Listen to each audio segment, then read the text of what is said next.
The Secret Garden by Frances Hodgson Burnett. Chapter 1. There is no one left. When Mary Lennox was sent to Misselthwaite Manor to live with her uncle, everybody said she was the most disagreeable-looking child ever seen. It was true, too. She had a little thin face and a little thin body, thin light hair and a sour expression. Her hair was yellow and her face was yellow because she had been born in India and had always been ill in one way or another. Her father had held a position under the English government and had always been busy and ill himself, and her mother had been a great beauty who cared only to go to parties and amuse herself with gay people. She had not wanted a little girl at all, and when Mary was born she handed her over to the care of an ayah, who was made to understand that if she wished to please the Mem Sahib, she must keep the child out of sight as much as possible. So when she was a sickly, fretful, ugly little baby she was kept out of the way, and when she became a sickly, fretful, toddling thing she was kept out of the way also. She never remembered seeing familiarly anything but the dark faces of her ayah and the other native servants, and as they always obeyed her and gave her her own way in everything, because the Mem Sahib would be angry if she was disturbed by her crying, by the time she was 6 years old she was as tyrannical and selfish a little pig as ever lived. The young English governess who came to teach her to read and write disliked her so much that she gave up her place in 3 months, and when other governesses came to try to fill it, they always went away in a shorter time than the first one. So if Mary had not chosen to really want to know how to read books, she would never have learned her letters at all. One frightfully hot morning, when she was about 9 years old, she awakened feeling very cross, and she became crosser still when she saw that the servant who stood by her bedside was not her ayah. "Why did you come?" she said to the strange woman. "I will not let you stay. Send my ayah to me." The woman looked frightened, but she only stammered that the ayah could not come, and when Mary threw herself into a passion and beat and kicked her, she looked only more frightened, and repeated that it was not possible for the ayah to come to Missy Sahib. There was something mysterious in the air that morning. Nothing was done in its regular order, and several of the native servants seemed missing, while those whom Mary saw slunk or hurried about with ashy and scared faces. But no one would tell her anything, and her ayah did not come. She was actually left alone as the morning went on, and at last she wandered out into the garden and began to play by herself under a tree near the veranda. She pretended that she was making a flower bed, and she stuck big scarlet hibiscus blossoms into little heaps of earth, all the time growing more and more angry and muttering to herself the things she would say and the names she would call Saidi when she returned. "Pig! Pig! Daughter of pigs!" she said, because to call a native a pig is the worst insult of all. She was grinding her teeth and saying this over and over again when she heard her mother come out on the veranda with someone.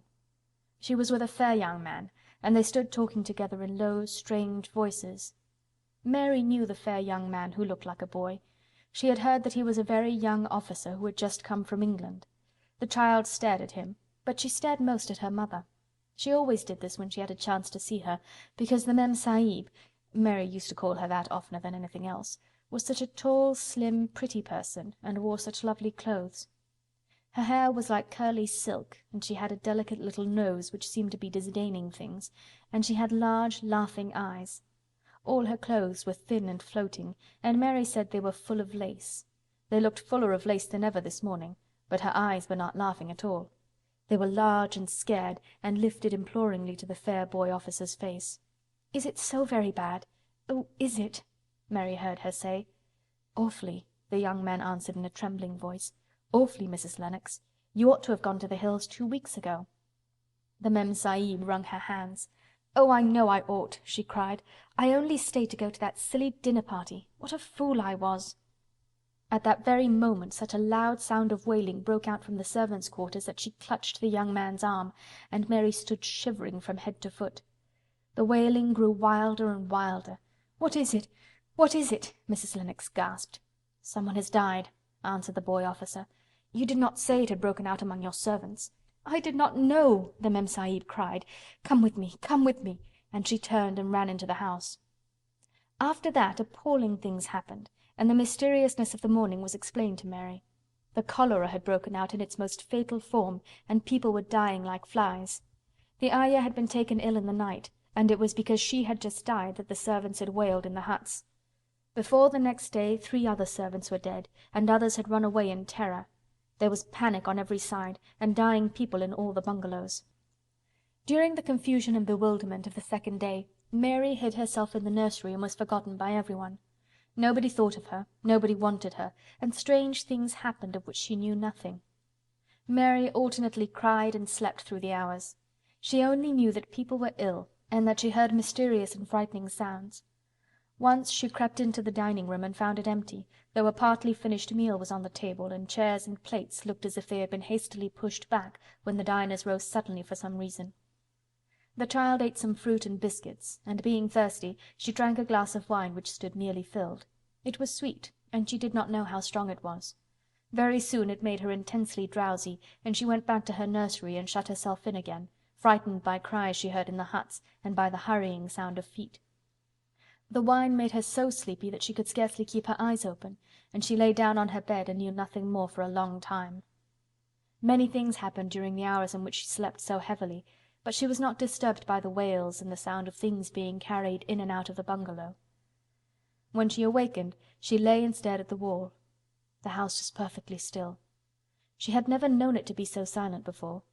She heard neither voices nor footsteps, and wondered if everybody had got well of the cholera, and all the trouble was over.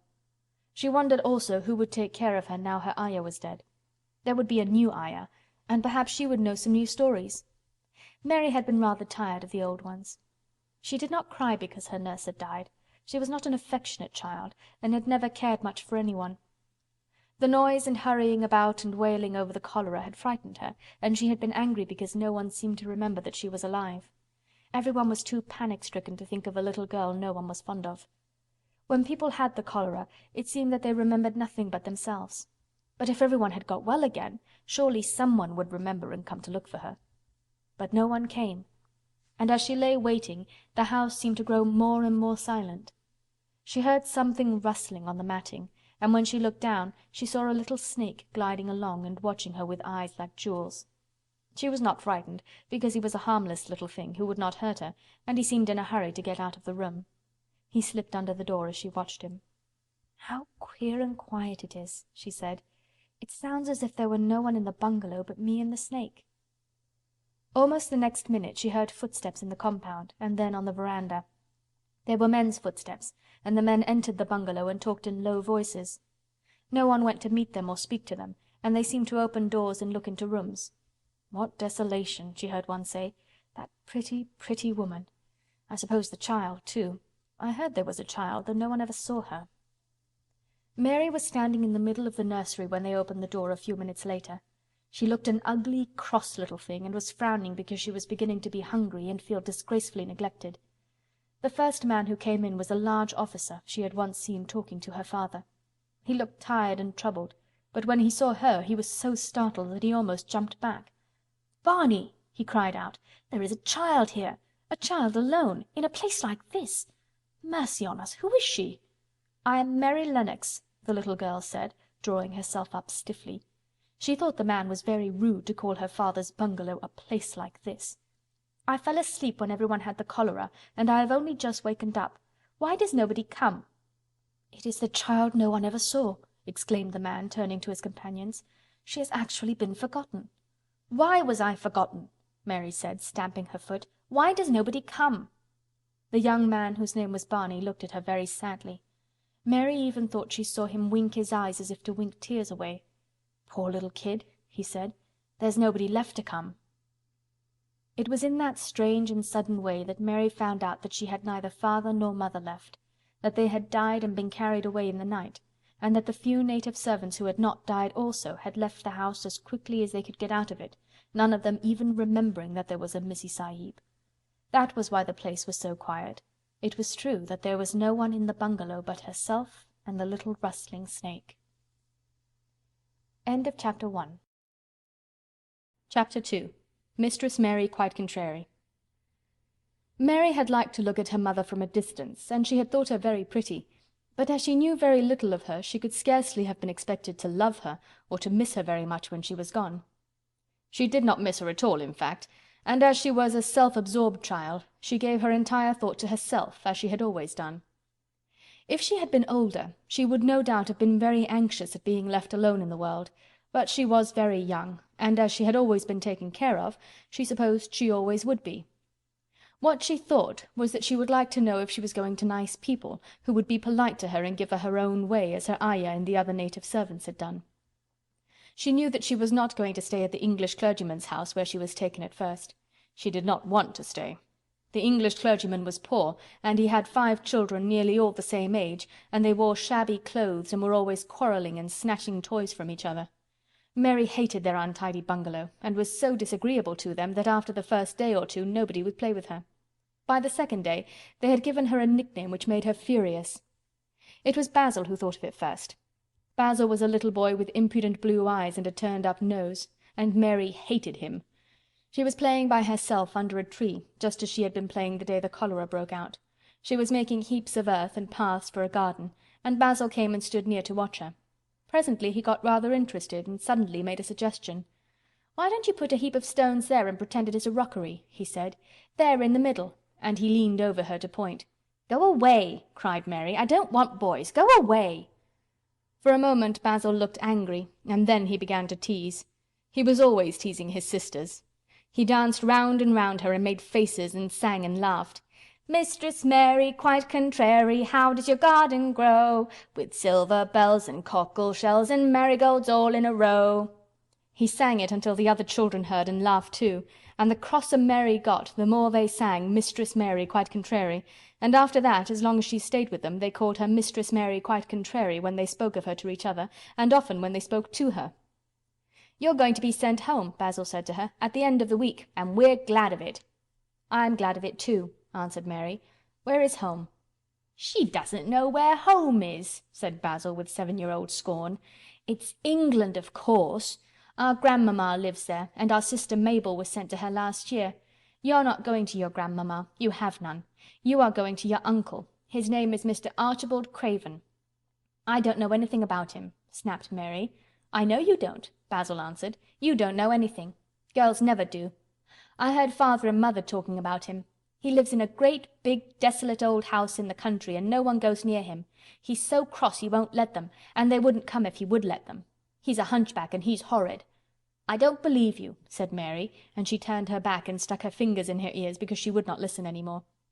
But she thought over it a great deal afterward, and when Mrs. Crawford told her that night that she was going to sail away to England in a few days and go to her uncle, Mr. Archibald Craven, who lived at Misselthwaite Manor, she looked so stony and stubbornly uninterested that they did not know what to think about her.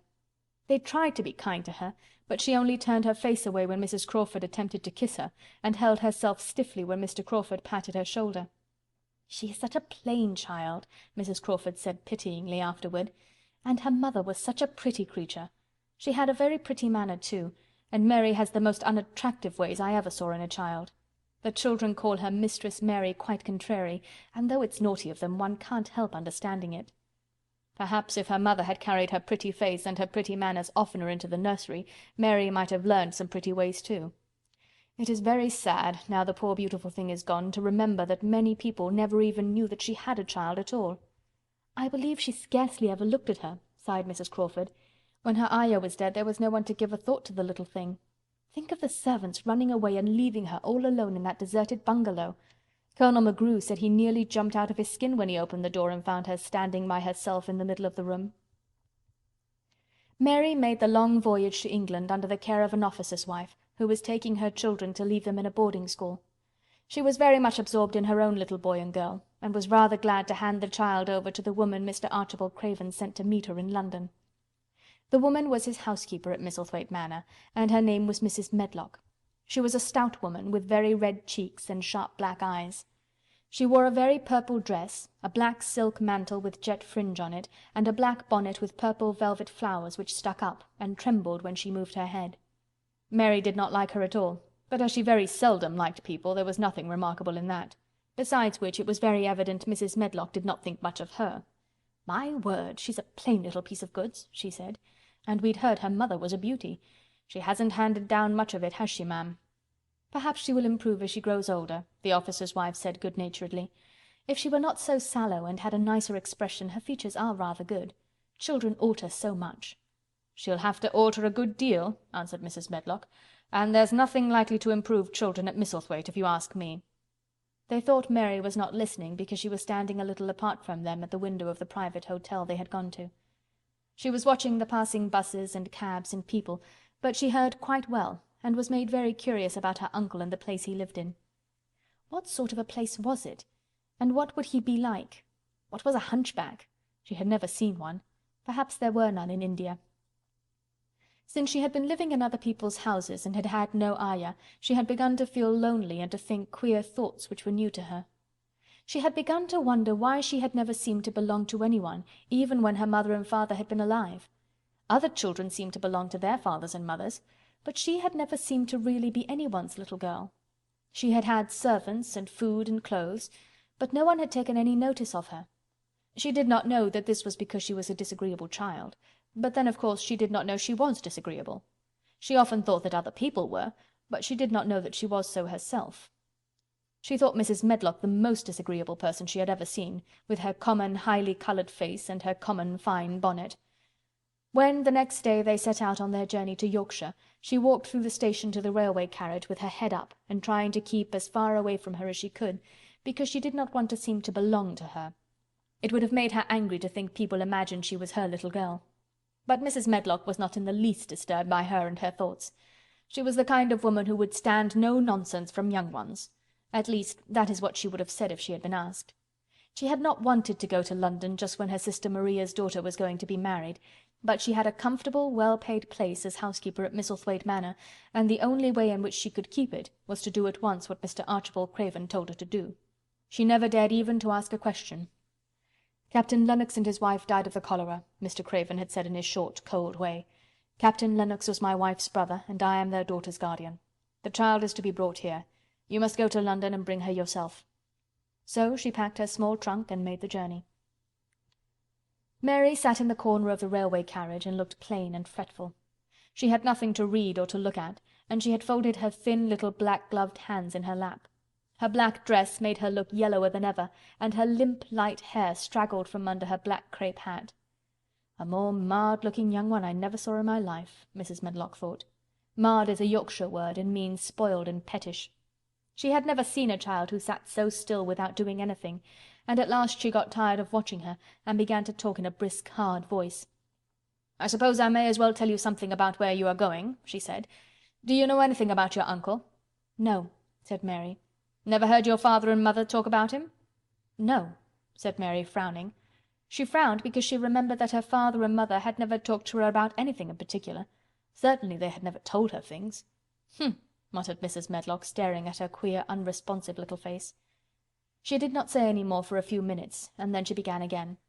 "I suppose you might as well be told something to prepare you. You are going to a queer place." Mary said nothing at all, and Mrs. Medlock looked rather discomfited by her apparent indifference, but after taking a breath she went on. "Not but that it's a grand big place in a gloomy way, and Mr. Craven's proud of it in his way, and that's gloomy enough too.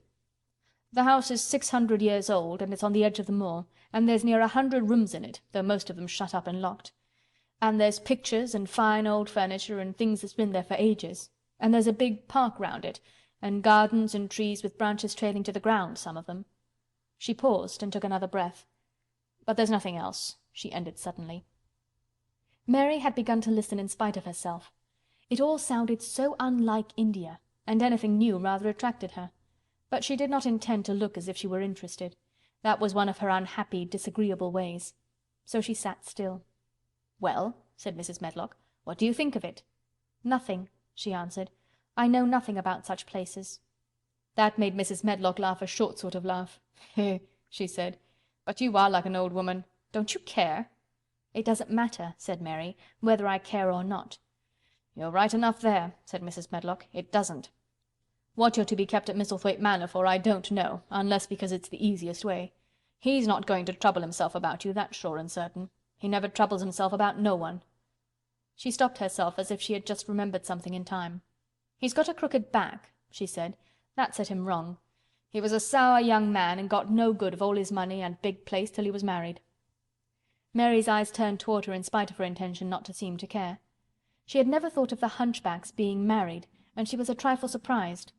Mrs. Medlock saw this, and as she was a talkative woman, she continued with more interest. This was one way of passing some of the time, at any rate. "She was a sweet, pretty thing, and he'd have walked the world over to get her a blade o' grass she wanted. Nobody thought she'd marry him, but she did. And people said she married him for his money. But she didn't. She didn't. Positively. When she died—" Mary gave a little involuntary jump.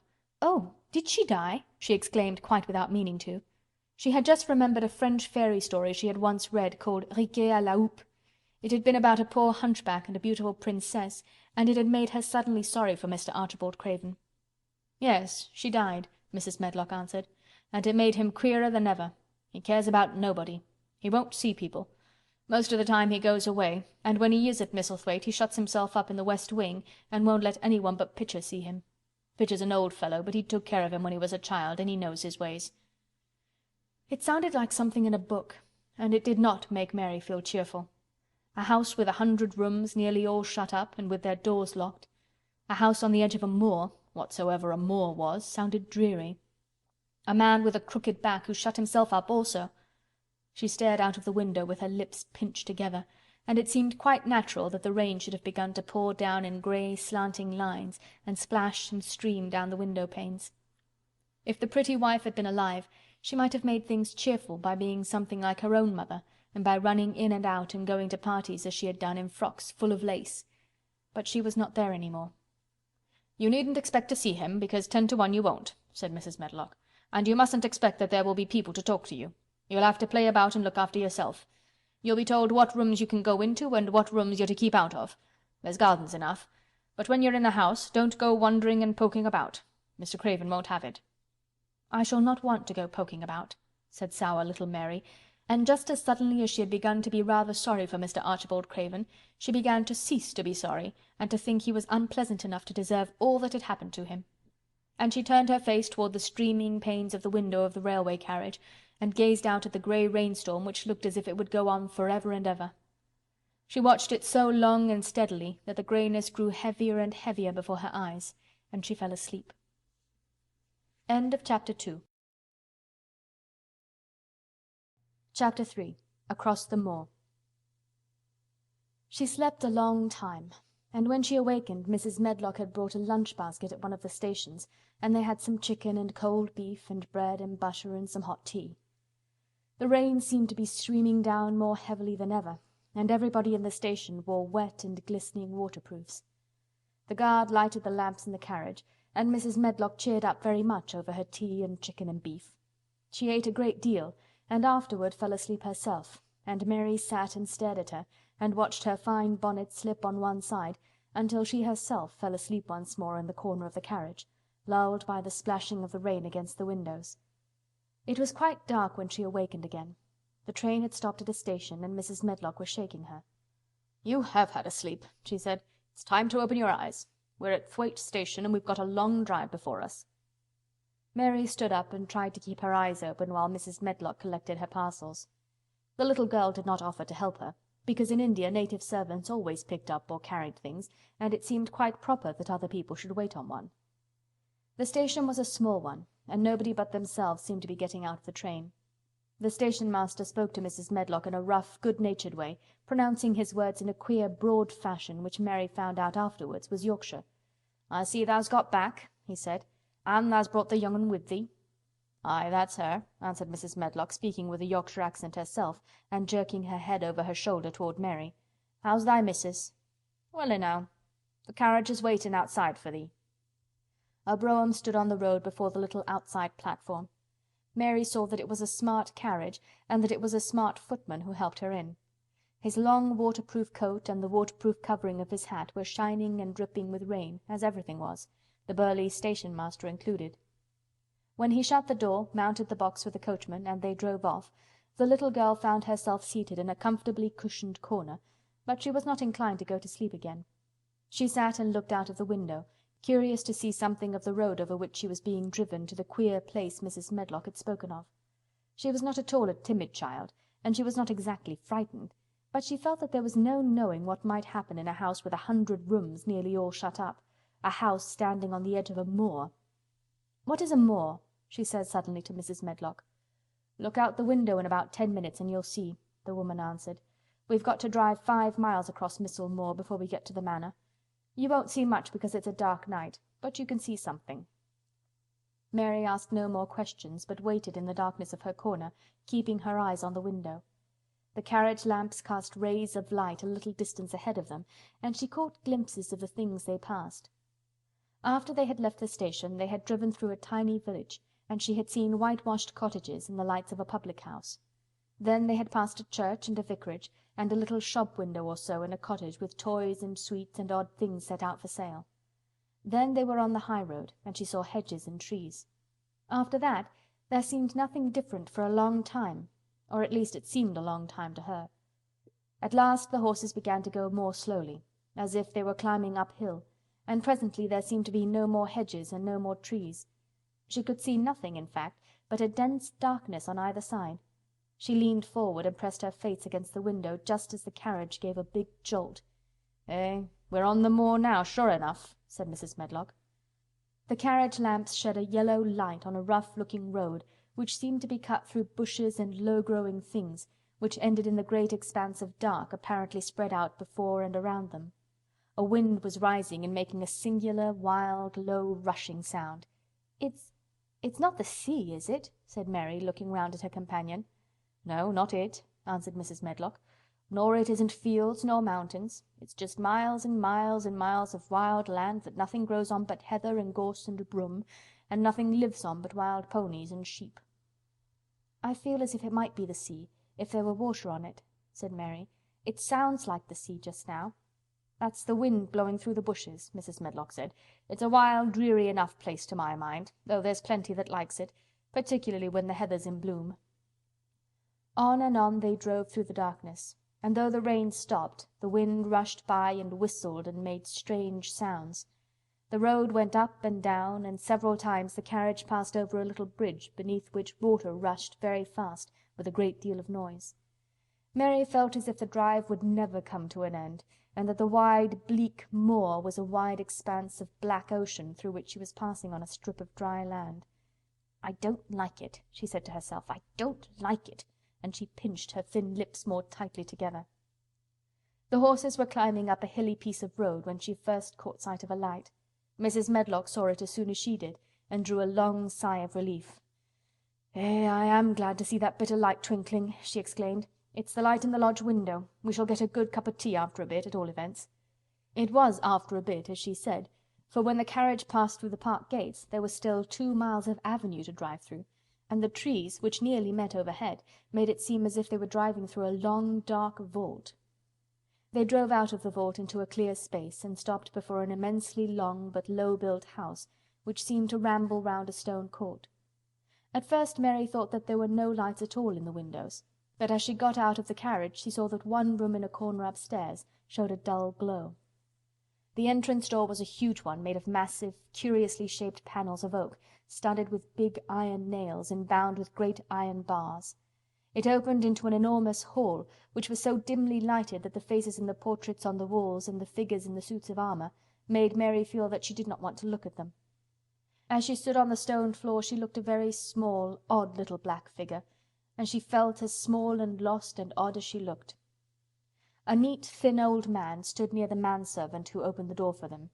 "You're to take her to her room," he said in a husky voice. "He doesn't want to see her. He's going to London in the morning." "Very well, Mr. Pitcher," Mrs. Medlock answered. "So long as I know what's expected of me, I can manage." "What's expected of you, Mrs. Medlock," Mr. Pitcher answered, "is that you make sure that he is not disturbed, and that he doesn't see what he doesn't want to see." And then Mary Lennox was led up a broad staircase and down a long corridor and up a short flight of steps and through another corridor and another, until a door opened in a wall and she found herself in a room with a fire in it and a supper on a table. Mrs. Medlock said unceremoniously, "Well, here you are. This room and the next are where you'll live, and you must keep to them, don't you forget that." It was in this way Mistress Mary arrived at Misselthwaite Manor, and she had perhaps never felt quite so contrary in all her life. End of Chapter 3. Chapter 4. Martha. When she opened her eyes in the morning, it was because a young housemaid had come into her room to light the fire, and was kneeling on the hearthrug, raking out the cinders noisily. Mary lay and watched her for a few moments, and then began to look about the room. She had never seen a room at all like it, and thought it curious and gloomy. The walls were covered with tapestry with a forest scene embroidered on it. There were fantastically dressed people under the trees, and in the distance there was a glimpse of the turrets of a castle.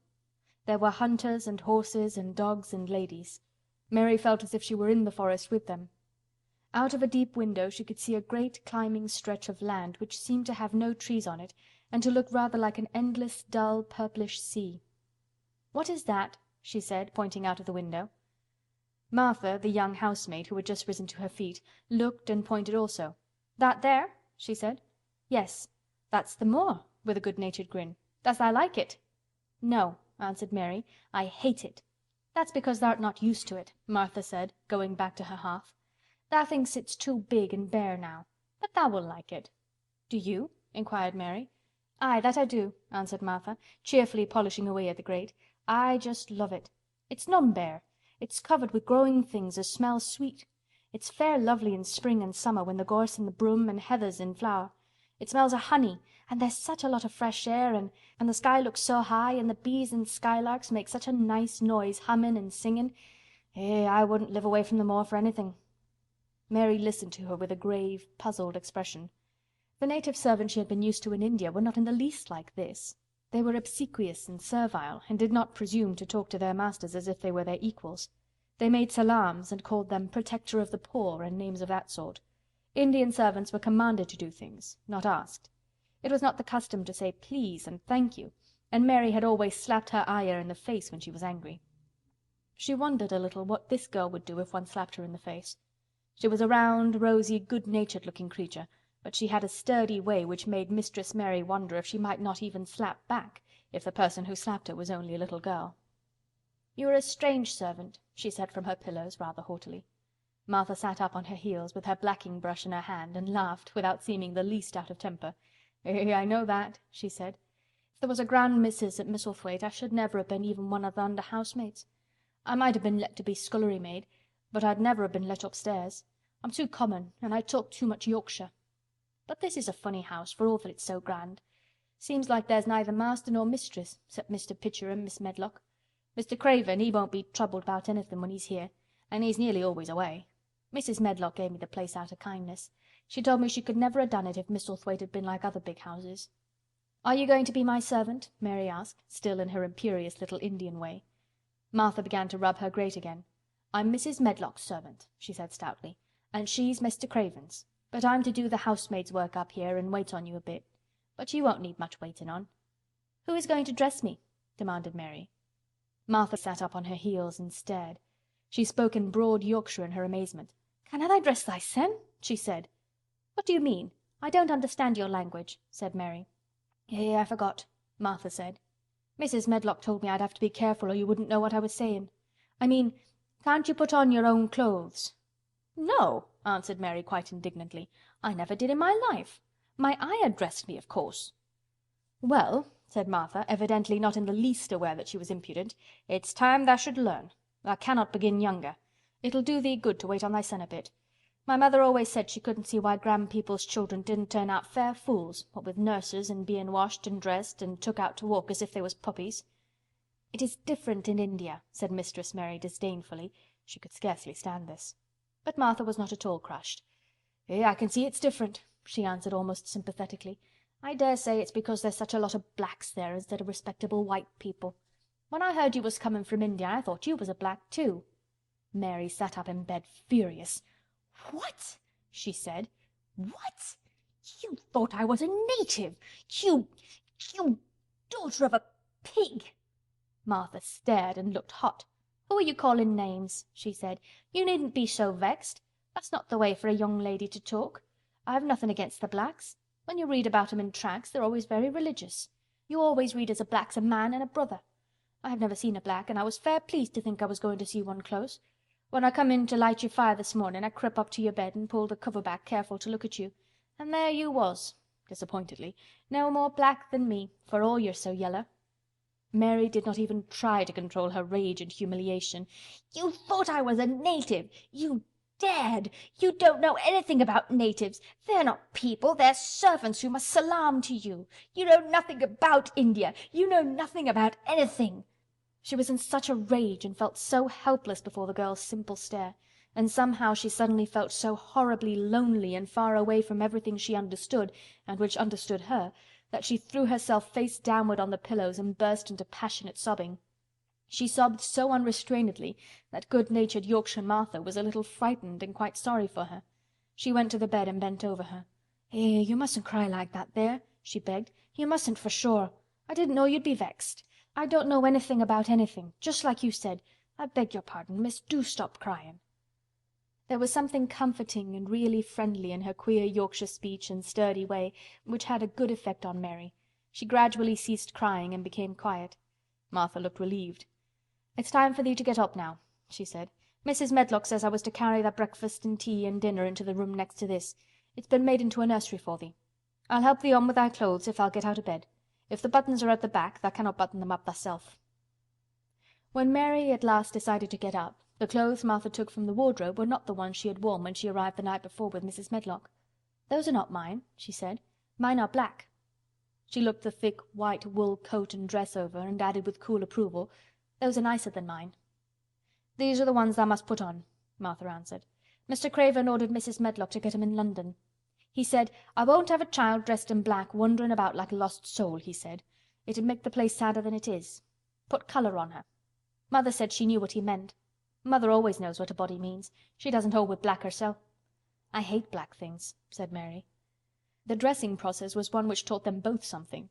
Martha had buttoned up her little sisters and brothers, but she had never seen a child who stood still and waited for another person to do things for her as if she had neither hands nor feet of her own. "Why doesn't tha put on thy own shoes?" she said, when Mary quietly held out her foot. "My ayah did it," answered Mary, staring. "It was the custom." She said that very often. It was the custom. The native servants were always saying it. If one told them to do a thing their ancestors had not done for 1,000 years, they gazed at one mildly and said, "It is not the custom," and one knew that was the end of the matter. It had not been the custom that Mistress Mary should do anything but stand and allow herself to be dressed like a doll, but before she was ready for breakfast she began to suspect that her life at Misselthwaite Manor would end by teaching her a number of things quite new to her. Things such as putting on her own shoes and stockings, and picking up things she let fall. If Martha had been a well-trained, fine young lady's maid, she would have been more subservient and respectful, and would have known that it was her business to brush hair and button boots and pick things up and lay them away. She was, however, only an untrained Yorkshire rustic, who had been brought up in a moorland cottage with a swarm of little brothers and sisters, who had never dreamed of doing anything but waiting on themselves and on the younger ones, who were either babies in arms or just learning to totter about and tumble over things. If Mary Lennox had been a child who was ready to be amused, she would perhaps have laughed at Martha's readiness to talk, but Mary only listened to her coldly and wondered at her freedom of manner. At first she was not at all interested, but gradually, as the girl rattled on in her good-tempered, homely way, Mary began to notice what she was saying. You should see 'em all," she said. "There's 12 of us, and my father only gets 16 shilling a week. I can tell you my mother's put to it to get porridge for 'em all. They tumble about on the moor and play there all day, and mother says the air of the moor fattens 'em. She says she believes they eat the grass same as the wild ponies do. Our Dickon, he's 12 years old, and he's got a young pony he calls his own." "Where did he get it?" asked Mary. "He found it on the moor with its mother when it was a little un, and began to make friends with it and give it bits of bread and pluck young grass for it. And it got to like him, so it follows him about and it lets him get on its back. Dickon's a kind lad and animals likes him." Mary had never possessed an animal pet of her own, and had always thought she should like one, so she began to feel a slight interest in Dickon, and as she had never before been interested in anyone but herself, it was the dawning of a healthy sentiment. When she went into the room which had been made into a nursery for her, she found that it was rather like the one she had slept in. It was not a child's room, but a grown-up person's room, with gloomy old pictures on the walls and heavy old oak chairs. A table in the centre was set with a good substantial breakfast, but she had always had a very small appetite, and she looked with something more than indifference at the first plate Martha set before her. "I don't want it," she said. "Tha doesn't want thy porridge?" Martha exclaimed incredulously. "No." "Tha doesn't know how good it is. Put a bit of treacle on it, or a bit of sugar." "I don't want it," repeated Mary. "Eh!" said Martha. "I can't abide to see good victuals go to waste. If our children was at this table they'd clean it bare in 5 minutes." "Why?" said Mary coldly. "Why?" echoed Martha. "Because they scarce ever had their stomachs full in their lives. They're as hungry as young hawks and foxes." "I don't know what it is to be hungry," said Mary, with the indifference of ignorance. Martha looked indignant. "Well, it would do thee good to try it. I can see that plain enough," she said outspokenly. "I've no patience with folk as sits and just stares at good bread and meat. My word! Don't I wish Dickon and Phil and Jane and the rest of them had what's here under their pinafores." "Why don't you take it to them?" suggested Mary. "It's not mine," answered Martha stoutly. "And this isn't my day out. I get my day out once a month, same as the rest. Then I go home and clean up for Mother and give her a day's rest." Mary drank some tea and ate a little toast and some marmalade.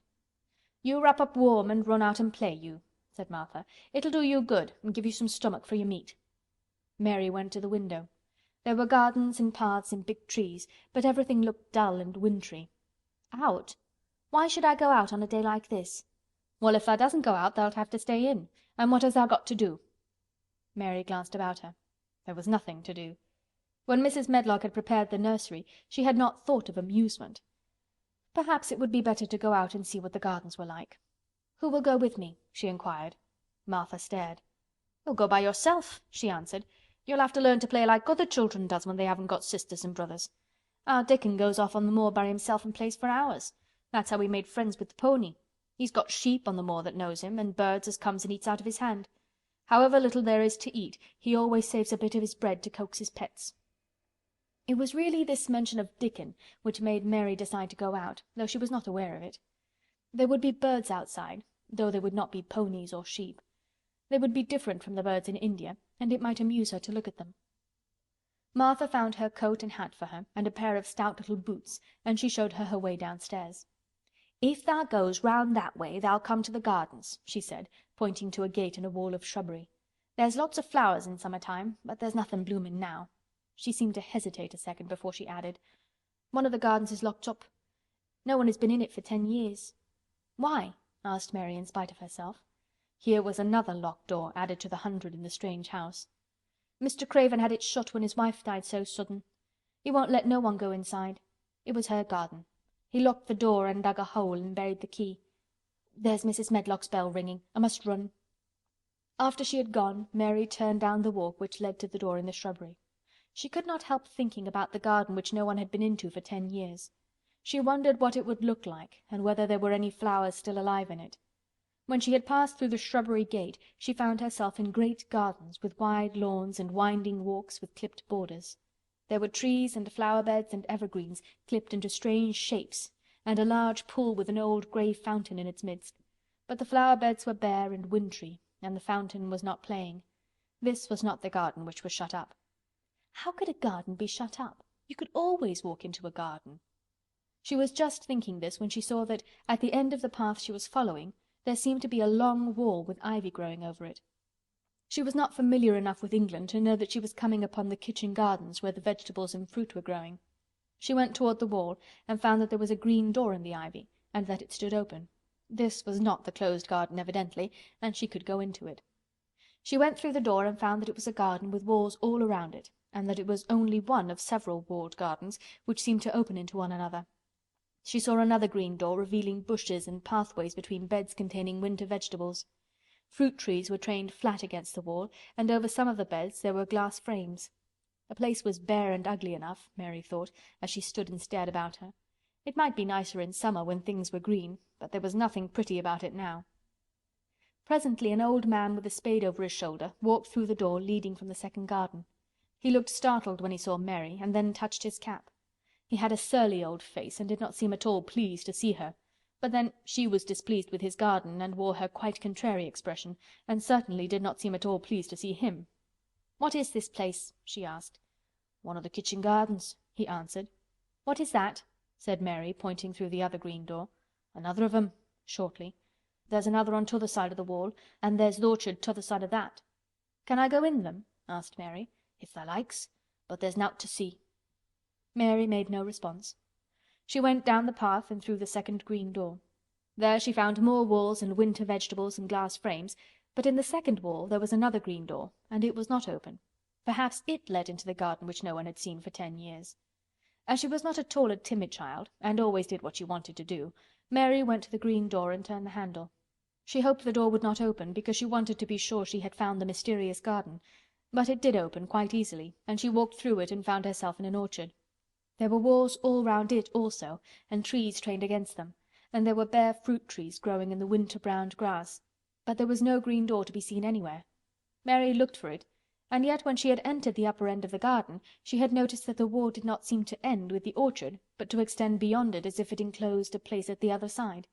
She could see the tops of trees above the wall, and when she stood still she saw a bird with a bright red breast sitting on the topmost branch of one of them, and suddenly he burst into his winter song, almost as if he had caught sight of her and was calling to her. She stopped and listened to him, and somehow his cheerful, friendly little whistle gave her a pleased feeling. Even a disagreeable little girl may be lonely, and the big closed house and big bare moor and big bare gardens had made this one feel as if there was no one left in the world but herself. If she had been an affectionate child who had been used to being loved, she would have broken her heart, but even though she was Mistress Mary quite contrary, she was desolate, and the bright-breasted little bird brought a look into her sour little face which was almost a smile. She listened to him until he flew away. He was not like an Indian bird, and she liked him, and wondered if she should ever see him again. Perhaps he lived in the mysterious garden and knew all about it. Perhaps it was because she had nothing whatever to do that she thought so much of the deserted garden. She was curious about it and wanted to see what it was like. Why had Mr. Archibald Craven buried the key? If he had liked his wife so much, why did he hate her garden? She wondered if she should ever see him, but she knew that if she did she should not like him, and he would not like her, and that she should only stand and stare at him and say nothing, though she should be wanting dreadfully to ask him why he had done such a queer thing. "People never like me, and I never like people," she thought. "And I can never talk as the Crawford children could. They were always talking and laughing and making noises." She thought of the robin and of the way he seemed to sing his song at her, and as she remembered the tree-top he perched on, she stopped rather suddenly on the path. "I believe that tree was in the secret garden. I feel sure it was," she said. "There was a wall round the place and there was no door." She walked back into the first kitchen garden she had entered and found the old man digging there. She went and stood beside him and watched him a few moments in her cold little way. He took no notice of her, and so at last she spoke to him. "I've been into the other gardens," she said. "There was nothing to prevent thee," he answered crustily. "I went into the orchard." "There was no dog at the door to bite thee," he answered. "There was no door there into the other garden," said Mary. "What garden?" he said in a rough voice, stopping his digging for a moment. "The one on the other side of the wall," answered Mistress Mary. "There are trees there. I saw the tops of them. A bird with a red breast was sitting on one of them, and he sang." To her surprise, the surly old weather-beaten face actually changed its expression. A slow smile spread over it, and the garden looked quite different. It made her think that it was curious how much nicer a person looked when he smiled. She had not thought of it before. He turned about to the orchard side of his garden and began to whistle, a low, soft whistle. She could not understand how such a surly man could make such a coaxing sound. Almost the next moment a wonderful thing happened. She heard a soft little rushing flight through the air, and it was the bird with the red breast flying to them, and he actually alighted on the big clod of earth quite near to the gardener's foot. "Here he is," chuckled the old man, and then he spoke to the bird as if he was speaking to a child. "Where has tha been, tha cheeky little beggar?" he said. "I've not seen thee before today. Has tha begun tha courting this early in the season? Tha'rt too forrard." The bird put his tiny head on one side and looked up at him with his soft, bright eye, which was like a black dewdrop. He seemed quite familiar and not the least afraid. He hopped about and pecked the earth briskly, looking for seeds and insects. It actually gave Mary a queer feeling in her heart because he was so pretty and cheerful and seemed so like a person. He had a tiny plump body and a delicate beak and slender delicate legs. "Will he always come when you call him?" she asked almost in a whisper. "Aye, that he will.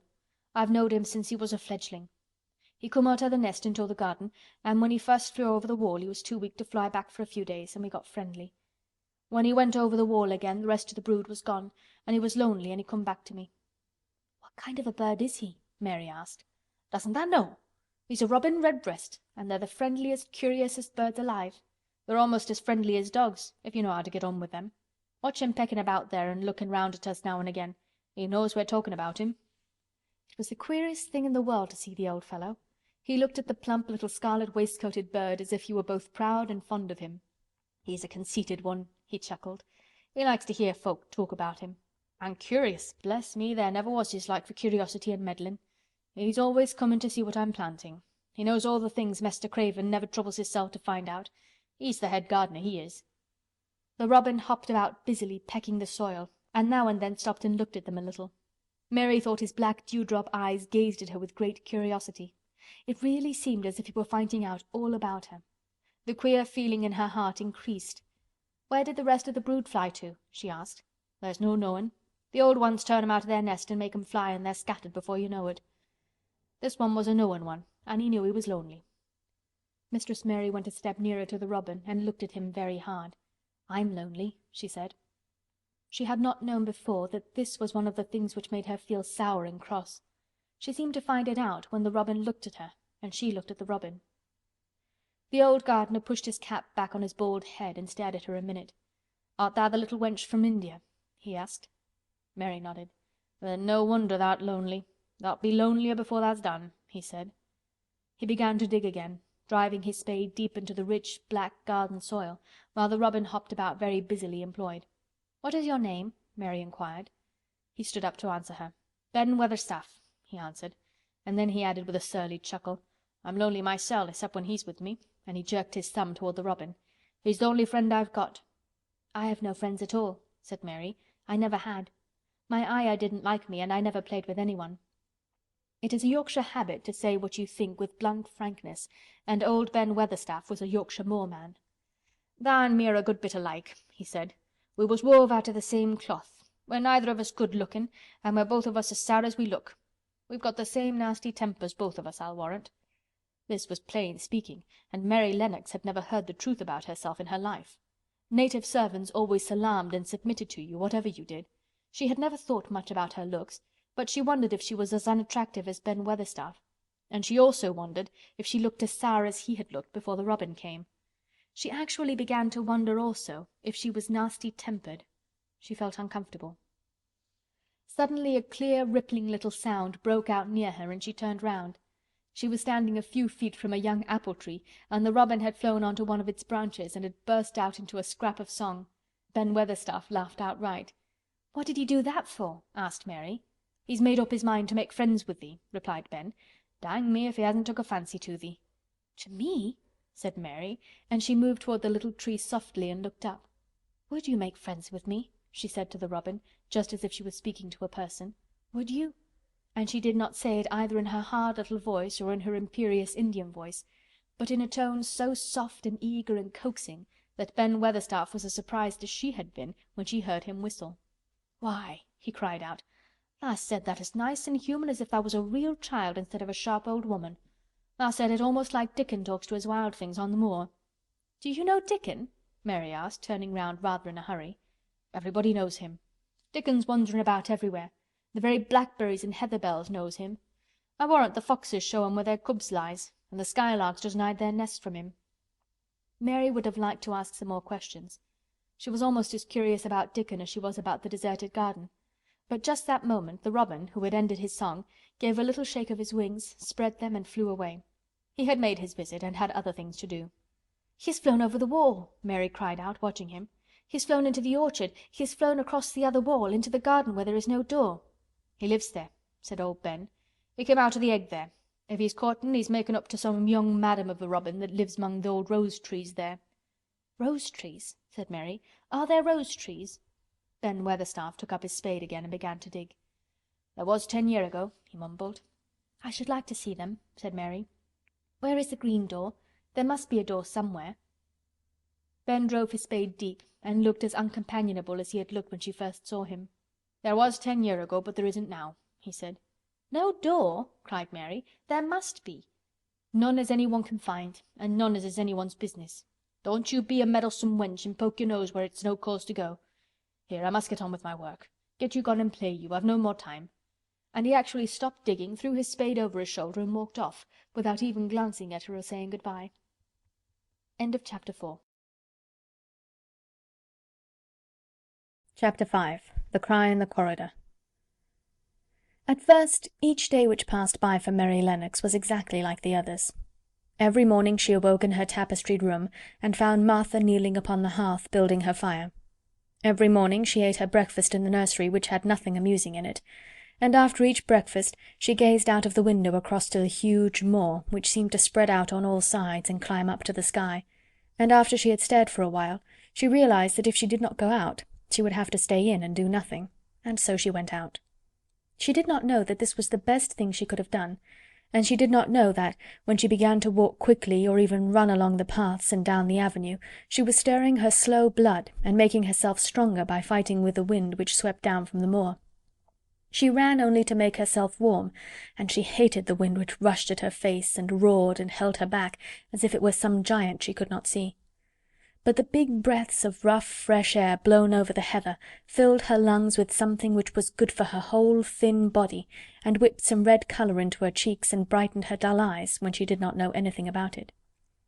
But after a few days spent almost entirely out of doors, she wakened one morning knowing what it was to be hungry, and when she sat down to her breakfast she did not glance disdainfully at her porridge and push it away, but took up her spoon and began to eat it, and went on eating it until her bowl was empty. "I got on well enough with that this morning, didn't I?" said Martha. "It tastes nice today," said Mary, feeling a little surprised herself. "It's there o' the moor that's given thee stomach for thy victuals," answered Martha. "It's lucky for thee thou's got victuals as well as appetite. There's been 12 in our cottage that's had the stomach and nothing to put in it. You go on playing you out o' doors every day, and you'll get some flesh on your bones, and you won't be so yeller." "I don't play," said Mary. "I have nothing to play with." "Nothing to play with!" exclaimed Martha. "Our children plays with sticks and stones. They just runs about and shouts and looks at things." Mary did not shout, but she looked at things. There was nothing else to do. She walked round and round the gardens and wandered about the paths in the park. Sometimes she looked for Ben Weatherstaff, but though several times she saw him at work, he was too busy to look at her, or was too surly. Once when she was walking toward him, he picked up his spade and turned away as if he did it on purpose. One place she went to oftener than to any other. It was the long walk outside the gardens with the walls round them. There were bare flower beds on either side of it, and against the walls ivy grew thickly. There was one part of the wall where the creeping dark green leaves were more bushy than elsewhere. It seemed as if for a long time that part had been neglected. The rest of it had been clipped and made to look neat, but at this lower end of the walk it had not been trimmed at all. A few days after she had talked to Ben Weatherstaff, Mary stopped to notice this, and wondered why it was so. She had just paused and was looking up at a long spray of ivy swinging in the wind, when she saw a gleam of scarlet and heard a brilliant chirp, and there on the top of the wall forward perched Ben Weatherstaff's robin redbreast, tilting forward to look at her with his small head on one side. "Oh!" she cried out, "is it you? Is it you?" And it did not seem at all queer to her that she spoke to him as if she were sure that he would understand and answer her. He did answer. He twittered and chirped and hopped along the wall as if he were telling her all sorts of things. It seemed to Mistress Mary as if she understood him too, though he was not speaking in words. It was as if he said, "Good morning! Isn't the wind nice? Isn't the sun nice? Isn't everything nice? Let us both chirp and hop and twitter. Come on, come on!" Mary began to laugh, and as he hopped and took little flights along the wall, she ran after him. Poor little thin, sallow, ugly Mary! She actually looked almost pretty for a moment. "I like you, I like you!" she cried out, pattering down the walk. And she chirped and tried to whistle, which last she did not know how to do in the least. But the robin seemed to be quite satisfied, and chirped and whistled back at her. At last he spread his wings and made a darting flight to the top of a tree, where he perched and sang loudly. That reminded Mary of the first time she had seen him. He had been swinging on a tree-top then, and she had been standing in the orchard. Now she was on the other side of the orchard and standing in the path outside a wall, much lower down, and there was the same tree inside. "It's in the garden no one can go into," she said to herself. "It's the garden without a door. He lives in there. How I wish I could see what it is like." She ran up the walk to the green door she had entered the first morning. Then she ran down the path through the other door, and then into the orchard, and when she stood and looked up, there was the tree on the other side of the wall, and there was the robin just finishing his song and beginning to preen his feathers with his beak. "It is the garden," she said. "I am sure it is." She walked round and looked closely at that side of the orchard wall, but she only found what she had found before, that there was no door in it. Then she ran through the kitchen gardens again and out into the walk outside the long ivy-covered wall, and she walked to the end of it and looked at it, but there was no door. And then she walked to the other end, looking again, but there was no door. "It's very queer," she said. "Ben Weatherstaff said there was no door, and there is no door, but there must have been one 10 years ago, because Mr. Craven buried the key." This gave her so much to think of that she began to be quite interested, and feel that she was not sorry that she had come to Misselthwaite Manor. In India she had always felt hot and too languid to care much about anything. The fact was that the fresh wind from the moor had begun to blow the cobwebs out of her young brain and to waken her up a little. She stayed out of doors nearly all day, and when she sat down to her supper at night she felt hungry and drowsy and comfortable. She did not feel cross when Martha chatted away. She felt as if she rather liked to hear her, and at last she thought she should ask her a question. She asked it after she had finished her supper and had sat down on the hearthrug before the fire. "Why did Mr. Craven hate the garden?" she said. She had made Martha stay with her, and Martha had not objected at all. She was very young, and used to a crowded cottage full of brothers and sisters, and she found it dull in the great servants' hall downstairs, where the footmen and upper housemaids made fun of her Yorkshire speech, and looked upon her as a common little thing, and sat and whispered among themselves. Martha liked to talk, and the strange child who had lived in India and been waited upon by blacks was novelty enough to attract her. She sat down on the hearth herself without waiting to be asked. "Art thou thinking about that garden yet?" she said. "I knew thou would. That was just the way with me when I first heard about it." "Why did he hate it?" Mary persisted. Martha tucked her feet under her and made herself quite comfortable.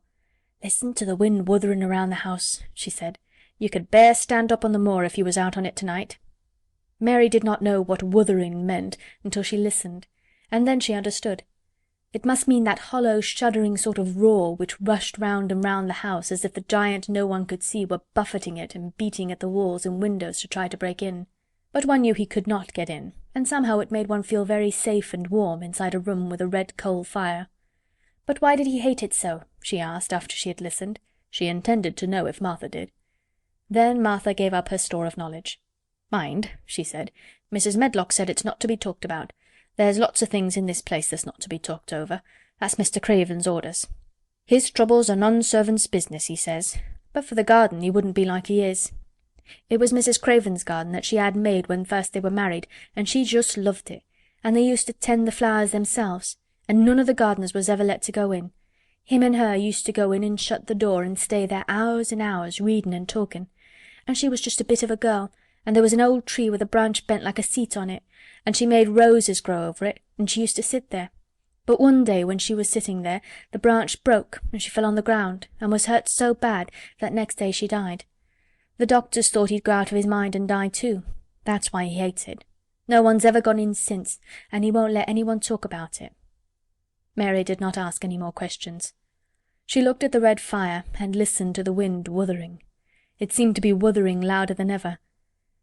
At that moment a very good thing was happening to her. 4 good things had happened to her, in fact, since she came to Misselthwaite Manor. She had felt as if she had understood a robin, and that he had understood her. She had run in the wind until her blood had grown warm.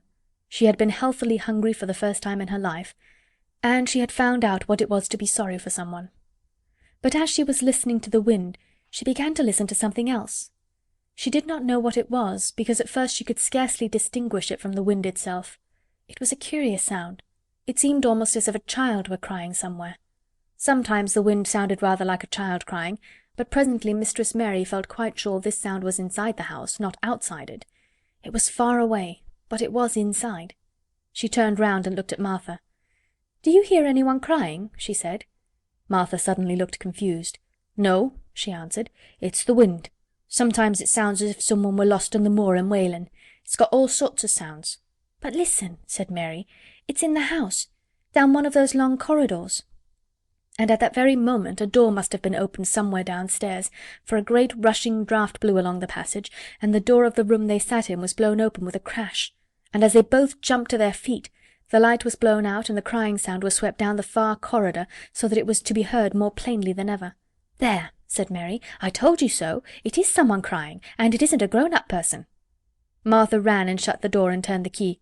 But before she did it, they both heard the sound of a door in some far passage shutting with a bang, and then everything was quiet, for even the wind ceased wuthering for a few moments. "It was the wind," said Martha stubbornly, "and if it wasn't it was little Betty Butterworth, the scullery maid. She's had the toothache all day." But something troubled and awkward in her manner made Mistress Mary stare very hard at her. She did not believe she was speaking the truth.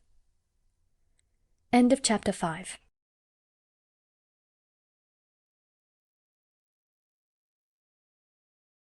Chapter 6. There was someone crying, there was."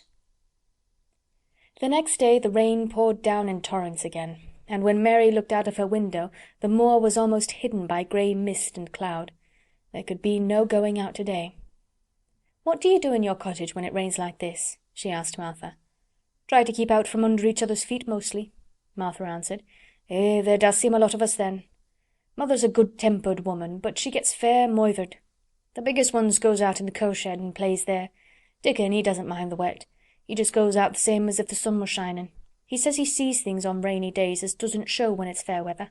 He once found a little fox cub half drowned in its hole, and he brought it home in the bosom of his shirt to keep it warm. Its mother had been killed near by, and the hole was swum out and the rest of the litter was dead. He's got it at home now. He found a half-drowned young crow another time and brought it home too, and tamed it. It's named Soot, because it's so black, and it hops and flies about with him everywhere." The time had come when Mary had forgotten to resent Martha's familiar talk. She had even begun to find it interesting, and to be sorry when she stopped or went away. The stories she had been told by her ayah when she lived in India had been quite unlike those Martha had to tell about the moorland cottage which held 14 people who lived in 4 little rooms and never had quite enough to eat. The children seemed to tumble about and amuse themselves like a litter of rough, good-natured collie puppies. Mary was most attracted by the mother and Dickon. When Martha told stories of what mother said or did, they always sounded comfortable. "If I had a raven or a fox cub I could play with it," said Mary, "but I have nothing." Martha looked perplexed. "Can thou knit?" she asked. "No," answered Mary. "Can thou sew?" "No." "Can thou read?" "Yes." "Then why doesn't thou read something, or learn a bit of spelling? Thou'st old enough to be learning thy book a good bit now." "I haven't any books," said Mary. "Those I had were left in India." "That's a pity," said Martha. "If Mrs. Medlock had let thee go into the library, there's thousands of books there." Mary did not ask where the library was, because she was suddenly inspired by a new idea. She made up her mind to go and find it herself. She was not troubled about Mrs. Medlock. Mrs. Medlock seemed always to be in her comfortable housekeeper's sitting-room downstairs. In this queer place one scarcely ever saw anyone at all. In fact, there was no one to see but the servants, and when their master was away they lived a luxurious life below stairs, where there was a huge kitchen hung about with shining brass and pewter, and a large servants' hall, where there were 4 or 5 abundant meals eaten every day, and where a great deal of lively romping went on when Mrs. Medlock was out of the way. Mary's meals were served regularly, and Martha waited on her, but no one troubled themselves about her in the least. Mrs. Medlock came and looked at her every day or two, but no one inquired what she did or told her what to do. She supposed that perhaps this was the English way of treating children. In India she had always been attended by her ayah, who had followed her about and waited on her hand and foot. She had often been tired of her company. Now she was followed by nobody, and was learning to dress herself, because Martha looked as though she thought she was silly and stupid when she wanted to have things handed to her and put on. "Hasn't thou got good sense?" she said once when Mary had stood waiting for her to put on her gloves for her. "Our Susan Ann is twice as sharp as thee, and she's only 4 year old. Sometimes thou looks fair soft in the head." Mary had worn her contrary scowl for an hour after that, but it made her think several entirely new things. She stood at the window for about 10 minutes this morning after Martha had swept up the hearth for the last time and gone downstairs. She was thinking over the new idea which had come to her when she heard of the library. She did not care very much about the library itself, because she had read very few books, but to hear of it brought back to her mind the 100 rooms with closed doors. She wondered if they were all really locked, and what she would find if she could get into any of them. Were there 100 really? Why shouldn't she go and see how many doors she could count? It would be something to do on this morning when she could not go out. She had never been taught to ask permission to do things, and she knew nothing at all about authority, so she would not have thought it necessary to ask Mrs. Medlock if she might walk about the house, even if she had seen her. She opened the door of the room and went into the corridor, and then she began her wanderings. It was a long corridor, and it branched into other corridors, and it led her up short flights of steps which mounted to others again. There were doors and doors, and there were pictures on the walls. Sometimes they were pictures of dark, curious landscapes, but oftenest they were portraits of men and women in queer, grand costumes made of satin and velvet. She found herself in one long gallery, whose walls were covered with these portraits. She had never thought there could be so many in any house. She walked slowly down this place and stared at the faces, which also seemed to stare at her. She felt as if they were wondering what a little girl from India was doing in their house. Some were pictures of children, little girls in thick satin frocks which reached to their feet and stood out about them, and boys with puffed sleeves and lace collars and long hair, or with big ruffs around their necks. She always stopped to look at the children, and wonder what their names were, and where they had gone, and why they wore such odd clothes. There was a stiff, plain little girl rather like herself. She wore a green brocade dress and held a green parrot on her finger. Her eyes had a sharp, curious look. "Where do you live now?" said Mary aloud to her. "I wish you were here." Surely no other little girl ever spent such a queer morning. It seemed as if there was no one in all the huge rambling house but her own small self, wandering about upstairs and down, through narrow passages and wide ones, where it seemed to her that no one but herself had ever walked. Since so many rooms had been built, people must have lived in them, but it all seemed so empty that she could not quite believe it true. It was not until she climbed to the second floor that she thought of turning the handle of a door. All the doors were shut, as Mrs. Medlock had said they were, but at last she put her hand on the handle of one of them and turned it. She was almost frightened for a moment, when she felt that it turned without difficulty, and that when she pushed upon the door itself, it slowly and heavily opened. It was a massive door, and opened into a big bedroom. There were embroidered hangings on the wall, and inlaid furniture such as she had seen in India stood about the room. A broad window with leaded panes looked out upon the moor, and over the mantel was another portrait of the stiff, plain little girl, who seemed to stare at her more curiously than ever. "Perhaps she slept here once," said Mary. "She stares at me so that she makes me feel queer." After that she opened more doors and more. She saw so many rooms that she became quite tired, and began to think that there must be 100, though she had not counted them. In all of them there were old pictures or old tapestries with strange scenes worked on them. There were curious pieces of furniture and curious ornaments in nearly all of them. In one room, which looked like a lady's sitting-room, the hangings were all embroidered velvet, and in a cabinet were about 100 little elephants made of ivory. They were of different sizes, and some had their mahouts or palanquins on their backs. Some were much bigger than the others, and some were so tiny that they seemed only babies. Mary had seen carved ivory in India, and she knew all about elephants. She opened the door of the cabinet and stood on a footstool and played with these for quite a long time. When she got tired, she set the elephants in order and shut the door of the cabinet. In all her wanderings through the long corridors and the empty rooms, she had seen nothing alive, but in this room she saw something. Just after she had closed the cabinet door, she heard a tiny rustling sound. It made her jump and look around at the sofa by the fireplace, from which it seemed to come.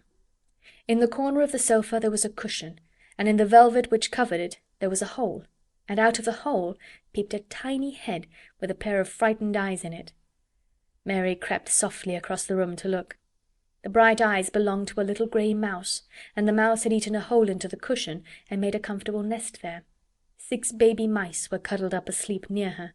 If there was no one else alive in the 100 rooms, there were 7 mice who did not look lonely at all. "If they wouldn't be so frightened, I would take them back with me," said Mary. She had wandered about long enough to feel too tired to wander any further, and she turned back. 2 or 3 times she lost her way by turning down the wrong corridor, and was obliged to ramble up and down until she found the right one, but at last she reached her own floor again, though she was some distance from her own room, and did not know exactly where she was. "I believe I've taken a wrong turning again," she said, standing still at what seemed the end of a short passage with tapestry on the wall. "I don't know which way to go. How still everything is."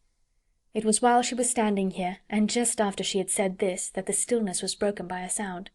It was another cry, but not quite like the one she had heard last night. It was only a short one, a fretful, childish whine muffled by passing through walls. "It's nearer than it was," said Mary, her heart beating rather faster, "and it is crying." She put her hand accidentally upon the tapestry near her, and then sprang back, feeling quite startled. The tapestry was the covering of a door which fell open, and showed her that there was another part of the corridor behind it, and Mrs. Medlock was coming up it with her bunch of keys in her hand, and a very cross look on her face. "What are you doing here?" she said, and she took Mary by the arm and pulled her away. "What did I tell you?" "I turned round the wrong corner," explained Mary. "I didn't know which way to go, and I heard someone crying." She quite hated Mrs. Medlock at the moment, but she hated her more the next. "You didn't hear anything of the sort," said the housekeeper. "You come along back to your own nursery, or I'll box your ears." And she took her by the arm, and half pushed, half pulled her up one passage and down another, until she pushed her in at the door of her own room. "Now," she said, "you stay where you're told to stay, or you'll find yourself locked up. The master had better get you a governess, same as he said he would. You're one that needs someone to look sharp after you. I've got enough to do." She went out of the room and slammed the door after her, and Mary went and sat on the hearthrug, pale with rage. She did not cry, but ground her teeth. There was someone crying. There was, she said to herself. She had heard it twice now, and sometime she would find out. She had found out a great deal this morning. She felt as if she had been on a long journey, and at any rate she had had something to amuse her all the time, and she had played with the ivory elephants, and had seen the grey mouse and its babies in their nest in the velvet cushion. End of Chapter 6. Chapter 7. The Key to the Garden. 2 days after this, when Mary opened her eyes, she sat upright in bed immediately and called to Martha, "Look at the moor! Look at the moor!" The rainstorm had ended, and the grey mist and clouds had been swept away in the night by the wind. The wind itself had ceased, and a brilliant, deep blue sky arched high over the moorland. Never, never had Mary dreamed of a sky so blue. In India skies were hot and blazing. This was of a deep, cool blue, which almost seemed to sparkle like the waters of some lovely bottomless lake, and here and there, high, high in the arched blueness, floated small clouds of snow-white fleece. The far-reaching world of the moor itself looked softly blue instead of gloomy purple-black or awful dreary grey. "Aye," said Martha with a cheerful grin, "the storm's over for a bit. It does like this at this time of the year. It goes off in a night like it was pretendin' it had never been here and never meant to come again. That's because the springtime's on its way. It's a long way off yet, but it's comin'." "I thought perhaps it always rained or looked dark in England," Mary said. "Eh, no," said Martha, sitting up on her heels among her black lead brushes. "Nowt o' the sort." "What does that mean?" asked Mary seriously. In India the natives spoke different dialects which only a few people understood, so she was not surprised when Martha used words she did not know. Martha laughed as she had done the first morning. "There now," she said, "I've talked broad Yorkshire again, like Mrs. Medlock said I mustn't. Nowt o' the sort means nothin' of the sort," slowly and carefully, "but it takes so long to say it. Yorkshire's the sunniest place on earth when it is sunny. I told thee tha'd like the moor after a bit. Just you wait till you see the gold-coloured gorse blossoms, and the blossoms on the broom, and the heather flowering, all purple bells, and hundreds of butterflies flutterin', and bees hummin', and skylarks soarin' up and singin'. You'll want to get out on it at sunrise and live out in it all day like Dickon does." "Could I ever get there?" asked Mary wistfully, looking through her window at the far-off blue. It was so new and big and wonderful, and such a heavenly colour. "I don't know," answered Martha. "Tha's never used thy legs since I was born, it seems to me. Tha couldn't walk 5 mile. It's 5 mile to our cottage." "I should like to see your cottage." Martha stared at her a moment curiously before she took up her polishing brush and began to rub the grate again. She was thinking that the small plain face did not look quite as sour at this moment as it had done the first morning she saw it. It looked just a trifle like little Susan Ann's when she wanted something very much. "I'll ask my mother about it," she said. "She's one of them that nearly always sees a way to do things. It's my day out today and I'm going home. I am glad. Mrs. Medlock thinks a lot of mother. Perhaps she could talk to her." "I like your mother," said Mary. "I should think tha did," agreed Mary, polishing away. "I've never seen her," said Mary. "No, tha hasn't," replied Martha. She sat up on her heels again and rubbed the end of her nose with the back of her hand as if puzzled for a moment, but she ended quite positively. "Well, she's that sensible and hard-workin' and good-natured and clean that no one could help likin' her whether they'd seen her or not. When I'm goin' home to her on my day out I just jump for joy when I'm crossin' the moor." "I like Dickon," added Mary, "and I've never seen him." "Well," said Martha stoutly, "I've told thee that the very birds likes him, and the rabbits and wild sheep and ponies and the foxes themselves. I wonder," staring at her reflectively, "what Dickon would think of thee." "He wouldn't like me," said Mary in her stiff, cold little way. "No one does." Martha looked reflective again. "How does tha like thysel'?" she inquired, really quite as if she were curious to know. Mary hesitated a moment and thought it over. "Not at all, really," she answered. "But I never thought of that before."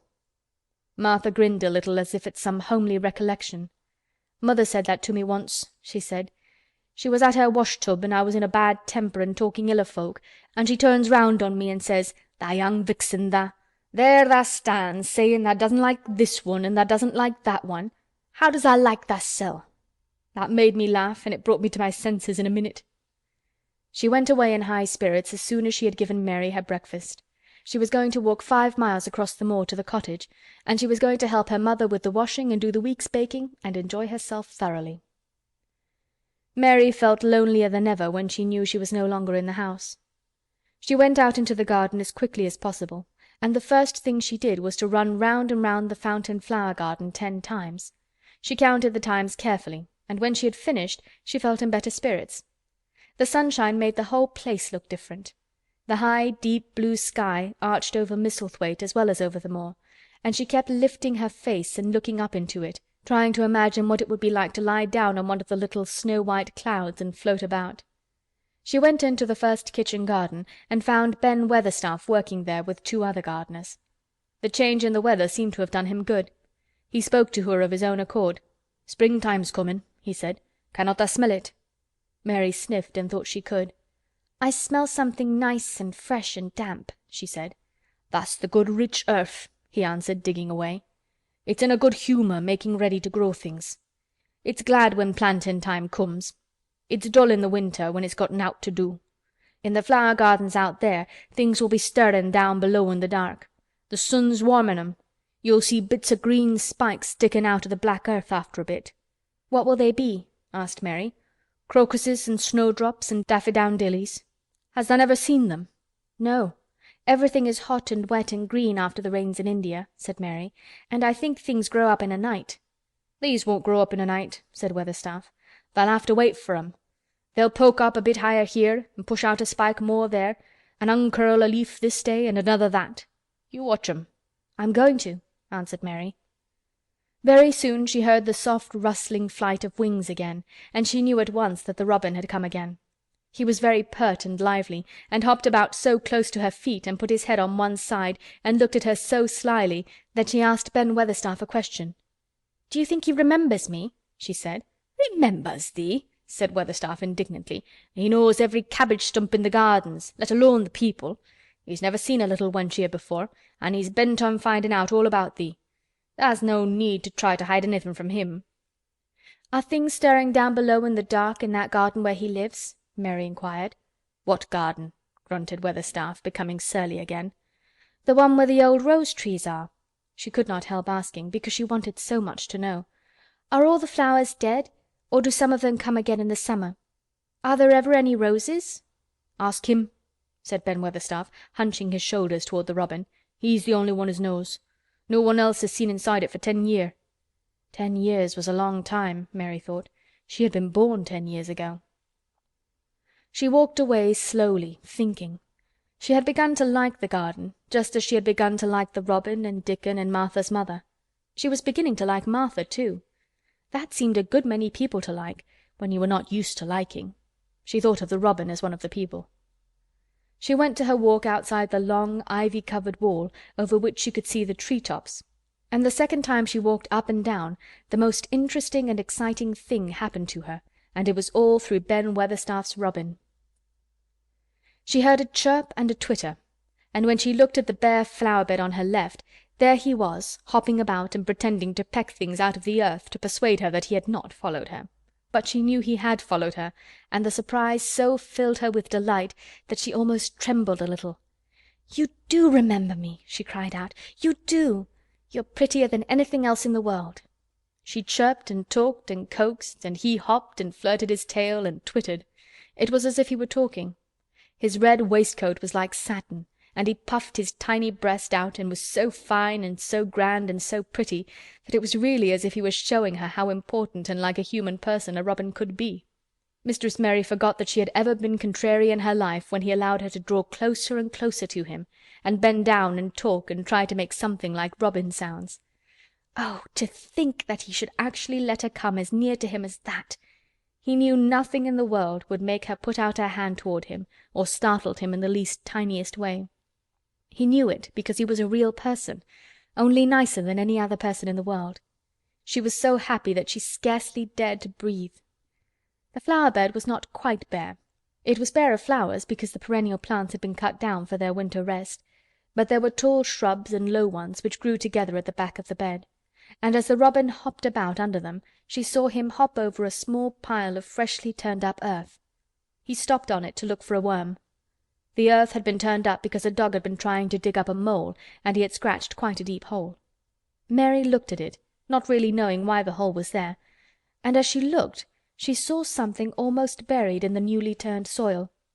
It was something like a ring of rusty iron or brass, and when the robin flew up into a tree near by, she put out her hand and picked the ring up.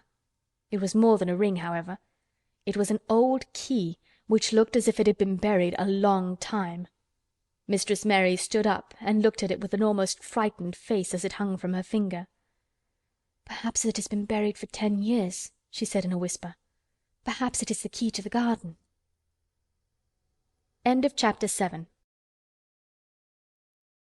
Chapter 8. The Robin Who Showed the Way. She looked at the key quite a long time.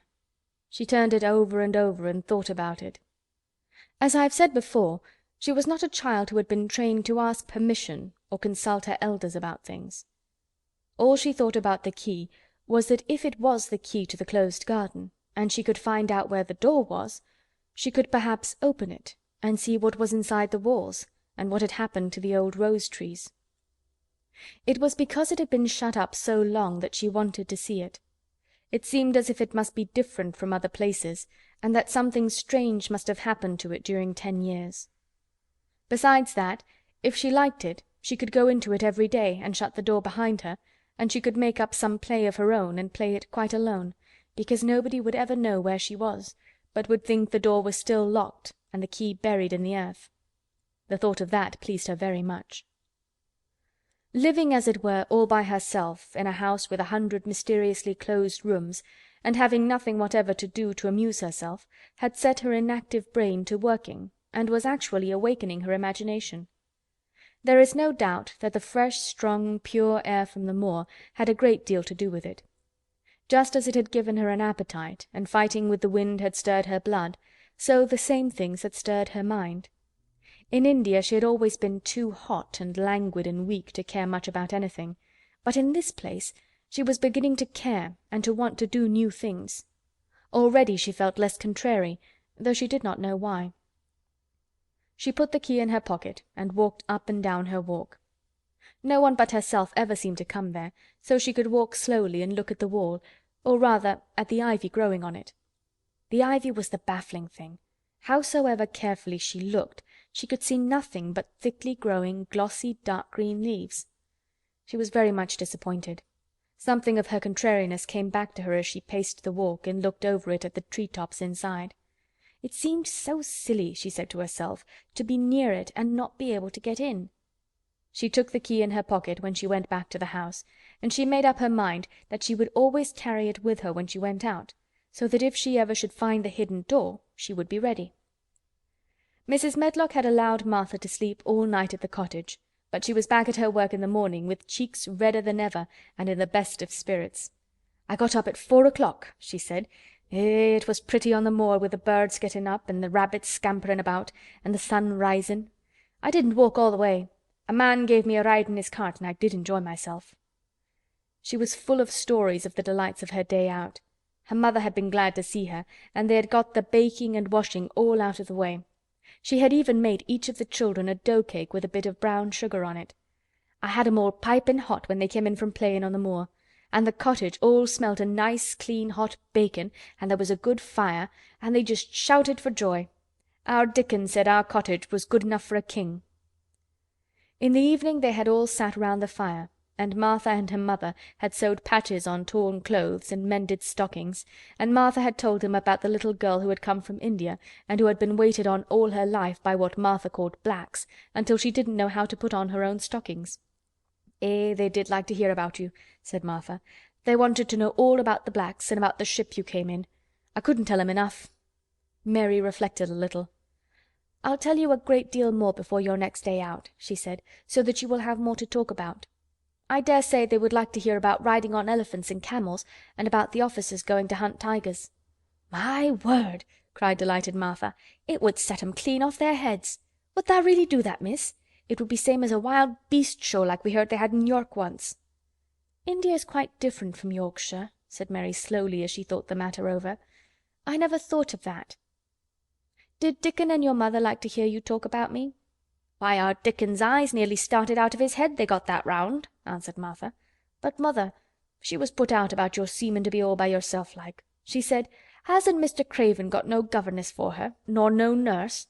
And I said, 'No, he hasn't, though Mrs. Medlock says he will when he thinks of it, but she says he mayn't think of it for 2 or 3 years.'" "I don't want a governess," said Mary sharply.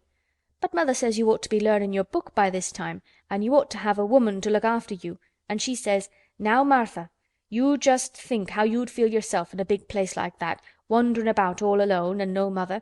You do your best to cheer her up,' she says, and I said I would." Mary gave her a long, steady look. "You do cheer me up," she said. "I like to hear you talk." Presently Martha went out of the room and came back with something held in her hands under her apron. "What does tha think?" she said with a cheerful grin. "I've bought thee a present." "A present!" exclaimed Mistress Mary. How could a cottage full of 14 hungry people give anyone a present? "A man was driving across the moor peddling," Martha explained, "and he stopped his cart at our door. He had pots and pans and odds and ends, but mother had no money to buy anything. Just as he was going away, our Elizabeth Ellen called out, 'Mother, he's got skipping ropes with red and blue handles.' And mother, she calls out quite sudden, 'Here, stop, mister. How much are they?' And he says, 'Tuppence.' And mother, she began fumbling in her pocket, and she says to me, 'Martha, tha's brought me thy wages like a good lass, and I've got 4 places to put every penny, but I'm just going to take 2pence out of it to buy that child a skipping rope.' And she bought one, and here it is."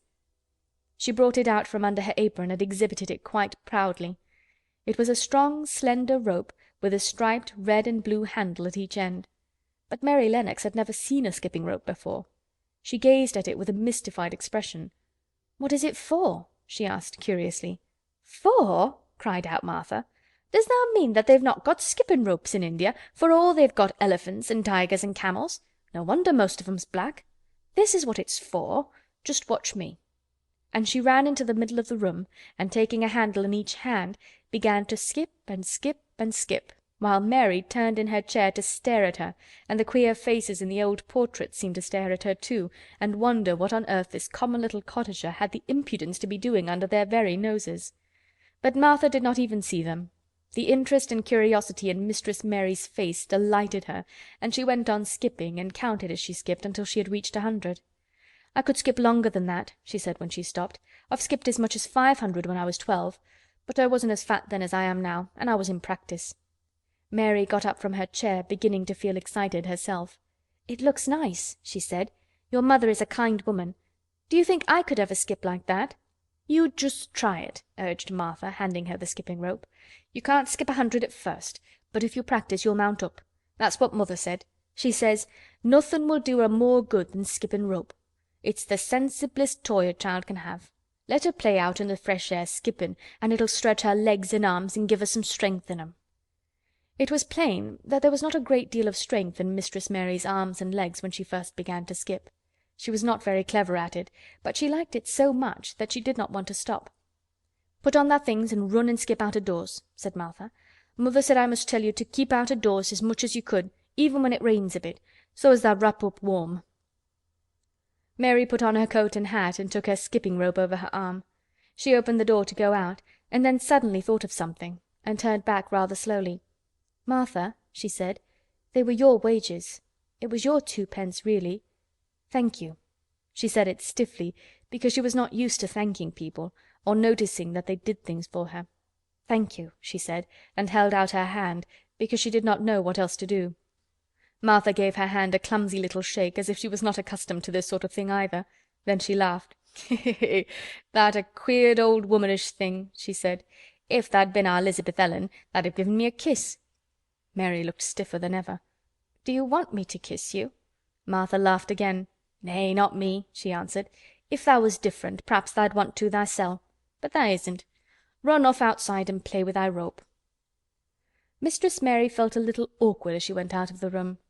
Yorkshire people seemed strange, and Martha was always rather a puzzle to her. At first she had disliked her very much, but now she did not. The skipping rope was a wonderful thing. She counted and skipped and skipped and counted until her cheeks were quite red, and she was more interested than she had ever been since she was born. The sun was shining and a little wind was blowing, not a rough wind, but one which came in delightful little gusts and brought a fresh scent of newly turned earth with it. She skipped round the fountain garden and up one walk and down another. She skipped at last into the kitchen garden and saw Ben Weatherstaff digging and talking to his robin, which was hopping about him. She skipped down the walk toward him, and he lifted his head and looked at her with a curious expression. She had wondered if he would notice her. She wanted him to see her skip. "Well," he exclaimed, "'pon my word, p'raps tha'rt a young un after all, and p'raps tha's got child's blood in thy veins instead o' sour buttermilk. Tha skipped red into thy cheeks as sure as my name's Ben Weatherstaff. I wouldn't have believed tha could do it." "I never skipped before," Mary said. "I'm just beginning. I can only go up to 20. "Tha keep on," said Ben. "Tha shapes well enough for it for a young un that's lived with heathen. Just see how he's watchin' thee," jerking his head toward the robin. "He followed after thee yesterday. He'll be at it again to-day.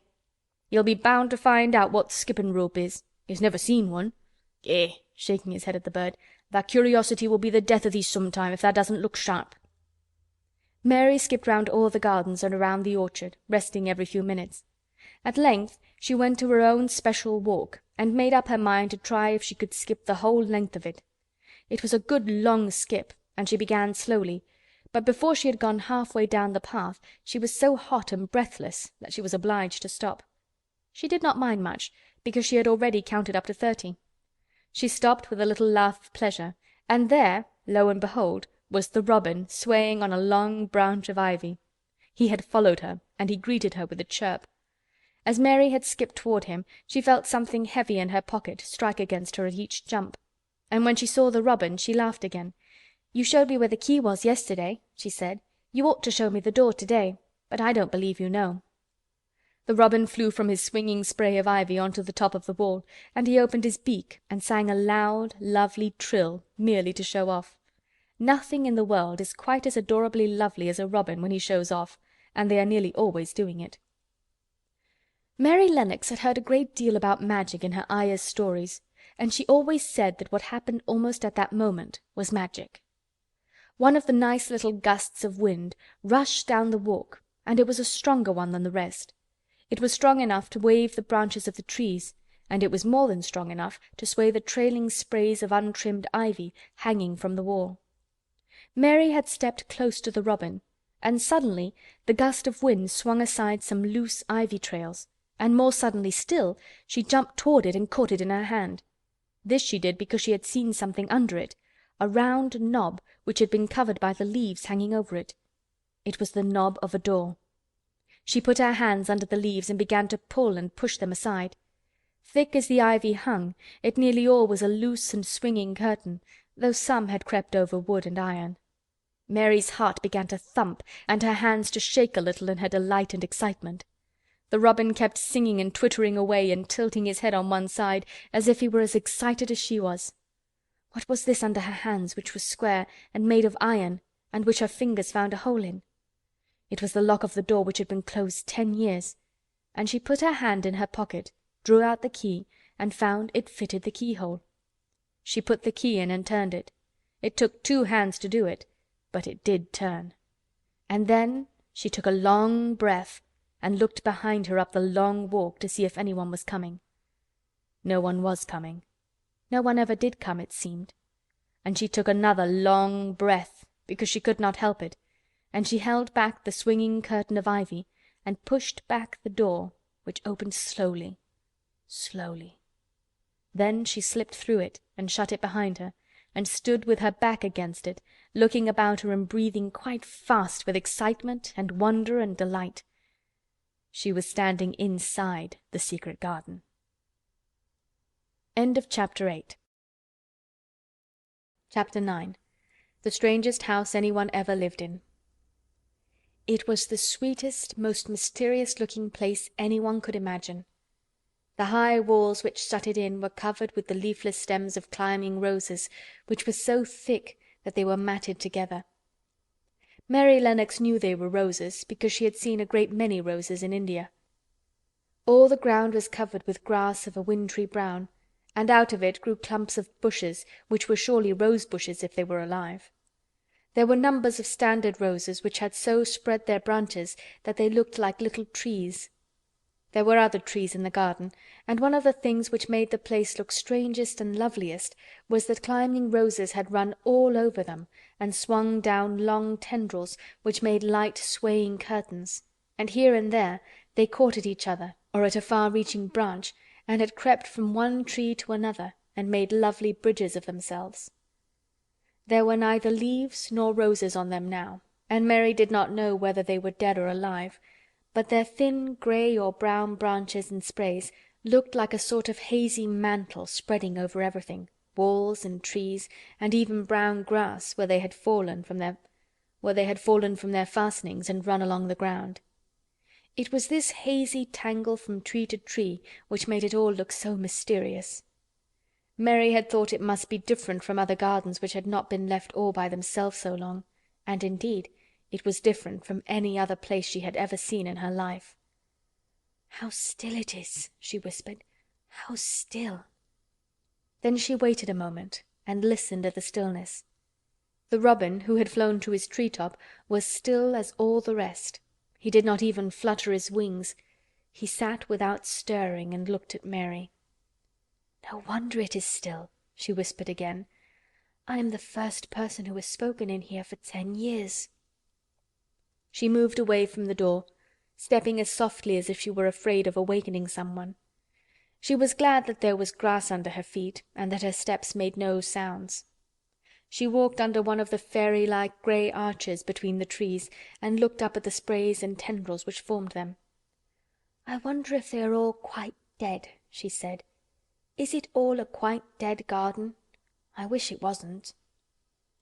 If she had been Ben Weatherstaff, she could have told whether the wood was alive by looking at it, but she could only see that there were only grey or brown sprays and branches, and none showed any signs of even a tiny leaf bud anywhere. But she was inside the wonderful garden, and she could come through the door under the ivy any time, and she felt as if she had found a world all her own. The sun was shining inside the 4 walls, and the high arch of blue sky over this particular piece of Misselthwaite seemed even more brilliant and soft than it was over the moor. The robin flew down from his tree-top and hopped about or flew after her from one bush to another. He chirped a good deal and had a very busy air, as if he were showing her things. Everything was strange and silent, and she seemed to be hundreds of miles away from anyone. But somehow she did not feel lonely at all. All that troubled her was her wish that she knew whether all the roses were dead, or if perhaps some of them had lived and might put out leaves and buds as the weather got warmer. She did not want it to be a quite dead garden. If it were a quite alive garden, how wonderful it would be, and what thousands of roses would grow on every side. Her skipping rope had hung over her arm when she came in, and after she had walked about for a while, she thought she would skip around the whole garden, stopping when she wanted to look at things. There seemed to have been grass paths here and there, and in 1 or 2 corners there were alcoves of evergreen with stone seats or tall moss-covered flower urns in them. As she came near the second of these alcoves, she stopped skipping.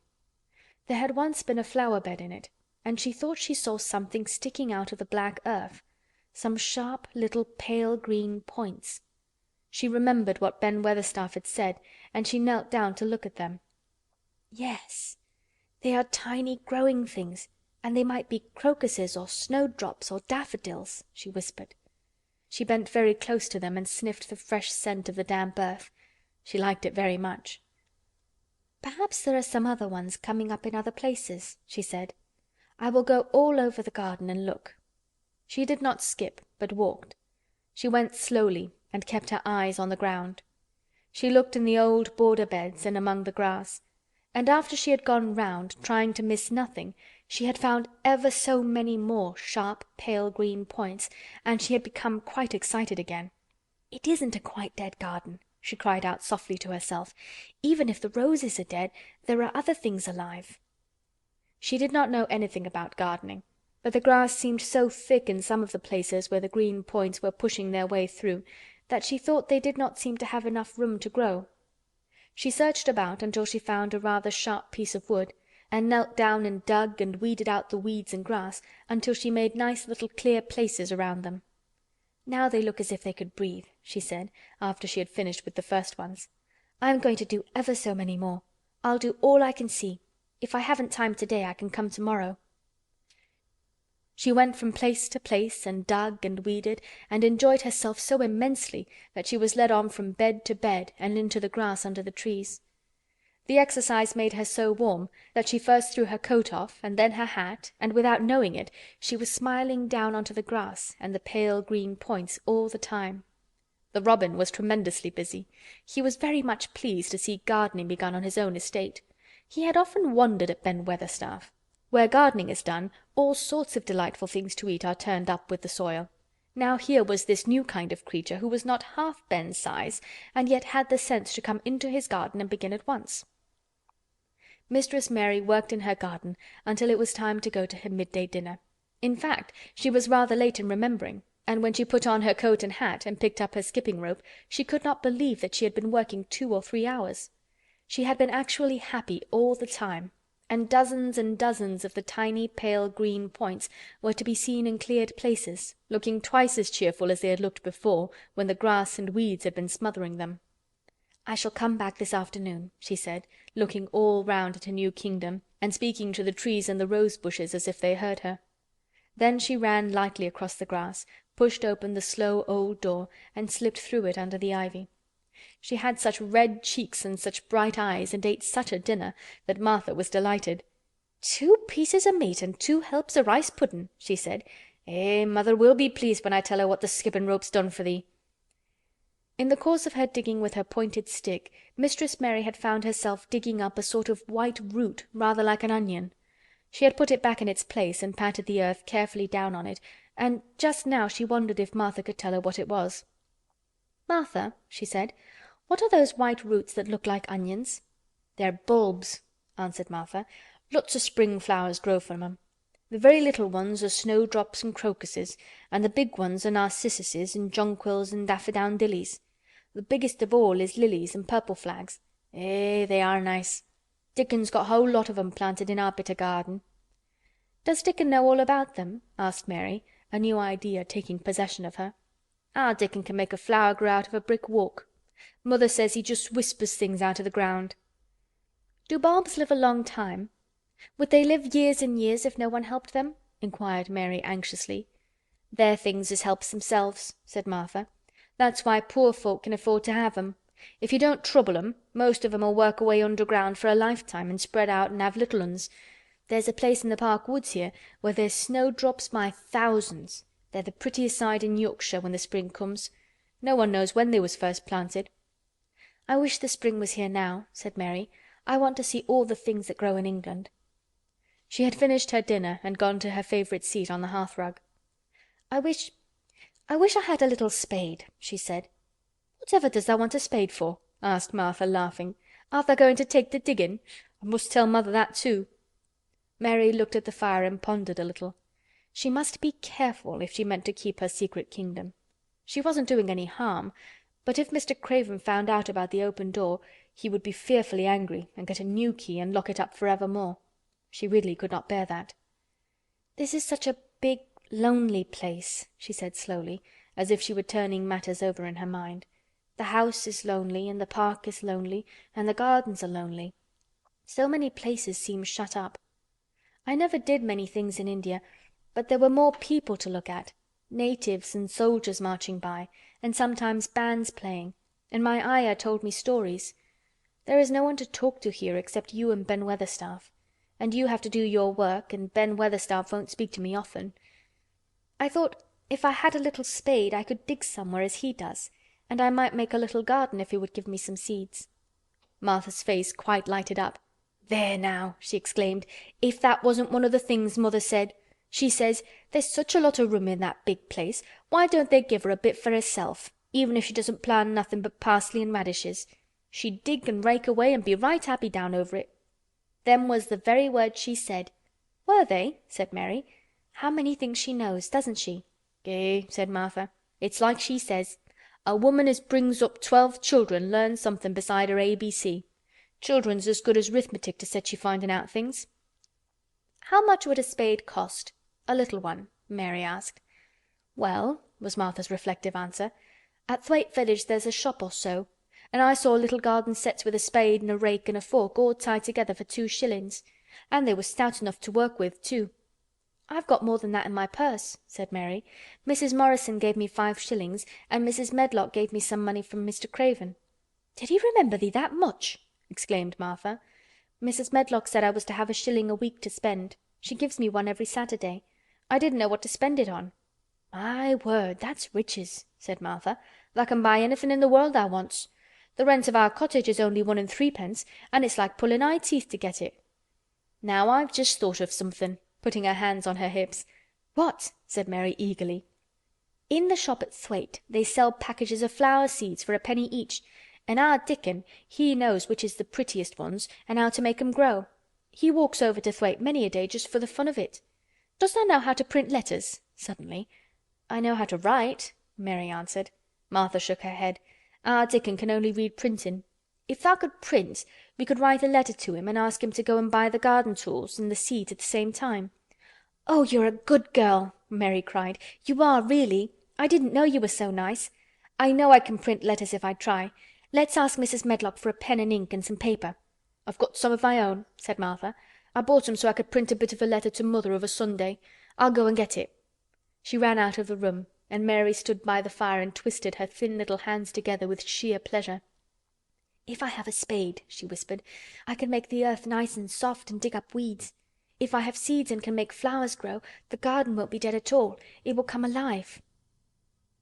She did not go out again that afternoon, because when Martha returned with her pen and ink and paper she was obliged to clear the table and carry the plates and dishes downstairs, and when she got into the kitchen Mrs. Medlock was there and told her to do something, so Mary waited for what seemed to her a long time before she came back. Then it was a serious piece of work to write to Dickon. Mary had been taught very little because her governesses had disliked her too much to stay with her. She could not spell particularly well, but she found that she could print letters when she tried. This was the letter Martha dictated to her. "My dear Dickon, this comes hoping to find you as well as it leaves me at present. Miss Mary has plenty of money, and will you go to Thwaite and buy her some flower seeds and a set of garden tools to make a flower bed. Pick the prettiest ones and easy to grow, because she has never done it before and lived in India, which is different. Give my love to Mother and every one of you. Miss Mary is going to tell me a lot more, so that on my next day out you can hear about elephants and camels and gentlemen going hunting lions and tigers. Your loving sister, Martha Phoebe Sowerby."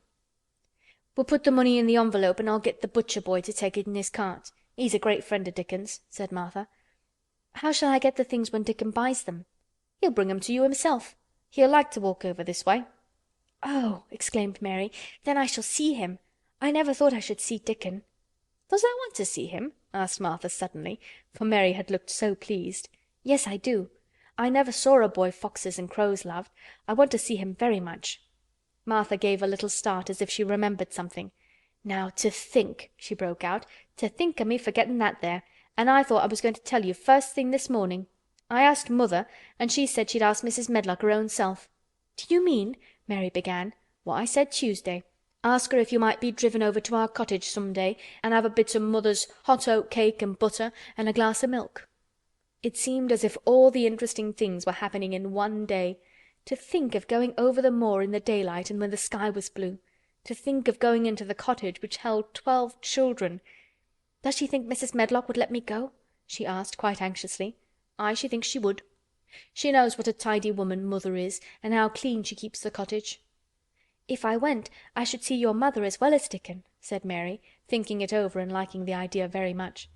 "She doesn't seem to be like the mothers in India." Her work in the garden and the excitement of the afternoon ended by making her feel quiet and thoughtful. Martha stayed with her until tea time, but they sat in comfortable quiet and talked very little. But just before Martha went downstairs for the tea tray, Mary asked a question. "Martha," she said, "has the scullery maid had the toothache again today?" Martha certainly started slightly. "What makes thee ask that?" she said. "Because when I waited so long for you to come back I opened the door and walked down the corridor to see if you were coming, and I heard that far-off crying again, just as we heard it the other night. There isn't a wind to-day, so you see it couldn't have been the wind." "Eh," said Martha restlessly, "tha' mustn't go walking about in corridors and listening. Mr. Craven would be that there angry there's no knowing what he'd do." "I wasn't listening," said Mary. "I was just waiting for you, and I heard it. That's 3 times." "My word, there's Mrs. Medlock's bell," said Martha, and she almost ran out of the room. "It's the strangest house anyone ever lived in," said Mary drowsily, as she dropped her head on the cushioned seat of the armchair near her. Fresh air and digging and skipping rope had made her feel so comfortably tired that she fell asleep. Chapter 9. Chapter 10. Dickon. The sun shone down for nearly a week on the secret garden. The secret garden was what Mary called it when she was thinking of it. She liked the name, and she liked still more the feeling that when its beautiful old walls shut her in, no one knew where she was. It seemed almost like being shut out of the world in some fairy place. The few books she had read and liked had been fairy story books, and she had read of secret gardens in some of the stories. Sometimes people went to sleep in them for 100 years, which she had thought must be rather stupid. She had no intention of going to sleep, and in fact she was becoming wider awake every day which passed at Misselthwaite. She was beginning to like to be out of doors. She no longer hated the wind, but enjoyed it. She could run faster and longer, and she could skip up to 100. The bulbs in the secret garden must have been much astonished. Such nice clear places were made round them that they had all the breathing space they wanted, and really, if Mistress Mary had known it, they began to cheer up under the dark earth and work tremendously. The sun could get at them and warm them, and when the rain came down it could reach them at once, so they began to feel very much alive. Mary was an odd, determined little person, and now she had something interesting to be determined about, she was very much absorbed indeed. She worked and dug and pulled up weeds steadily, only becoming more pleased with her work every hour instead of tiring of it. It seemed to her like a fascinating sort of play. She found many more of the sprouting pale green points than she had ever hoped to find.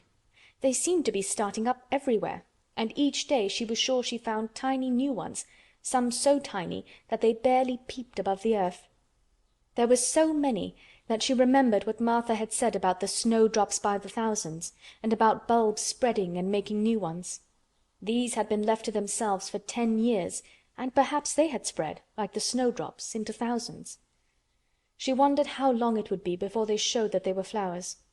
Sometimes she stopped digging to look at the garden and tried to imagine what it would be like when it was covered with thousands of lovely things in bloom.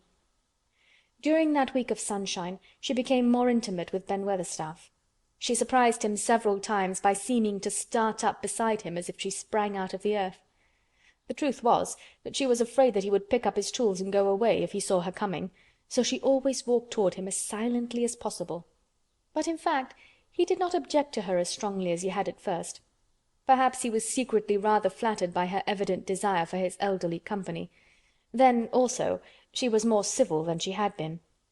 He did not know that when she first saw him she spoke to him as she would have spoken to a native, and had not known that a cross, sturdy old Yorkshireman was not accustomed to salaam his masters and be merely commanded by them to do things. "Thou'rt like the robin," he said to her one morning when he lifted his head and saw her standing by him.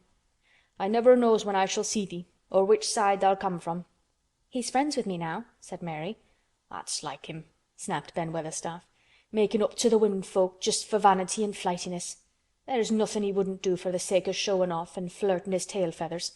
He's as full of pride as an egg's full of meat."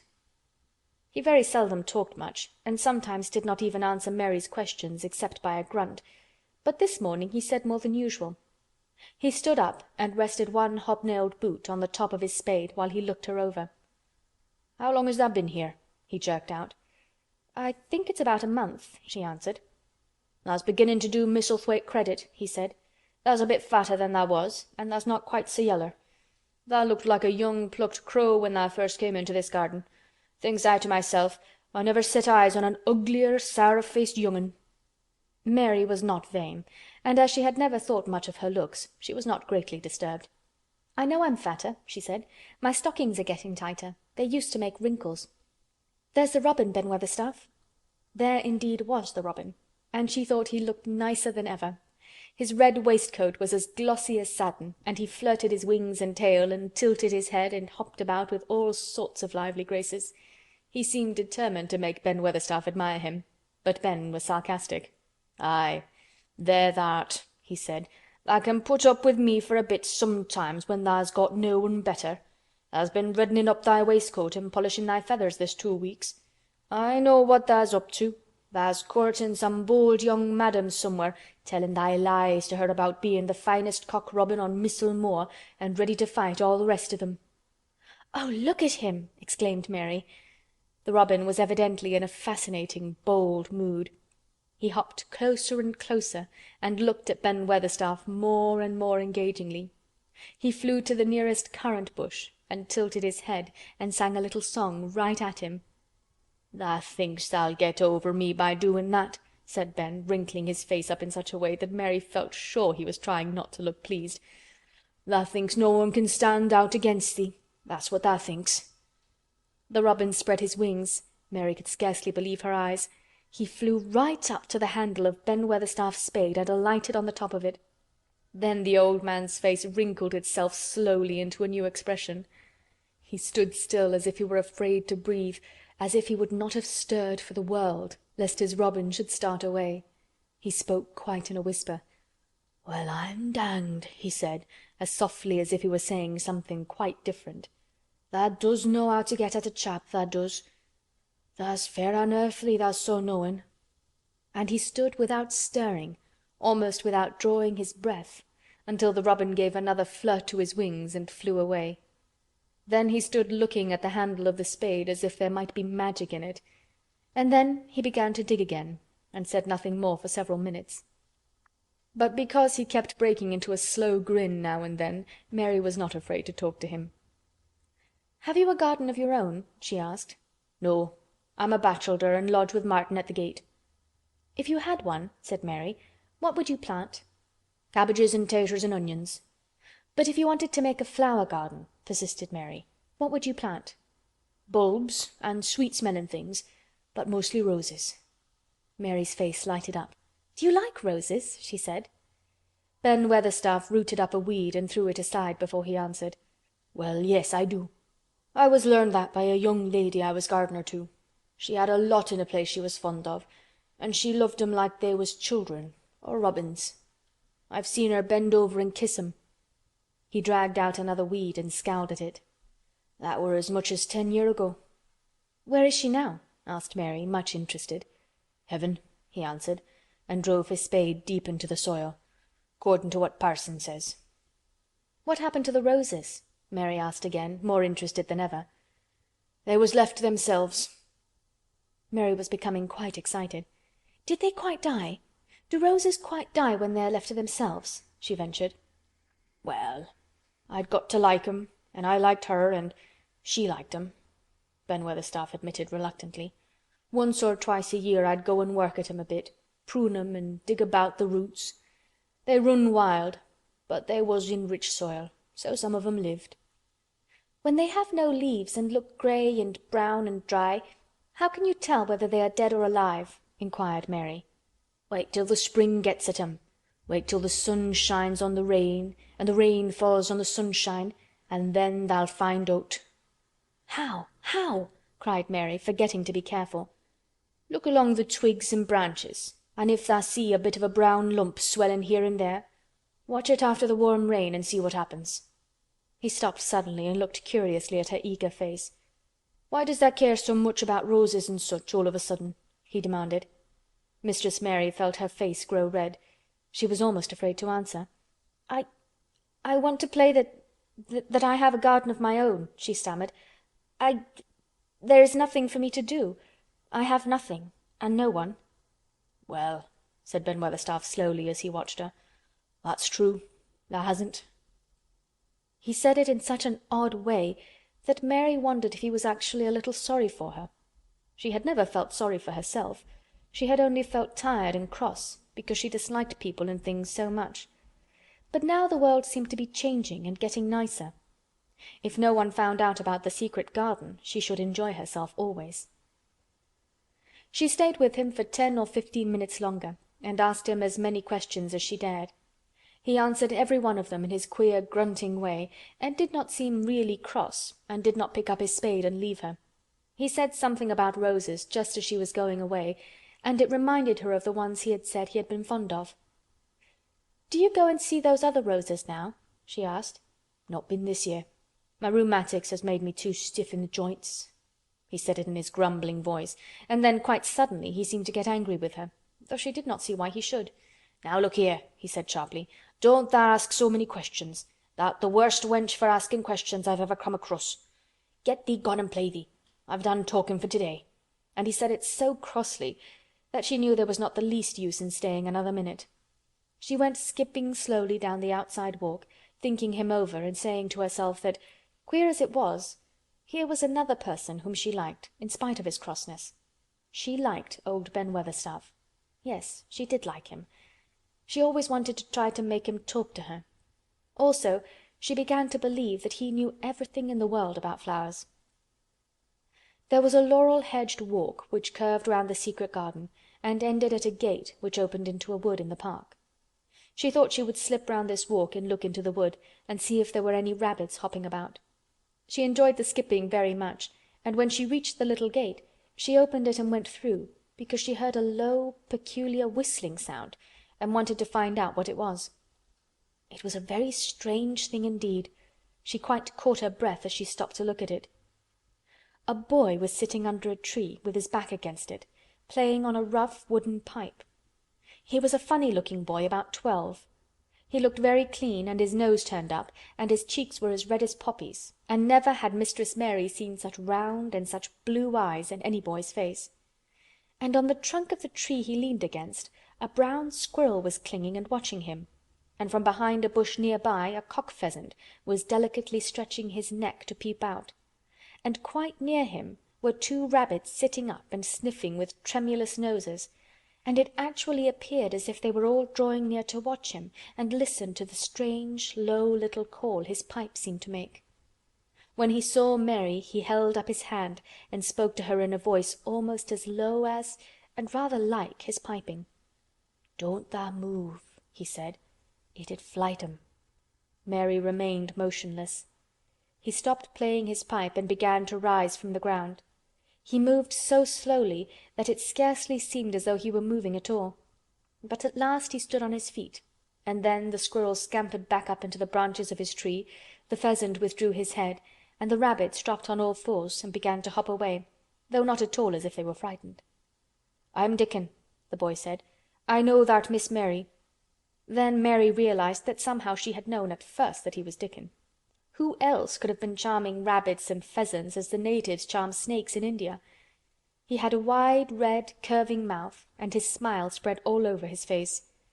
"I got up slow," he explained, "because if tha makes a quick move, it startles them. A body has to move gentle and speak low when wild things is about." He did not speak to her as if they had never seen each other before, but as if he knew her quite well. Mary knew nothing about boys, and she spoke to him a little stiffly because she felt rather shy. "Did you get Martha's letter?" she asked. He nodded his curly, rust-colored head. "That's why I come." He stooped to pick up something which had been lying on the ground beside him when he piped. "I've got the garden tools. There's a little spade and a rake and a fork and a hoe. They're good uns. There's a trowel too, and the woman in the shop threw in a packet of white poppy and one of blue larkspur when I bought th' other seeds." "Will you show the seeds to me?" Mary said. She wished she could talk as he did. His speech was so quick and easy. It sounded as if he liked her and was not the least afraid that she would not like him, though he was only a common Moor boy in patched clothes and with a funny face and a rough, rusty red head. As she came closer to him, she noticed that there was a clean, fresh scent of heather and grass and leaves about him, almost as if he were made of them. She liked it very much, and when she looked into his funny face with the red cheeks and round blue eyes, she forgot that she had felt shy. "Let us sit down on this log and look at them," she said. They sat down, and he took a clumsy little brown paper package out of his coat pocket. He untied the string, and inside there were ever so many neater and smaller packages with a picture of a flower on each one. "There's a lot o' mignonette and poppies," he said. "Mignonette's the sweetest smellin' thing as grows, and it'll grow wherever you cast it, same as poppies will. Them as'll come up and bloom if you just whistle to 'em, them's the nicest of all." He stopped and turned his head quickly, his poppy-cheeked face lighting up. "Where's that robin as is callin' us?" he said. The chirp came from a thick holly bush, bright with scarlet berries, and Mary thought she knew whose it was. "Is it really calling us?" she asked. "Aye," said Dickon, as if it was the most natural thing in the world. "He's callin' someone he's friends with. That's same as sayin', 'Here I am, look at me. I wants a bit of a chat.' There he is in the bush. Whose is he?" "He's Ben Weatherstaff's, but I think he knows me a little," answered Mary. "Aye, he knows thee," said Dickon in his low voice again. "An' he likes thee. He's took thee on. He'll tell me all about thee in a minute." He moved quite close to the bush with the slow movement Mary had noticed before, and then he made a sound almost like the robin's own twitter. The robin listened a few seconds intently and then answered quite as if he were replying to a question. "Aye, he's a friend o' yours," chuckled Dickon. "Do you think he is?" cried Mary eagerly. She did so want to know. "Do you think he really likes me?" "He wouldn't come near thee if he didn't," answered Dickon. "Birds is rare choosers, and a robin can flout a body worse than a man. See, he's making up to thee now. Cannot tha see a chap, he's sayin'?" And it really seemed as if it must be true. He so sidled and twittered and tilted as he hopped on his bush. "Do you understand everything birds say?" said Mary. Dickon's grin spread until he seemed all wide red curving mouth, and he rubbed his rough head. "I think I do, and they think I do," he said. "I've lived on the moor with 'em so long. I've watched 'em break shell and come out and fledge and learn to fly and begin to sing, till I think I'm one of 'em. Sometimes I think p'raps I'm a bird or a fox or a rabbit or a squirrel or even a beetle, and I don't know it." He laughed and came back to the log and began to talk about the flower seeds again. He told her what they looked like when they were flowers. He told her how to plant them and watch them and feed and water them. "See here," he said suddenly, turning round to look at her. "I'll plant them for thee myself. Where is thy garden?" Mary's thin hands clutched each other as they lay on her lap. She did not know what to say, so for a whole minute she said nothing. She had never thought of this. She felt miserable. And she felt as if she went red and then pale. "Tha's got a bit o' garden, hasn't tha?" Dickon said. It was true that she had turned red and then pale. Dickon saw her do it, and as she still said nothing, he began to be puzzled. "Wouldn't they give thee a bit?" he asked. "Hasn't tha got any yet?" She held her hands tighter and turned her eyes toward him. "I don't know anything about boys," she said slowly. "Could you keep a secret if I told you one? It's a great secret. I don't know what I should do if anyone found it out. I believe I should die." She said the last sentence quite fiercely. Dickon looked more puzzled than ever and even rubbed his hand over his rough head again, but he answered quite good-humoredly. "I'm keeping secrets all the time," he said. "If I couldn't keep secrets from th' other lads, secrets about foxes' cubs and birds' nests and wild things' holes, there'd be naught safe on the moor. Aye, I can keep secrets." Mistress Mary did not mean to put out her hand and clutch his sleeve, but she did it. "I've stolen a garden," she said very fast. "It isn't mine. It isn't anybody's. Nobody wants it. Nobody cares for it. Nobody ever goes into it. Perhaps everything is dead in it already. I don't know." She began to feel hot and as contrary as she had ever felt in her life. "I don't care. I don't care. Nobody has any right to take it from me when I care about it and they don't. They're letting it die all shut in by itself," she ended passionately, and she threw her arms over her face and burst out crying. Poor little Mistress Mary. Dickon's curious blue eyes grew rounder and rounder. "Eh!" he said, drawing his exclamation out slowly, and the way he did it meant both wonder and sympathy. "I've nothing to do," said Mary. "Nothing belongs to me. I found it myself and I got into it myself. I was only just like the robin, and they wouldn't take it from the robin." "Where is it?" asked Dickon in a dropped voice. Mistress Mary got up from the log at once. She knew she felt contrary again, and obstinate, and she did not care at all. She was imperious and Indian, and at the same time hot and sorrowful. "Come with me and I'll show you," she said. She led him round the laurel path and to the walk where the ivy grew so thickly. Dickon followed her with a queer, almost pitying look on his face. He felt as if he were being led to look at some strange bird's nest, and must move slowly. When she stepped to the wall and lifted the hanging ivy, he started. There was a door, and Mary pushed it slowly open, and they passed in together. And then Mary stood and waved her hand round defiantly. "It's this," she said. "It's a secret garden, and I'm the only one in the world who wants it to be alive." Dickon looked round and round about it, and round again. "Hey," he almost whispered. "It is a queer, pretty place. It's like as if a body was in a dream." End of Chapter 10. Chapter 11. The Nest of the Missel Thrush. For 2 or 3 minutes he stood looking round him, while Mary watched him, and then he began to walk about softly, even more lightly than Mary had walked the first time she had found herself inside the 4 walls. His eyes seemed to be taking in everything: the grey trees with the grey creepers climbing over them and hanging from their branches, the tangle on the walls and among the grass, the evergreen alcoves with the stone seats and tall flower urns standing in them. "I never thought I'd see this place," he said at last in a whisper. "Did you know about it?" asked Mary. She had spoken aloud, and he made a sign to her.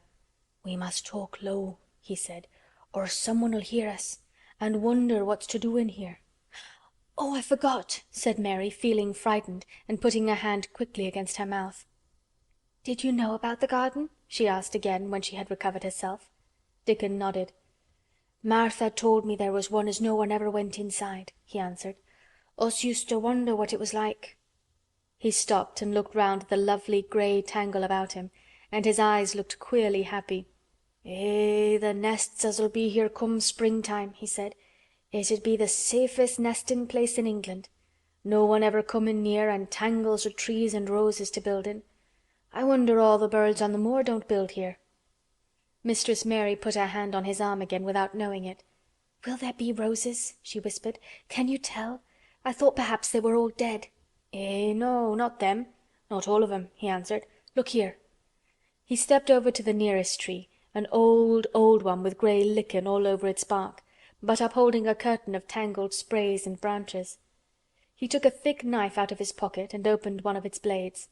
"There's lots o' dead wood as ought to be cut out," he said, "and there's a lot o' old wood, but it made some new last year. This here's a new bit," and he touched a shoot which looked brownish green instead of hard, dry grey. Mary touched it herself in an eager, reverent way. "That one?" she said. "Is that one quite alive? Quite?" Dickon curved his wide, smiling mouth. "It's as wick as you or me," he said, and Mary remembered that Martha had told her that wick meant alive or lively. "I'm glad it's wick," she cried out in her whisper. "I want them all to be wick. Let us go round the garden and count how many wick ones there are." She quite panted with eagerness, and Dickon was as eager as she was. They went from tree to tree and from bush to bush. Dickon carried his knife in his hand and showed her things which she thought wonderful. "They've run wild," he said, "but the strongest ones have fair thrived on it. The delicatest ones has died out, but t'others has growed and spread till they's a wonder. See here," and he pulled down a thick, grey, dry-looking branch.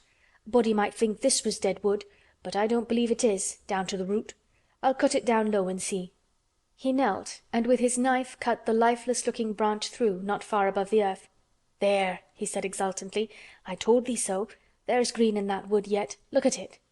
Mary was down on her knees before he spoke, gazing with all her might. "When it looks a bit greenish and juicy like that, it's wick," he explained. "When th' inside is dry and breaks easy, like this here piece I've cut off, it's done for. There's a big root here as all this live wood sprang out of, and if t'old wood's cut off and it's dug round and took care of, there'll be—" He stopped and lifted his face to look up at the climbing and hanging sprays above him. "There'll be a fountain o' roses here this summer." They went from bush to bush and from tree to tree. He was very strong and clever with his knife, and knew how to cut the dry and dead wood away, and could tell when an unpromising bough or twig had still green life in it. In the course of half an hour Mary thought she could tell too, and when he cut through a lifeless-looking branch she would cry out joyfully under her breath when she caught sight of the least shade of moist green. The spade and hoe and fork were very useful. He showed her how to use the fork while he dug about the roots with the spade and stirred the earth and let the air in. They were working industriously round one of the biggest standard roses when he caught sight of something which made him utter an exclamation of surprise. "Why!" he cried, pointing to the grass a few feet away. "Who did that there?" It was one of Mary's own little clearings round the pale green points. "I did it," said Mary. "Why, I thought tha' didn't know nothin' about gardenin'," he exclaimed. "I don't," she answered, "but they were so little and the grass was so thick and strong and they looked as if they had no room to breathe, so I made a place for them. I don't even know what they are." Dickon went and knelt down by them, smiling his wide smile. "Tha' was right," he said. "A gardener couldn't have told thee better. They'll grow now like Jack's beanstalk. They're crocuses and snowdrops, and these here is narcissuses," turning to another patch, "and here's daffydowndillys. Eh, they will be a sight." He ran from one clearing to another. "Tha's done a lot o' work for such a little wench," he said, looking her over.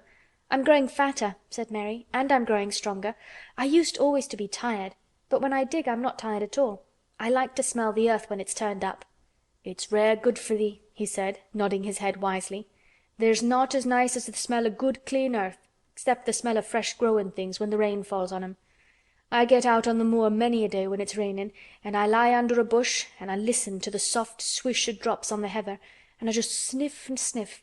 My nose end fair quivers like a rabbit's, mother says." "Do you never catch cold?" inquired Mary, gazing at him wonderingly. She had never seen such a funny boy, or such a nice one. "Not me," he said, grinning. "I never ketched cold since I was born. I wasn't brought up nesh enough. I've chased about the moor in all weathers, same as the rabbits does. Mother says I've sniffed up too much fresh air for 12 year to ever get to sniffin' with cold. I'm as tough as a whitethorn knobstick." He was working all the time he was talking, and Mary was following him and helping him with her fork or the trowel. "There's a lot of work to do here," he said once, looking about quite exultantly. "Will you come again and help me to do it?" Mary begged. "I'm sure I can help too. I can dig and pull up weeds and do whatever you tell me. Oh, do come, Dickon." "I'll come every day if tha' wants me, rain or shine," he answered stoutly. "It's the best fun I ever had in my life, shut in here and wakening up a garden." "If you will come," said Mary, "if you will help me to make it alive, I don't know what I'll do," she ended helplessly. "What could you do for a boy like that?" "I'll tell thee what tha'll do," said Dickon with his happy grin. "Tha'll get fat and tha'll get as hungry as a young fox and tha'll learn how to talk to the robin same as I do. Eh, we'll have a lot of fun." He began to walk about, looking up in the trees and at the walls and bushes with a thoughtful expression. "I wouldn't want to make it look like a gardener's garden, all clipped and spick and span, would you?" he said. "It's nicer like this, with things running wild and swinging and catching hold of each other." "Don't let us make it tidy," said Mary anxiously. "It wouldn't seem like a secret garden if it was tidy." Dickon stood rubbing his rusty red head with a rather puzzled look. "It's a secret garden sure enough," he said. "But seems like someone besides the robin must have been in it since it was shut up 10 year ago." "But the door was locked and the key was buried," said Mary. "No one could get in." "That's true," he answered. "It's a queer place. Seems to me as if there'd been a bit of pruning done here and there later than 10 year ago." "But how could it have been done?" said Mary. He was examining a branch of a standard rose and he shook his head. "Aye, how could it?" he murmured. "With the door locked and the key buried." Mistress Mary always felt that however many years she lived, she should never forget that first morning when her garden began to grow. Of course it did seem to begin to grow for her that morning. When Dickon began to clear places to plant seeds, she remembered what Basil had sung at her when he wanted to tease her. "Are there any flowers that look like bells?" she inquired. "Lilies of the valley does," he answered, digging away with the trowel. "And there's Canterbury bells and campanulas." "Let's plant some," said Mary. "There's lilies of the valley here already. I saw 'em. They'll have growed too close and we'll have to separate them, but there's plenty. T'other ones take 2 years to bloom from seed, but I can bring you some bits of plants from our cottage garden. Why does I want 'em?" Then Mary told him about Basil and his brothers and sisters in India, and of how she had hated them, and of their calling her Mistress Mary Quite Contrary. "They used to dance round and sing at me. They sang, 'Mistress Mary Quite Contrary, how does your garden grow, with silver bells and cockle shells and marigolds all in a row.' I just remembered it, and it made me wonder if there really were flowers like silver bells." She frowned a little and gave her trowel a rather spiteful dig into the earth. "I wasn't as contrary as they were." But Dickon laughed.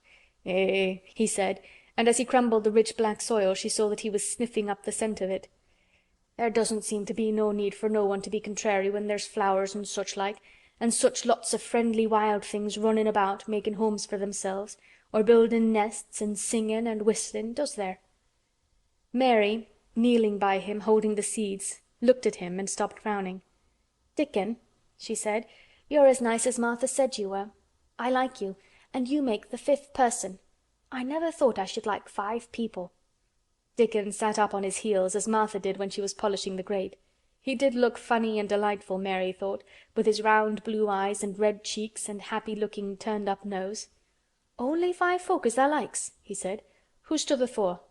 "Your mother and Martha," Mary checked them off on her fingers, "and the Robin and Ben Weatherstaff." Dickon laughed so that he was obliged to stifle the sound by putting his arm over his mouth. "I know thou thinks I'm a queer lad," he said, "but I think thou'rt the queerest little lass I ever saw." Then Mary did a strange thing. She leaned forward and asked him a question she had never dreamed of asking anyone before. And she tried to ask it in Yorkshire, because that was his language, and in India a native is always pleased if you knew his speech. "Does tha like me?" she said. "Eh," he answered heartily, "that I does. I likes thee wonderful, and so does the robin, I do believe." "That's 2 then," said Mary. "That's 2 for me." And they began to work harder than ever and more joyfully. Mary was startled and sorry when she heard the big clock in the courtyard strike the hour of her midday dinner. "I shall have to go," she said mournfully. "And you will have to go too, won't you?" Dickon grinned. "My dinner's easy to carry about with me," he said.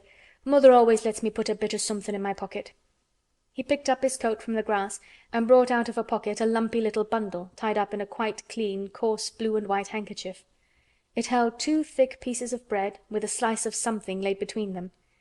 "It's oftenest naught but bread," he said, "but I've got a fine slice of fat bacon with it today." Mary thought it looked a queer dinner, but he seemed ready to enjoy it. "Run on and get thy victuals," he said. "I'll be done with mine first. I'll get some more work done before I start back home." He sat down with his back against a tree. "I'll call the robin up," he said, "and give him the rind o' the bacon to peck at. They likes a bit of fat wonderful." Mary could scarcely bear to leave him. Suddenly it seemed as if he might be a sort of wood fairy who might be gone when she came into the garden again. He seemed too good to be true. She went slowly halfway to the door in the wall, and then she stopped and went back. "Whatever happens, you never would tell," she said. His poppy-colored cheeks were distended with his first big bite of bread and bacon, but he managed to smile encouragingly. "If thou was a missel thrush and showed me where thy nest was, does tha think I'd tell anyone?" "Not me," he said. "Thou'rt as safe as a missel thrush." And she was quite sure she was. End of Chapter 11. Chapter 12. Might I have a bit of earth? Mary ran so fast that she was rather out of breath when she reached her room. Her hair was ruffled on her forehead, and her cheeks were bright pink. Her dinner was waiting on the table, and Martha was waiting near it. "Tha's a bit late," she said. "Where has tha been?" "I've seen Dickon," said Mary. "I've seen Dickon." "I knew he'd come," said Martha exultantly. "How does tha like him?" I think he's beautiful," said Mary in a determined voice. Martha looked rather taken aback, but she looked pleased too. "Well," she said, "he's the best lad as ever was born, but us never thought he was handsome. His nose turns up too much." "I like it to turn up," said Mary. "An' his eyes is so round," said Martha a trifle doubtful, "though they're a nice colour." "I like them round," said Mary, "and they are exactly the colour of the sky over the moor." Martha beamed with satisfaction. "Mother says he made 'em that colour with always looking up at the birds in the clouds. But he has got a big mouth, hasn't he now?" "I love his big mouth," said Mary obstinately. "I wish mine were just like it." Martha chuckled delightedly. "It'd look rare and funny in thy tiny bit of a face," she said. "But I knowed it would be that way when tha saw him. How did tha like the seeds and the garden tools?" "How did you know he brought them?" asked Mary. "Eh? I never thought of him not bringing 'em. He'd be sure to bring 'em if they was in Yorkshire. He's such a trusty lad." Mary was afraid that she might begin to ask difficult questions, but she did not. She was very much interested in the seeds and gardening tools, and there was only one moment when Mary was frightened. This was when she began to ask where the flowers were to be planted. "Who did tha' ask about it?" she inquired. "I haven't asked anybody yet," said Mary, hesitating. "Well, I wouldn't ask the head gardener. He's too grand, Mr. Roach is." "I've never seen him," said Mary. "I've only seen under gardeners and Ben Weatherstaff." "If I was you I'd ask Ben Weatherstaff," advised Martha. "He's not half as bad as he looks, for all he's so crabbed. Mr. Craven lets him do what he likes, because he was here when Mrs. Craven was alive, and he used to make her laugh. She liked him. Perhaps he'd find you a corner somewhere out of the way." "If it was out of the way and no one wanted it, no one could mind my having it, could they?" Mary said anxiously. "There wouldn't be no reason," answered Martha. "You wouldn't do no harm." Mary ate her dinner as quickly as she could, and when she rose from the table she was going to run to her room to put her hat on again, but Martha stopped her. "I've got something to tell you," she said. "I thought I'd let you eat your dinner first. Mr. Craven came back this morning, and I think he wants to see you." Mary turned quite pale. "Oh!" she said. "Why? Why? He didn't want to see me when I came. I heard Pitcher say he didn't." "Well," explained Martha, "Mrs. Medlock says it's because o' mother. She was walking to Thwaite village and she met him. She'd never spoke to him before, but Mrs. Craven had been to our cottage 2 or 3 times. He'd forgot, but mother hadn't, and she made bold to stop him. I don't know what she said to him about you, but she said something as has put him in the mind to see you before he goes away again tomorrow." "Oh!" cried Mary. "Is he going away tomorrow? I am so glad." "He's going for a long time. He mayn't come back till autumn or winter. He's going to travel in foreign places. He's always doing it." "Oh, I'm so glad, so glad," said Mary thankfully. If he did not come back until winter, or even autumn, there would be time to watch the secret garden come alive. Even if he found out then and took it away from her, she would have had that much at least. "When do you think you will want to see—" She did not finish the sentence because the door opened and Mrs. Medlock walked in. She had on her best black dress and cap, and her collar was fastened with a large brooch with a picture of a man's face on it. It was a colored photograph of Mr. Medlock, who had died years ago, and she always wore it when she was dressed up. She looked nervous and excited. "Your hair's rough," she said quickly. "Go and brush it. Martha, help her to slip on her best dress. Mr. Craven sent me to bring her to him in his study." All the pink left Mary's cheeks. Her heart began to thump, and she felt herself changing into a stiff, plain, silent child again. She did not even answer Mrs. Medlock, but turned and walked into her bedroom, followed by Martha.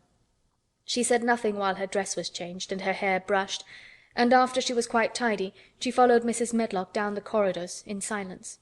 What was there for her to say?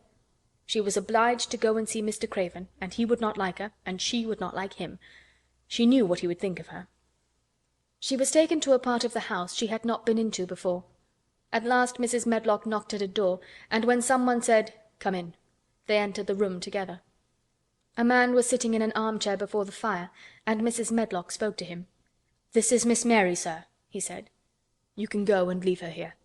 I will ring for you when I want you to take her away," said Mr. Craven. When she went out and closed the door, Mary could only stand waiting, a plain little thing, twisting her thin hands together. She could see that the man in the chair was not so much a hunchback as a man with high, rather crooked shoulders, and he had black hair streaked with white. He turned his head over his shoulders and spoke to her. "Come here," he said. Mary went to him. He was not ugly. His face would have been handsome if it had not been so miserable. He looked as if the sight of her worried and fretted him, and as if he did not know what in the world to do with her. "Are you well?" he asked. "Yes," answered Mary. "Do they take good care of you?" "Yes." He rubbed his forehead fretfully as he looked her over.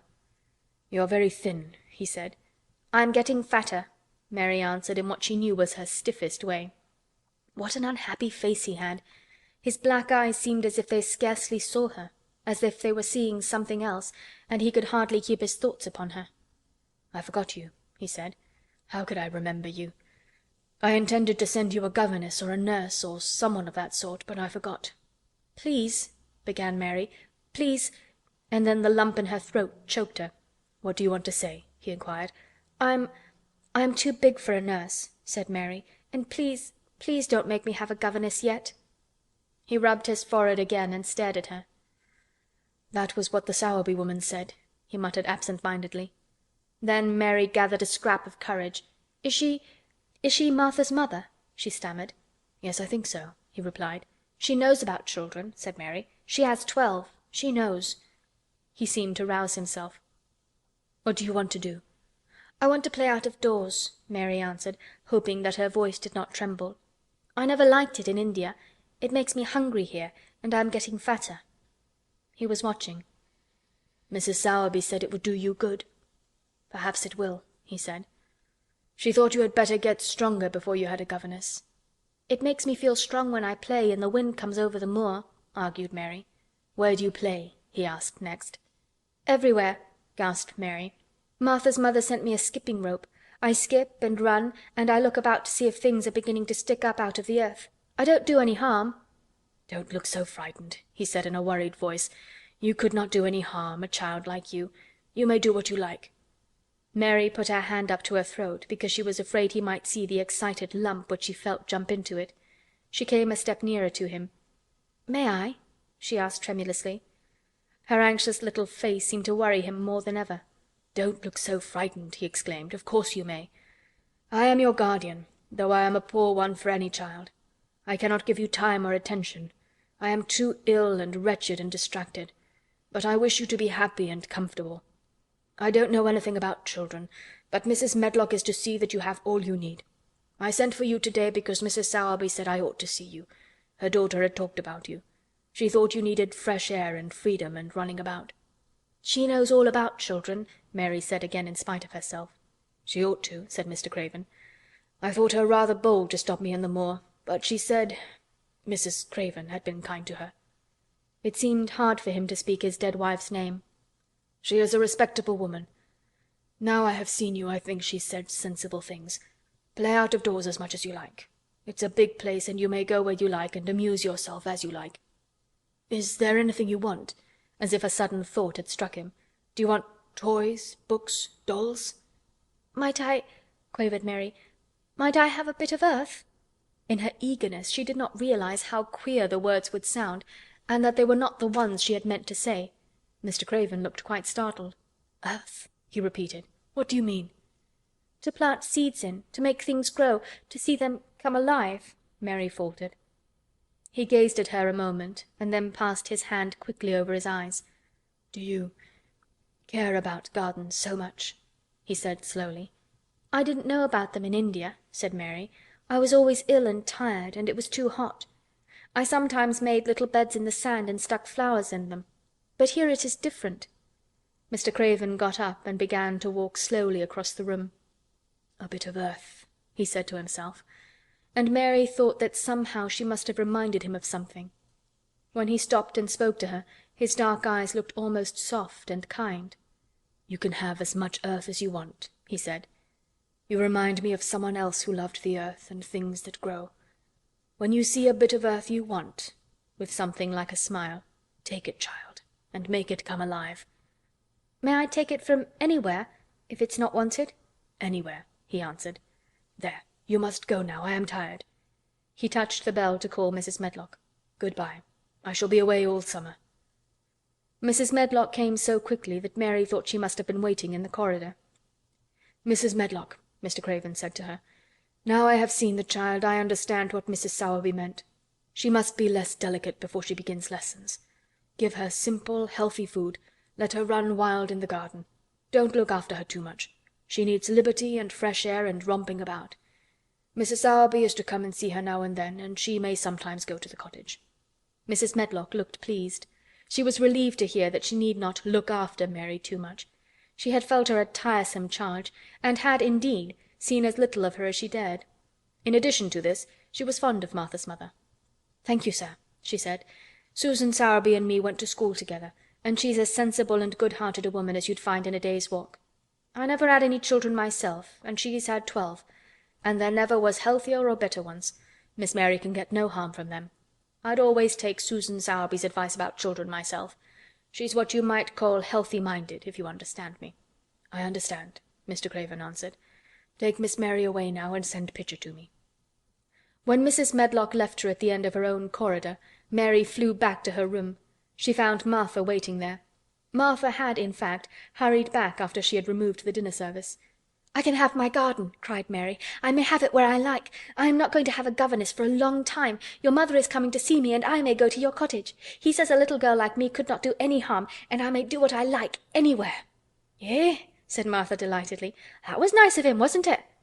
"Martha," said Mary solemnly, "he is really a nice man, only his face is so miserable, and his forehead is all drawn together." She ran as quickly as she could to the garden. She had been away so much longer than she had thought she should, and she knew Dickon would have to set out early on his 5-mile walk. When she slipped through the door under the ivy, she saw that he was not working where she had left him. The gardening tools were laid together under a tree. She ran to them, looking all around the place, but there was no Dickon to be seen. He had gone away, and the secret garden was empty, except for the robin who had just flown across the wall and sat on a standard rose-bush watching her. "He's gone," she said woefully. "Oh, was he only a wood fairy?" Something white fastened to the standard rose-bush caught her eye. It was a piece of paper. In fact, it was a piece of the letter she had printed for Martha to send to Dickon. It was fastened on the bush with a long thorn, and in a minute she knew Dickon had left it there.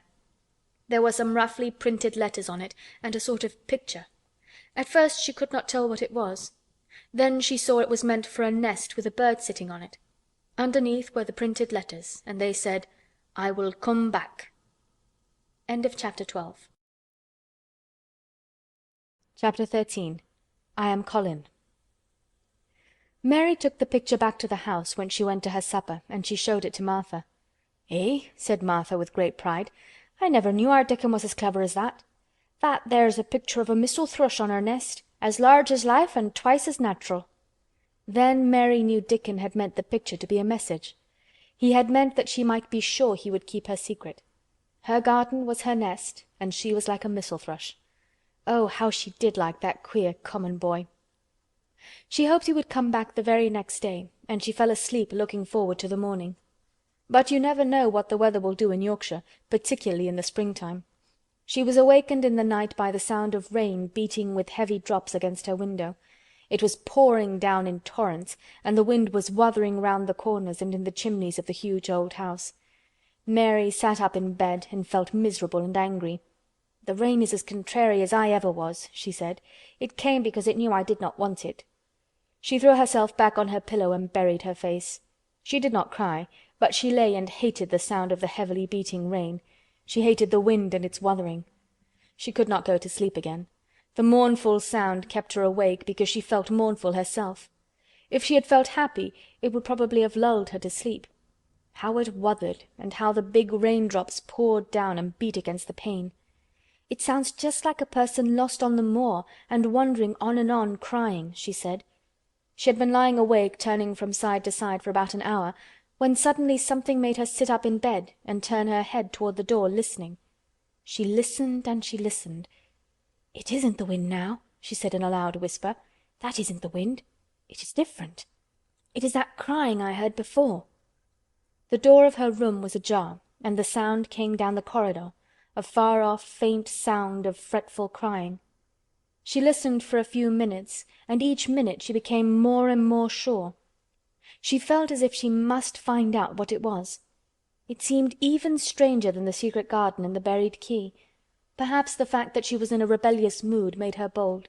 She put her foot out of bed and stood on the floor. "I'm going to find out what it is," she said. "Everybody is in bed, and I don't care about Mrs. Medlock. I don't care." There was a candle by her bedside, and she took it up and went softly out of the room. The corridor looked very long and dark, but she was too excited to mind that.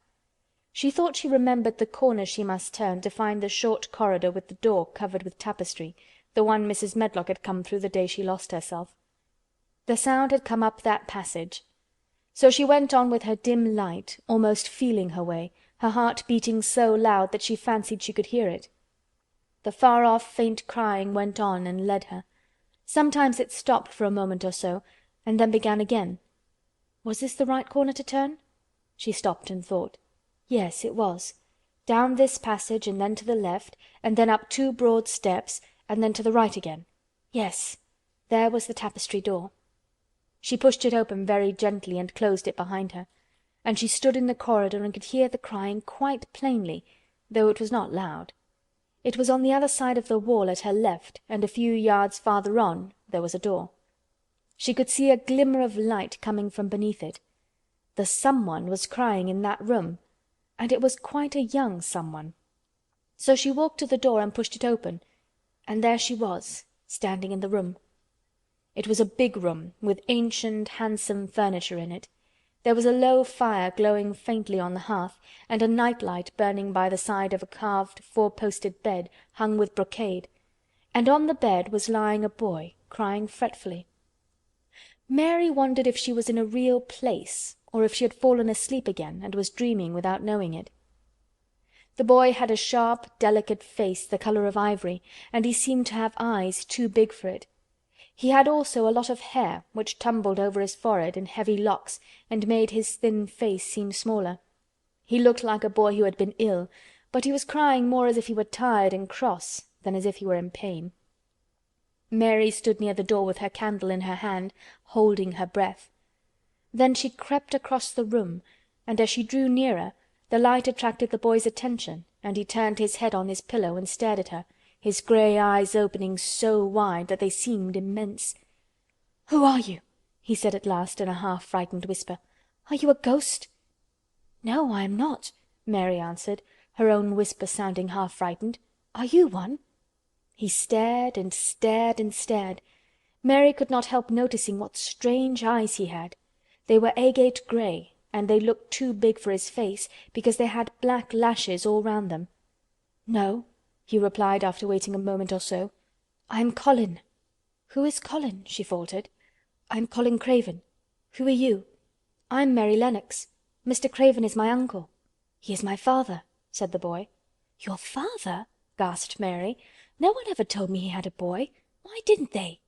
"Come here," he said, still keeping his strange eyes fixed on her with an anxious expression. She came close to the bed, and he put out his hand and touched her. "You are real, aren't you?" he said. "I have such real dreams very often. You might be one of them." Mary had slipped on a woolen wrapper before she left her room, and she put a piece of it between his fingers. "Rub that and see how thick and warm it is," she said. "I will pinch you a little if you like, to show you how real I am. For a minute I thought you might be a dream too." "Where did you come from?" he asked. "From my own room. The wind wuthered so I couldn't go to sleep, and I heard someone crying and wanted to find out who it was." "What were you crying for?" "Because I couldn't go to sleep either, and my head ached." "Tell me your name again." "Mary Lennox. Did no one ever tell you I had come to live here?"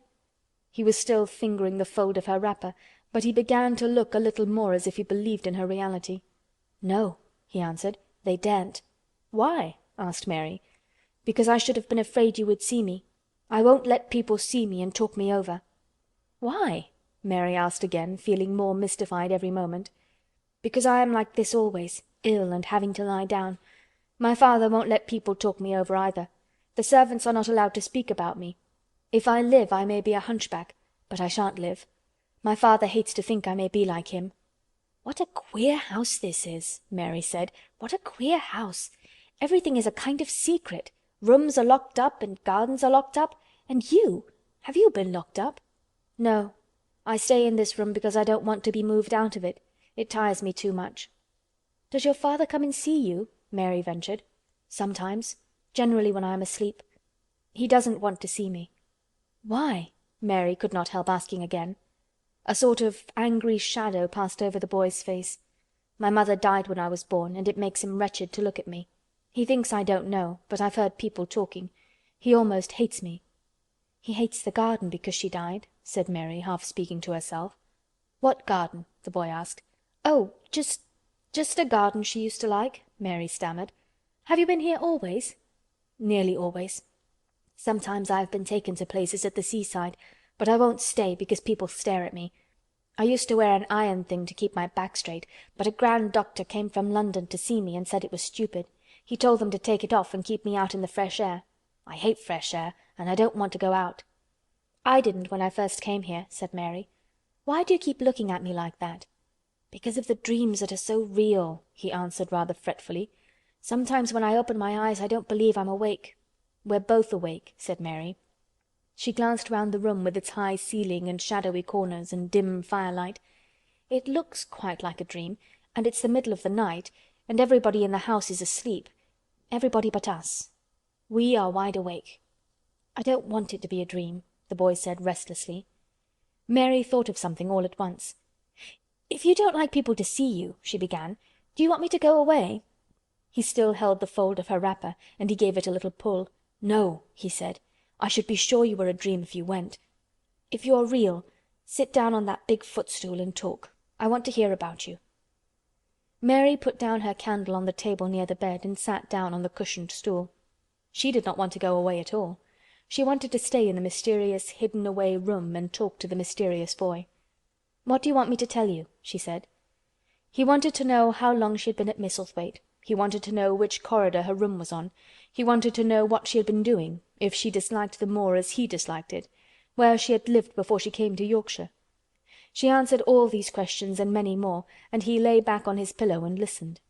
He made her tell him a great deal about India and about her voyage across the ocean. She found out that because he had been an invalid he had not learned things as other children had. One of his nurses had taught him to read when he was quite little, and he was always reading and looking at pictures in splendid books. Though his father rarely saw him when he was awake, he was given all sorts of wonderful things to amuse himself with. He never seemed to have been amused, however. He could have anything he asked for, and was never made to do anything he did not like to do. "Everyone is obliged to do what pleases me," he said indifferently. "It makes me ill to be angry. No one believes I shall live to grow up." He said it as if he was so accustomed to the idea that it had ceased to matter to him at all. He seemed to like the sound of Mary's voice. As she went on talking he listened in a drowsy, interested way. Once or twice she wondered if he were not gradually falling into a doze, but at last he asked a question which opened up a new subject. "How old are you?" he asked. "I'm 10," answered Mary, forgetting herself for the moment. "And so are you." "How do you know that?" he demanded in a surprised voice. "Because when you were born the garden door was locked and the key was buried, and it has been locked for 10 years."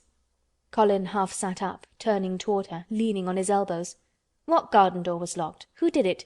Where was the key buried?" he exclaimed, as if he were suddenly very much interested. It was the garden Mr. Craven hates," said Mary nervously. "He locked the door. No one knew where he buried the key." "What sort of a garden is it?" Colin persisted eagerly. "No one has been allowed to go into it for 10 years," was Mary's careful answer. But it was too late to be careful. He was too much like herself. He too had had nothing to think about, and the idea of a hidden garden attracted him as it had attracted her. He asked question after question. Where was it? Had she never looked for the door? Had she never asked the gardeners? "They won't talk about it," said Mary. "I think they've been told not to answer questions." "I would make them," said Colin. "Could you?" Mary faltered, beginning to feel frightened. If he could make people answer questions, who knew what might happen? "Everyone is obliged to please me, I told you that," he said. "If I were to live, this place would sometime belong to me. They all know that. I would make them tell me." Mary had not known that she herself had been spoiled, but she could see quite plainly that this mysterious boy had been. He thought that the whole world belonged to him. How peculiar he was, and how coolly he spoke of not living. "Do you think you won't live?" she asked, partly because she was curious and partly in hope of making him forget the garden. "I don't suppose I shall," he answered as indifferently as he had spoken before. "Ever since I remember anything I have heard people say I shan't. At first they thought I was too little to understand, and now they think I don't hear. But I do. My doctor is my father's cousin. He is quite poor, and if I die he will have all Misselthwaite when my father is dead. I should think he wouldn't want me to live." "Do you want to live?" inquired Mary. "No," he answered in a cross, tired fashion. "But I don't want to die. When I feel ill I lie here and think about it until I cry and cry." "I have heard you crying 3 times," Mary said, "but I did not know who it was. Were you crying about that?" She did so want him to forget the garden. "I dare say," he answered. "Let us talk about something else. Talk about that garden. Don't you want to see it?" "Yes," answered Mary in quite a low voice. "I do," he went on persistently. "I don't think I ever really wanted to see anything before, but I want to see that garden. I want the key dug up. I want the door unlocked. I would let them take me there in my chair. That will be getting fresh air. I'm going to make them open the door." He had become quite excited, and his strange eyes began to shine like stars and looked more immense than ever. "They have to please me," he said. "I will make them take me there, and I will let you go too." Mary's hands clutched each other. Everything would be spoiled, everything. Dickon would never come back. She would never again feel like a missel thrush with a safe hidden nest. "Oh, don't do that!" she cried out. He stared as if he thought she had gone crazy. "Why?" he exclaimed. "You said you wanted to see it." "I do," she answered, almost with a sob in her throat. "But if you make them open the door and take you in like that, it will never be a secret again." He leaned still farther forward. "A secret," he said. "What do you mean?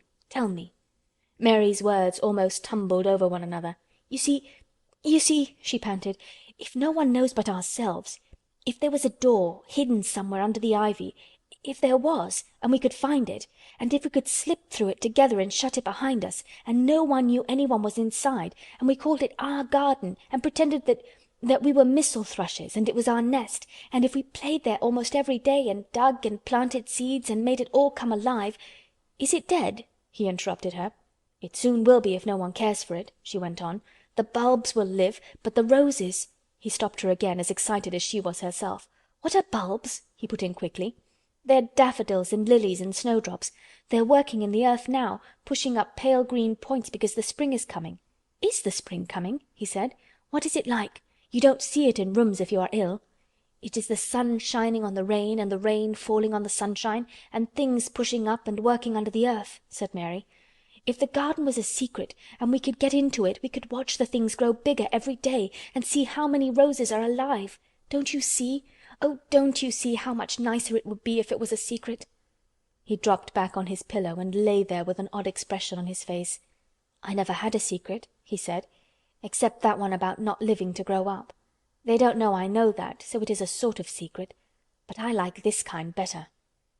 "If you won't make them take you to the garden," pleaded Mary, "perhaps—I feel almost sure I can find out how to get in sometime. And then, if the doctor wants you to go out in your chair, and if you can always do what you want to do, perhaps we might find some boy who would push you, and we could go alone, and it would always be a secret garden." "I should like that," he said very slowly, his eyes looking dreamy. "I should like that. I should not mind fresh air in a secret garden."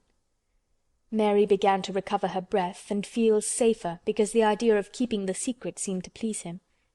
She felt almost sure that if she kept on talking and could make him see the garden in his mind as she had seen it, he would like it so much that he could not bear to think that everybody might tramp into it when they chose. "I'll tell you what I think it would be like if we could go into it," she said. "It has been shut up so long things have grown into a tangle, perhaps." He lay quite still and listened while she went on talking about the roses which might have clambered from tree to tree and hung down, about the many birds which might have built their nests there because it was so safe. And then she told him about the robin and Ben Weatherstaff, and there was so much to tell about the robin, and it was so easy and safe to talk about it, that she ceased to be afraid. The robin pleased him so much that he smiled until he looked almost beautiful, and at first Mary had thought that he was even plainer than herself, with his big eyes and heavy locks of hair. "I did not know birds could be like that," he said. "But if you stay in a room you never see things. What a lot of things you know! I feel as if you had been inside that garden." She did not know what to say, so she did not say anything. He evidently did not expect an answer, and the next moment he gave her a surprise. "I'm going to let you look at something," he said. "Do you see that rose-colored silk curtain hanging on the wall over the mantelpiece?" Mary had not noticed it before, but she looked up and saw it. It was a curtain of soft silk hanging over what seemed to be some picture. "Yes," she answered. "There is a cord hanging from it," said Colin. "Go and pull it." Mary got up, much mystified, and found the cord. When she pulled it the silk curtain ran back on rings, and when it ran back it uncovered a picture. It was the picture of a girl with a laughing face. She had bright hair tied up with a blue ribbon, and her gay, lovely eyes were exactly like Colin's unhappy ones, agate grey and looking twice as big as they really were because of the black lashes all round them. "She is my mother," said Colin complainingly. "I don't see why she died. Sometimes I hate her for doing it." "How queer," said Mary. "If she had lived I believe I should not have been ill always," he grumbled. "I dare say I should have lived too. And my father would not have hated to look at me. I dare say I should have had a strong back. Draw the curtain again." Mary did as she was told and returned to her footstool. "She is much prettier than you," she said, "but her eyes are just like yours. At least, They're the same shape and colour. Why is the curtain drawn over her?" He moved uncomfortably. "I made them do it," he said. "Sometimes I don't like to see her looking at me. She smiles too much when I am ill and miserable. Besides, she is mine, and I don't want everyone to see her." There were a few moments of silence, and then Mary spoke. "What would Mrs. Medlock do if she found out I had been here?" she inquired. "She would do as I told her to do," he answered. "And I should tell her that I wanted you to come here and talk to me every day. I am glad you came." "So am I," said Mary. "I will come as often as I can, but—" she hesitated. "I shall have to look every day for the garden door." "Yes, you must," said Colin. "And you can tell me about it afterward." He lay thinking for a few minutes, as he had done before, and then he spoke again. "I think you shall be a secret too," he said. "I will not tell them until they find out. I can always send the nurse out of the room and say that I want to be by myself. Do you know Martha?" "Yes, I know her very well," said Mary. "She waits on me." He nodded his head toward the outer corridor. "She is the one who is asleep in the other room. The nurse went away yesterday to stay all night with her sister, and she always makes Martha attend to me when she wants to go out. Martha shall tell you when to come here." Then Mary understood Martha's troubled look when she had asked questions about the crying. "Martha knew about you all the time?" she said. "Yes. She often attends to me. The nurse likes to get away from me, and then Martha comes." "I've been here a long time," said Mary. "Shall I go away now? Your eyes look sleepy."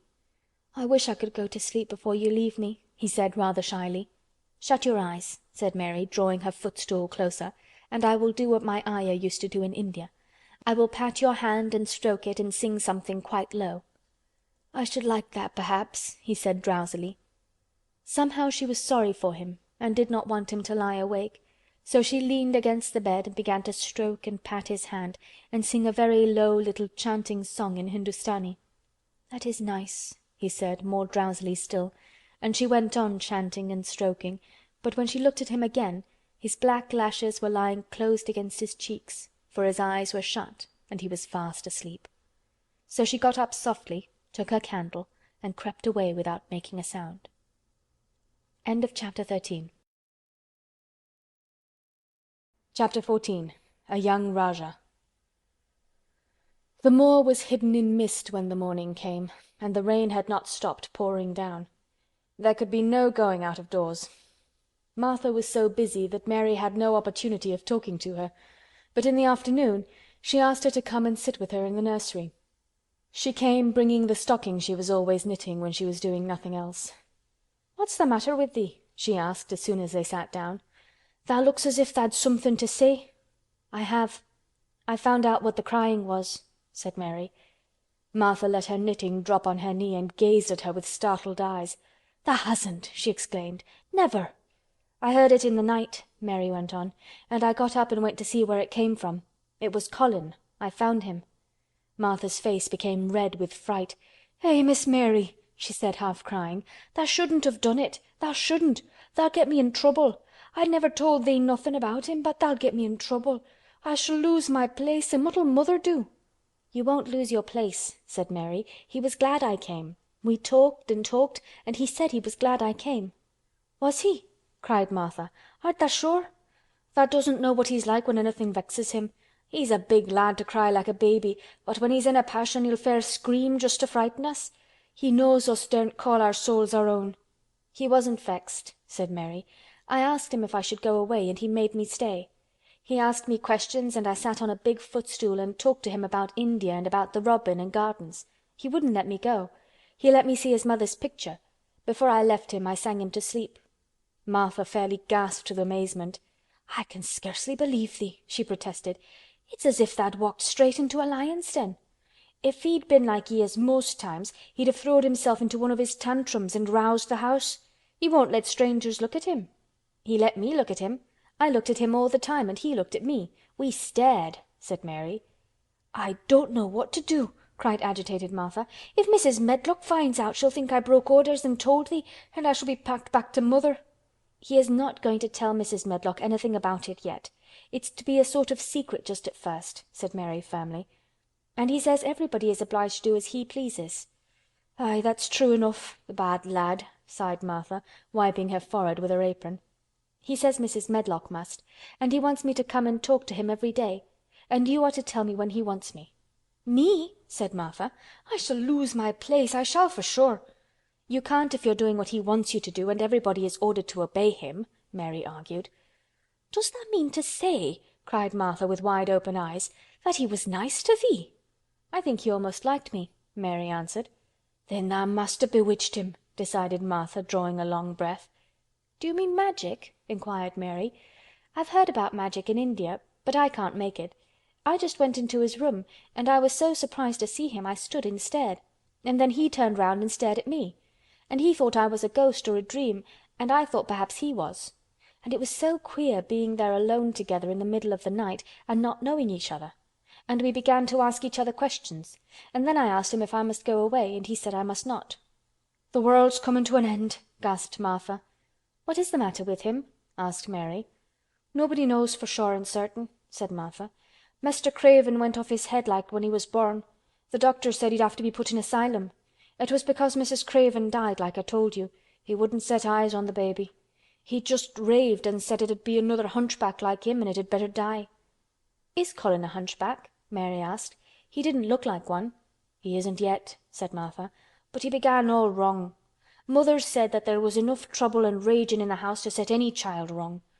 They was afraid his back was weak and they've always been taking care of it, keeping him lying down and not letting him walk. Once they made him wear a brace, but he fretted so he was downright ill. Then a big doctor came to see him and made them take it off. He talked to t'other doctor quite rough, in a polite way. He said there'd been too much medicine and too much letting him have his own way." "I think he's a very spoiled boy," said Mary. "He's the worst young nowt as ever was," said Martha. "I won't say as he hasn't been ill a good bit. He's had coughs and colds that's nearly killed him 2 or 3 times. Once he had rheumatic fever and once he had typhoid. Mrs. Medlock did get a fright then. He'd been out of his head and she was talking to the nurse, thinking he didn't know nothing, and she said, 'He'll die this time sure enough, and best thing for him and for everybody.' And she looked at him and there he was with his big eyes open staring at her as sensible as she was herself. She didn't know what happened, but he just stared at her and says, 'You give me some water and stop talking.'" "Do you think he will die?" asked Mary. "Mother says there's no reason why any child should live that gets no fresh air and doesn't do nothing but lie on his back and read picture books and take medicine. He's weak and hates the trouble of being taken out of doors, and he gets cold so easy he says it makes him ill." Mary sat and looked at the fire. "I wonder," she said slowly, "if it would not do him good to go out into a garden and watch things growing. It did me good." "One of the worst fits he ever had," said Martha, "was one time they took him out where the roses is by the fountain. He'd been reading in a paper about people getting something he called rose cold, and he began to sneeze and said he'd got it, and then a new gardener as didn't know the rules passed by and looked at him curious. He threw himself into a passion and said he'd looked at him because he was going to be a hunchback. He cried himself into a fever and was ill all night." "If he ever gets angry at me, I'll never go and see him again," said Mary. "He'll have thee if he wants thee," said Martha. "Tha' may as well know that at the start." Very soon afterward a bell rang and she rolled up her knitting. "I dare say the nurse wants me to stay with him a bit," she said. "I hope he's in a good temper." She was out of the room about 10 minutes and then she came back with a puzzled expression. "Well, tha' has bewitched him," she said. "He's up on his sofa with his picture books. He's told the nurse to stay away until 6 o'clock. I'm to wait in the next room. The minute she was gone he called me to him and says, 'I want Mary Lennox to come and talk to me, and remember you're not to tell anyone. You'd better go as quick as you can.'" Mary was quite willing to go quickly. She did not want to see Colin as much as she wanted to see Dickon, but she wanted to see him very much. There was a bright fire on the hearth when she entered his room, and in the daylight she saw it was a very beautiful room indeed. There were rich colors in the rugs and hangings and pictures and books on the walls which made it look glowing and comfortable, even in spite of the gray sky and falling rain. Colin looked rather like a picture himself. He was wrapped in a velvet dressing gown and sat against a big brocaded cushion. He had a red spot on each cheek. "Come in," he said. "I've been thinking about you all morning." "I've been thinking about you too," answered Mary. "You don't know how frightened Martha is. She says Mrs. Medlock will think she told me about you and then she will be sent away." He frowned. "Go and tell her to come here," he said. "She's in the next room." Mary went and brought her back. Poor Martha was shaking in her shoes. Colin was still frowning. "Have you to do what I please, or have you not?" he demanded. "I have to do what you please, sir," Martha faltered, turning quite red. "Has Medlock to do what I please?" "Everybody has, sir," said Martha. "Well then, if I order you to bring Miss Mary to me, how can Medlock send you away if she finds it out?" "Please don't let her, sir," pleaded Martha. "I'll send her away if she dares to say a word about such a thing," said Master Craven grandly. "She wouldn't like that, I can tell you." "Thank you, sir," bobbing a curtsy. "I want to do my duty, sir." "What I want is your duty," said Colin, more grandly still. "I'll take care of you. Now go away." When the door closed behind Martha, Colin found Mistress Mary gazing at him as if he had set her wondering. "Why do you look at me like that?" he asked her. "What are you thinking about?" "I'm thinking about two things." "What are they? Sit down and tell me." "This is the first one," said Mary, seating herself on the big stool. "Once in India I saw a boy who was a Rajah. He had rubies and emeralds and diamonds stuck all over him. He spoke to his people just as you spoke to Martha. Everybody had to do everything he told them, in a minute. I think they would have been killed if they hadn't." "I shall make you tell me about Rajahs presently," he said. "But first tell me what the second thing was." "I was thinking," said Mary, "how different you are from Dickon." "Who is Dickon?" he said. "What a queer name." She might as well tell him. She thought she could talk about Dickon without mentioning the secret garden. She had liked to hear Martha talk about him. Besides, she longed to talk about him. It would seem to bring him nearer. "He is Martha's brother. He is 12 years old," she explained. "He is not like anyone else in the world. He can charm foxes and squirrels and birds, just as the natives in India charm snakes. He plays a very soft tune on a pipe and they come and listen." There were some big books on a table at his side and he dragged one suddenly toward him. "There is a picture of a snake charmer in this," he exclaimed. "Come and look at it." The book was a beautiful one with superb colored illustrations and he turned to one of them. "Can he do that?" he asked eagerly. "He played on his pipe and they listened," Mary explained. "But he doesn't call it magic. He says it's because he lives on the moor so much and he knows their ways. He says he feels sometimes as if he was a bird or a rabbit himself, he likes them so. I think he asked the robin questions. It seemed as if they talked to each other in soft chirps." Colin lay back on his cushion and his eyes grew larger and larger and the spots on his cheeks burned. "Tell me some more about him," he said. "He knows all about eggs and nests," Mary went on, "and he knows where foxes and badgers and otters live. He keeps them secret so that other boys won't find their holes and frighten them. He knows about everything that grows or lives on the moor." "Does he like the moor?" said Colin. "How can he when it's such a great bare dreary place?" "It's the most beautiful place," protested Mary. "Thousands of lovely things grow on it and there are thousands of little creatures all busy building nests and making holes and burrows and chippering or singing or squeaking to each other. They are so busy and having such fun under the earth or in the trees or heather. It's their world." "How do you know all that?" said Colin, turning on his elbow to look at her. "I have never been there once really," said Mary, suddenly remembering. "I only drove over it in the dark. I thought it was hideous. Martha told me about it at first, and then Dickon. When Dickon talks about it, you feel as if you saw things and heard them and as if you were standing in the heather with the sun shining and the gorse smelling like honey and all full of bees and butterflies." "You never see anything if you are ill," said Colin restlessly. He looked like a person listening to a new sound in the distance and wondering what it was. "You can't if you stay in a room," said Mary. "I couldn't go on the moor," he said in a resentful tone. Mary was silent for a minute and then she said something bold. "You might. Sometime."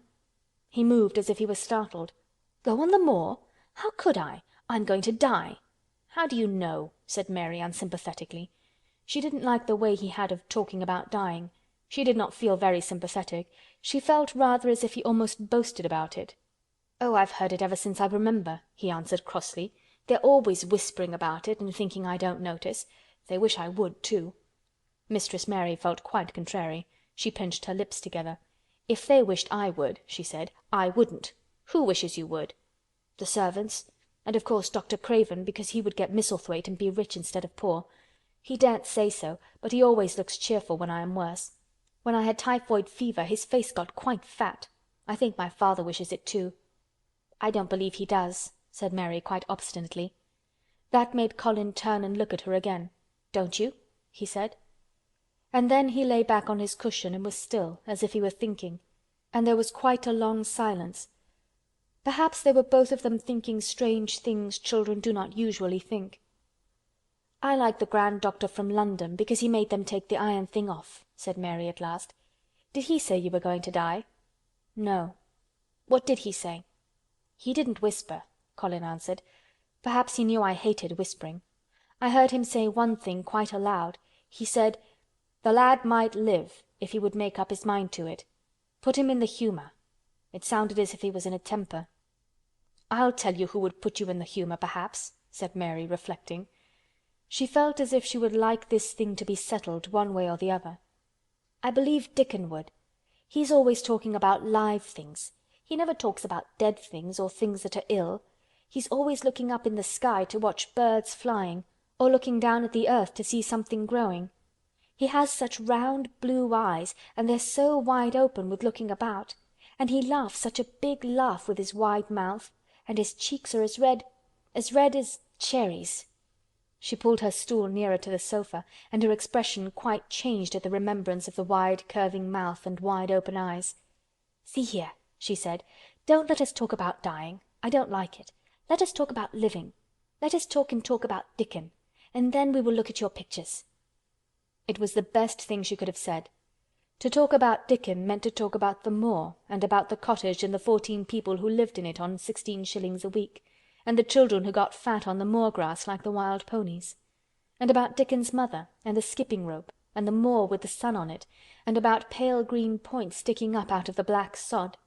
And it was all so alive that Mary talked more than she had ever talked before, and Colin both talked and listened as he had never done either before, and they both began to laugh over nothings as children will when they are happy together, and they laughed so that in the end they were making as much noise as if they had been two ordinary, healthy, natural 10-year-old creatures, instead of a hard little unloving girl and a sickly boy who believed that he was going to die.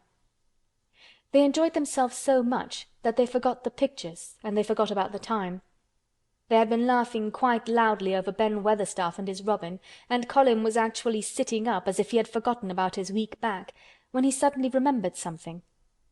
"Do you know, there is one thing we have never once thought of," he said. "We are cousins." It seemed so queer that they had talked so much and never remembered this simple thing that they laughed more than ever, because they had got into the humour to laugh at anything. And in the midst of the fun the door opened, and in walked Dr. Craven and Mrs. Medlock. Dr. Craven started in actual alarm, and Mrs. Medlock almost fell back because he had accidentally bumped against her. "Good Lord!" exclaimed poor Mrs. Medlock, with her eyes almost starting out of her head. "Good Lord!" "What is this?" said Dr. Craven, coming forward. "What does it mean?" Then Mary was reminded of the boy Rajah again. Colin answered as if neither the doctor's alarm nor Mrs. Medlock's terror were of the slightest consequence. He was as little disturbed or frightened as if an elderly cat and dog had walked into the room. "This is my cousin, Mary Lennox," he said. "I asked her to come and talk to me. I like her. She must come and talk to me whenever I send for her." Dr. Craven turned reproachfully to Mrs. Medlock. "Oh, sir," she panted, "I don't know how it's happened. There's not a servant on the place that dare to talk. They all have their orders." "Nobody told her anything," said Colin. "She heard me crying and found me herself. I am glad she came. Don't be silly, Medlock." Mary saw that Dr. Craven did not look pleased, but it was quite plain that he dared not oppose his patient. He sat down by Colin and felt his pulse. "I am afraid there has been too much excitement. Excitement is not good for you, my boy," he said. "I should be excited if she kept away," answered Colin, his eyes beginning to look dangerously sparkling. "I am better. She makes me better. The nurse must bring up her tea with mine. We will have tea together." Mrs. Medlock and Dr. Craven looked at each other in a troubled way, but there was evidently nothing to be done. "He does look rather better, sir," ventured Mrs. Medlock, "but, thinking the matter over, he looked better this morning before she came into the room." "She came into the room last night. She stayed with me a long time. She sang a Hindustani song to me and it made me go to sleep," said Colin. "I was better when I wakened up. I wanted my breakfast. I want my tea now. Tell nurse, Mrs. Medlock." Dr. Craven did not stay very long. He talked to the nurse for a few minutes when she came into the room and said a few words of warning to Colin. He must not talk too much, he must not forget that he was ill, he must not forget that he was very easily tired. Mary thought that there seemed to be a number of uncomfortable things he was not to forget. Colin looked fretful and kept his strange black-lashed eyes fixed on Dr. Craven's face. "I want to forget it," he said at last. "She makes me forget it. That is why I want her." Dr. Craven did not look happy when he left the room. He gave a puzzled glance at the little girl sitting on the large footstool. She had become a stiff, silent child again as soon as he entered, and he could not see what the attraction was. The boy actually did look brighter, however, and he sighed rather heavily as he went down the corridor. "They're always wanting me to eat things when I don't want to," said Colin as the nurse brought in the tea and put it on the table by the sofa. "Now if you'll eat, I will. Those muffins look so nice and hot. Tell me about Rajahs." End of Chapter 14. Chapter 15. Nest Building. After another week of rain the high arch of blue sky appeared again, and the sun which poured down was quite hot. Though there had been no chance to see either the secret garden nor Dickon, Mistress Mary had enjoyed herself very much. The week had not seemed long. She had spent hours of every day with Colin in his room, talking about Rajahs or gardens or Dickon and the cottage on the moor. They had looked at the splendid books and pictures, and sometimes Mary had read things to Colin, and sometimes he had read a little to her. When he was amused and interested, she thought he scarcely looked like an invalid at all, except that his face was so colourless, and he was always on the sofa. "You are a sly young one to listen and get out of your bed and go following things up like you did that night," Mrs. Medlock said once.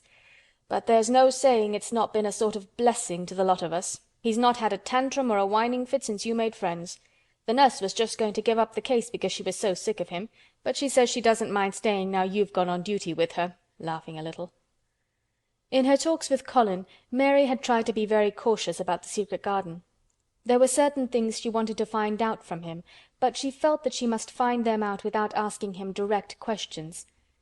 In the first place, as she began to like to be with him, she wanted to discover whether he was the kind of boy you could tell a secret to. He was not in the least like Dickon, but he was evidently so pleased with the idea of a garden no one knew anything about that she thought perhaps he could be trusted. But she had not known him long enough to be sure. The second thing she wanted to find out was this: if he could be trusted, if he really could, wouldn't it be possible to take him to the garden without having anyone find it out? The grand doctor had said that he must have fresh air, and Colin had said that he would not mind fresh air in a secret garden. Perhaps if he had a great deal of fresh air, and knew Dickon and the robin and saw things growing, he might not think so much about dying. Mary had seen herself in the glass sometimes lately, when she had realized that she looked quite a different creature from the child she had seen when she arrived from India. This child looked nicer. Even Martha had seen a change in her. "There from the moor has done thee good already," she had said. "Thou'rt not nigh so yeller, and thou'rt not nigh so scrawny. Even thy hair doesn't slamp down on thy head so flat. It's got some life in it so's it sticks out a bit."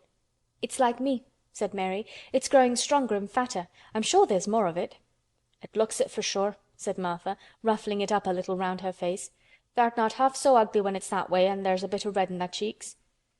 If gardens and fresh air had been good for her, perhaps they would be good for Colin. But then if he hated people to look at him, perhaps he would not like to see Dickon. "Why does it make you angry when you're looked at?" she inquired one day. "I always hated it," he answered, "even when I was very little. Then when they took me to the seaside and I used to lie in my carriage, everybody used to stare and ladies would stop and talk to my nurse, and then they would begin to whisper, and I knew then they were saying I shouldn't live to grow up. Then sometimes the lady would pat my cheeks and say 'Poor child.' Once when a lady did that I screamed out loud and bit her hand. She was so frightened she ran away." "She thought you had gone mad like a dog," said Mary, not at all admiringly. "I don't care what she thought," said Colin, frowning. "I wonder why you didn't scream and bite me when I came into your room," said Mary. Then she began to smile slowly. "I thought you were a ghost or a dream," he said. "You can't bite a ghost or a dream, and if you scream they don't care." "Would you hate it if a boy looked at you?" Mary asked uncertainly. He lay back on his cushion and paused thoughtfully. "There's one boy," he said quite slowly, as if he were thinking over every word. "There's one boy I believe I shouldn't mind. It's that boy who knows where the foxes live, Dickon." I'm sure you wouldn't mind him," said Mary. "The birds don't, and other animals," he said, still thinking it over. "Perhaps that's why I shouldn't. He's a sort of animal charmer, and I'm a boy animal." Then he laughed, and she laughed too. In fact, it ended in their both laughing a great deal and finding the idea of a boy animal hiding in his hole very funny indeed. What Mary felt afterward was that she need not fear about Dickon. On that first morning when the sky was blue again, Mary wakened very early.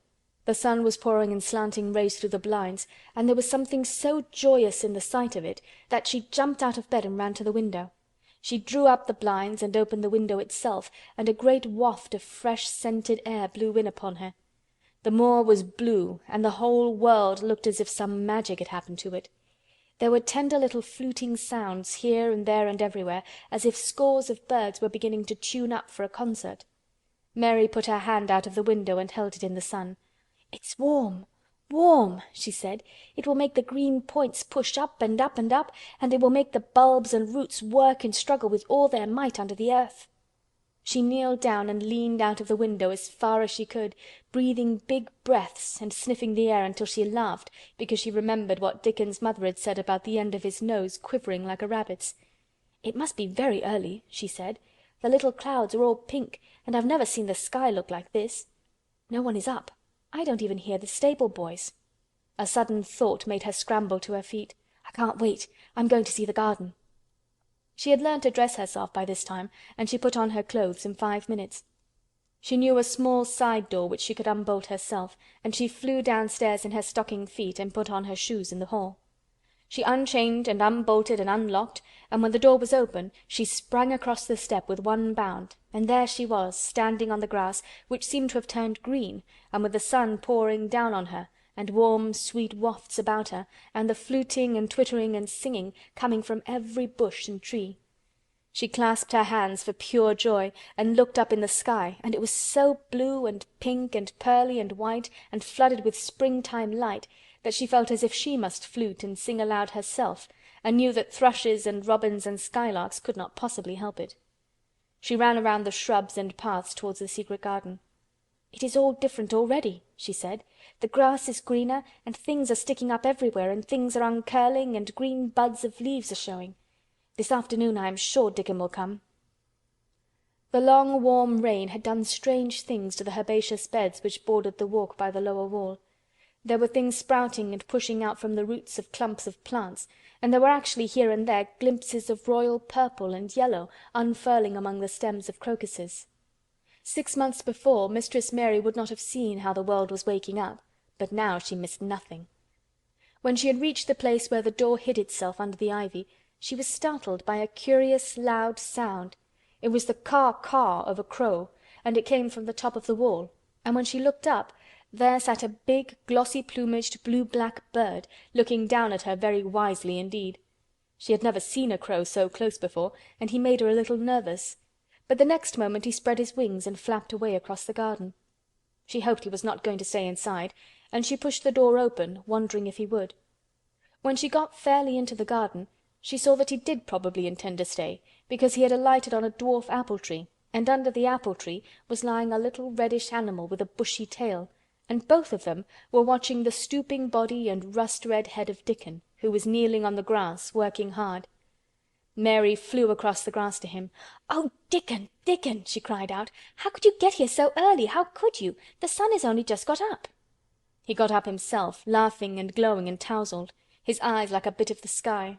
"Eh," he said, "I was up long before him. How could I have stayed abed? The world's all fair begun again this mornin', it has.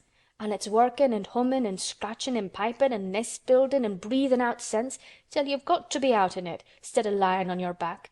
When the sun did jump up, the moor went mad for joy, and I was in the midst of the heather and run like mad myself, shoutin' and singin', and I come straight here. I couldn't have stayed away. Why, the garden was lyin' here waitin'." Mary put her hands on her chest, panting as if she had been running herself. "Oh, Dickon, Dickon," she said, "I'm so happy I can scarcely breathe." Seeing him talking to a stranger, the little bushy-tailed animal rose from its place under the tree and came to him, and the rook, cawing once, flew down from its branch and settled quietly on his shoulder. "This is the little fox cub," he said, rubbing the little reddish animal's head. "It's named Captain. And this here's Soot. Soot he flew across the moor with me, and Captain he run the same as if the hounds had been after him. They both felt the same as I did." Neither of the creatures looked as if he were the least afraid of Mary. When Dickon began to walk about, Soot stayed on his shoulder, and Captain trotted quietly close to his side. "See here," said Dickon. "See how these is pushed up, and these, and look at these here." He threw himself upon his knees, and Mary went down beside him. They had come upon a whole clump of crocuses burst into purple and orange and gold. Mary bent her face down and kissed them. "You never kiss a person in that way," she said when she lifted her head. "Flowers are so different." He looked puzzled, but smiled. "Eh," he said, "I've kissed mother many a time that way when I come in from the moor after a day's roamin', and she stood there in the door in the sun, looking so glad and comfortable." They ran from one part of the garden to another, and found so many wonders that they were obliged to remind themselves that they must whisper or speak low. He showed her swelling leaf buds on rose branches which had seemed dead. He showed her 10,000 new green points pushing through the mold. They put their eager young noses close to the earth and sniffed its warmed springtime breathing.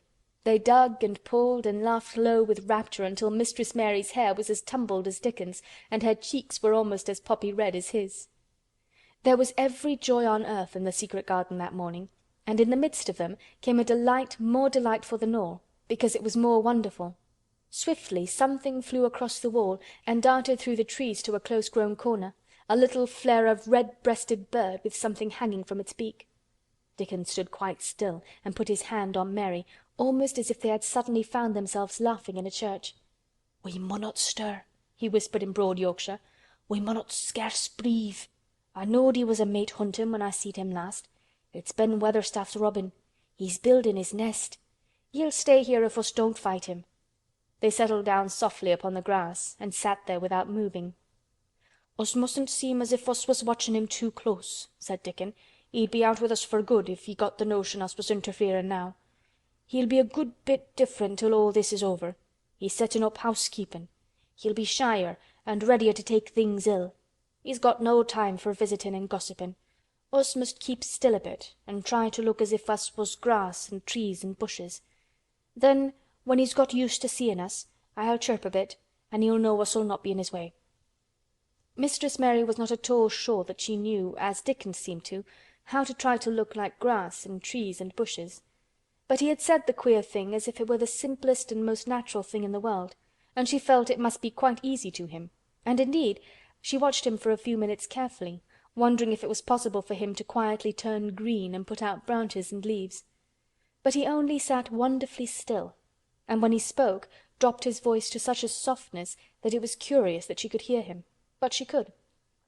"It's part o' the springtime, this nest-buildin' is," he said.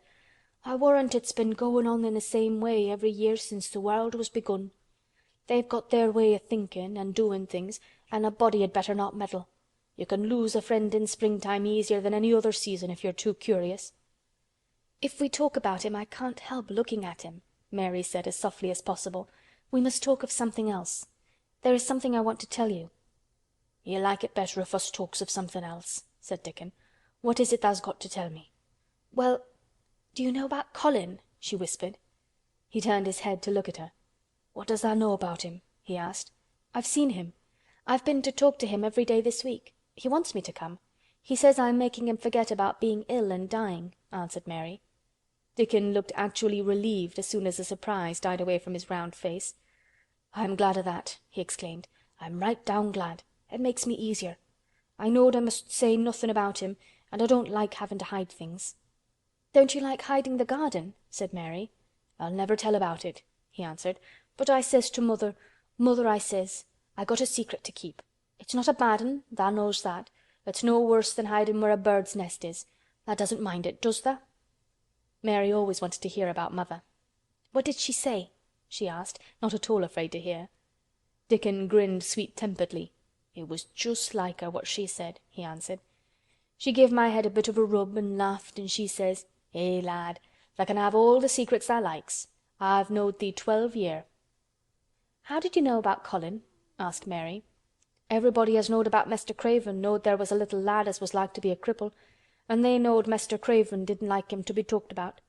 Folks is sorry for Mester Craven because Mrs. Craven was such a pretty young lady and they was so fond of each other.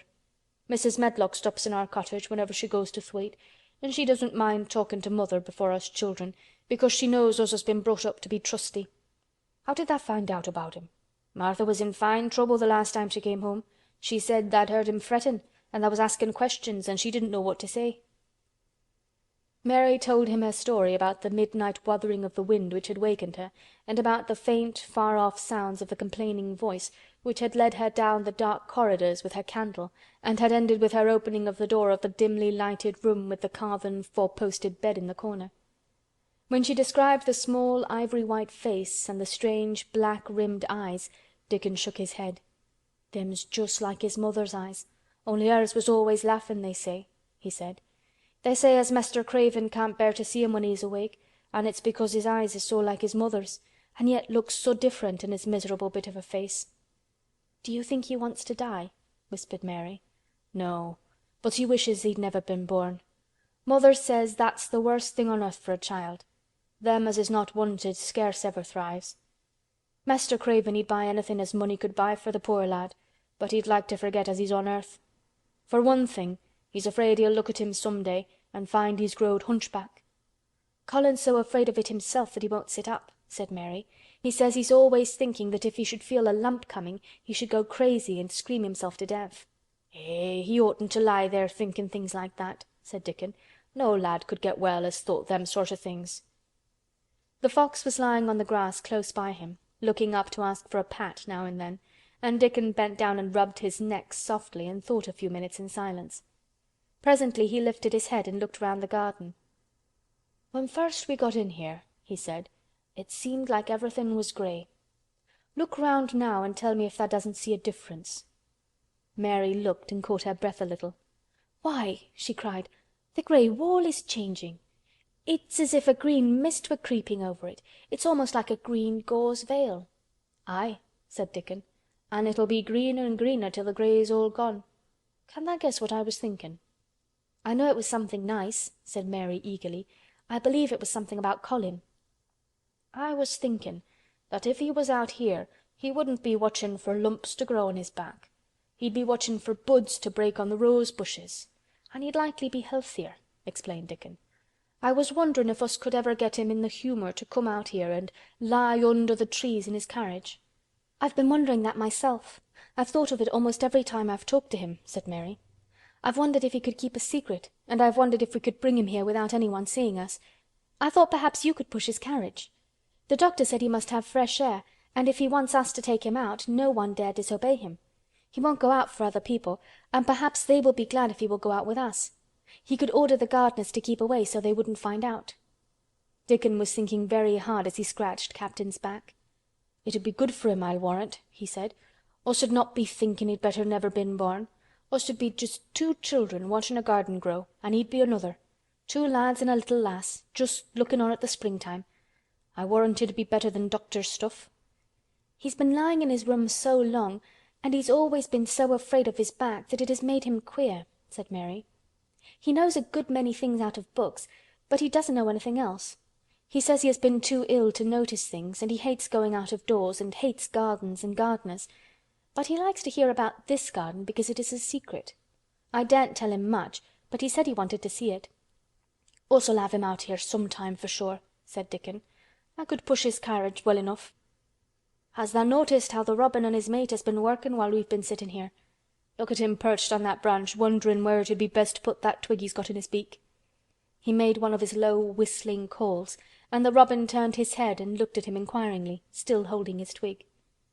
Dickon spoke to him as Ben Weatherstaff did, but Dickon's tone was one of friendly advice. "Wheresoever tha puts it," he said, "it'll be all right. Tha knew how to build tha nest before tha came out o' th' egg. Get on with thee, lad. Tha's got no time to lose." "Oh, I do like to hear you talk to him," Mary said, laughing delightedly. "Ben Weatherstaff scolds him and makes fun of him, and he hops about and looks as if he understood every word, and I know he likes it. Ben Weatherstaff says he is so conceited he would rather have stones thrown at him than not be noticed." Dickon laughed too and went on talking. "Tha knows us won't trouble thee," he said to the robin. "Us is near bein' wild things ourselves. Us is nest building too, bless thee. Look out thou doesn't tell on us." And though the robin did not answer, because his beak was occupied, Mary knew that when he flew away with his twig to his own corner of the garden, the darkness of his dew-bright eye meant that he would not tell their secret for the world.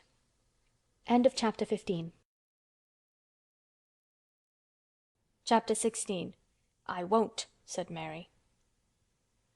They found a great deal to do that morning, and Mary was late in returning to the house, and was also in such a hurry to get back to her work that she quite forgot Colin until the last moment.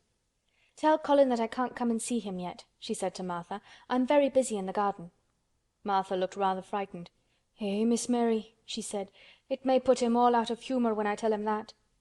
But Mary was not as afraid of him as other people were, and she was not a self-sacrificing person. "I can't stay," she answered. "Dickon's waiting for me," and she ran away. The afternoon was even lovelier and busier than the morning had been. Already nearly all the weeds were cleared out of the garden, and most of the roses and trees had been pruned or dug about. Dickon had brought a spade of his own, and he had taught Mary to use all her tools, so that by this time it was plain that though the lovely wild place was not likely to become a gardener's garden, it would be a wilderness of growing things before the springtime was over. "There'll be apple blossoms and cherry blossoms overhead," Dickon said, working away with all his might, "and there'll be peach and plum trees in bloom against the walls, and the grass'll be a carpet o' flowers." The little fox and the rook were as happy and busy as they were, and the robin and his mate flew backward and forward like tiny streaks of lightning. Sometimes the rook flapped his black wings and soared away over the tree-tops in the park.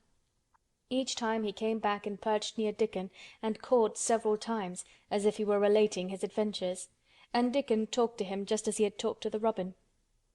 Once, when Dickon was so busy that he did not answer him at first, Soot flew onto his shoulders and gently tweaked his ear with his large beak. When Mary wanted to rest a little, Dickon sat down with her under a tree, and once he took his pipe out of his pocket and played the soft, strange little notes, and 2 squirrels appeared on the wall and looked and listened. "Tha's a good bit stronger than tha' was," Dickon said, looking at her as she was digging. "Tha's beginning to look different for sure." Mary was glowing with exercise and good spirits. "I'm getting fatter and fatter every day," she said quite exultantly. "Mrs. Medlock will have to get me some bigger dresses. Martha says my hair is growing thicker. It isn't so flat and stringy."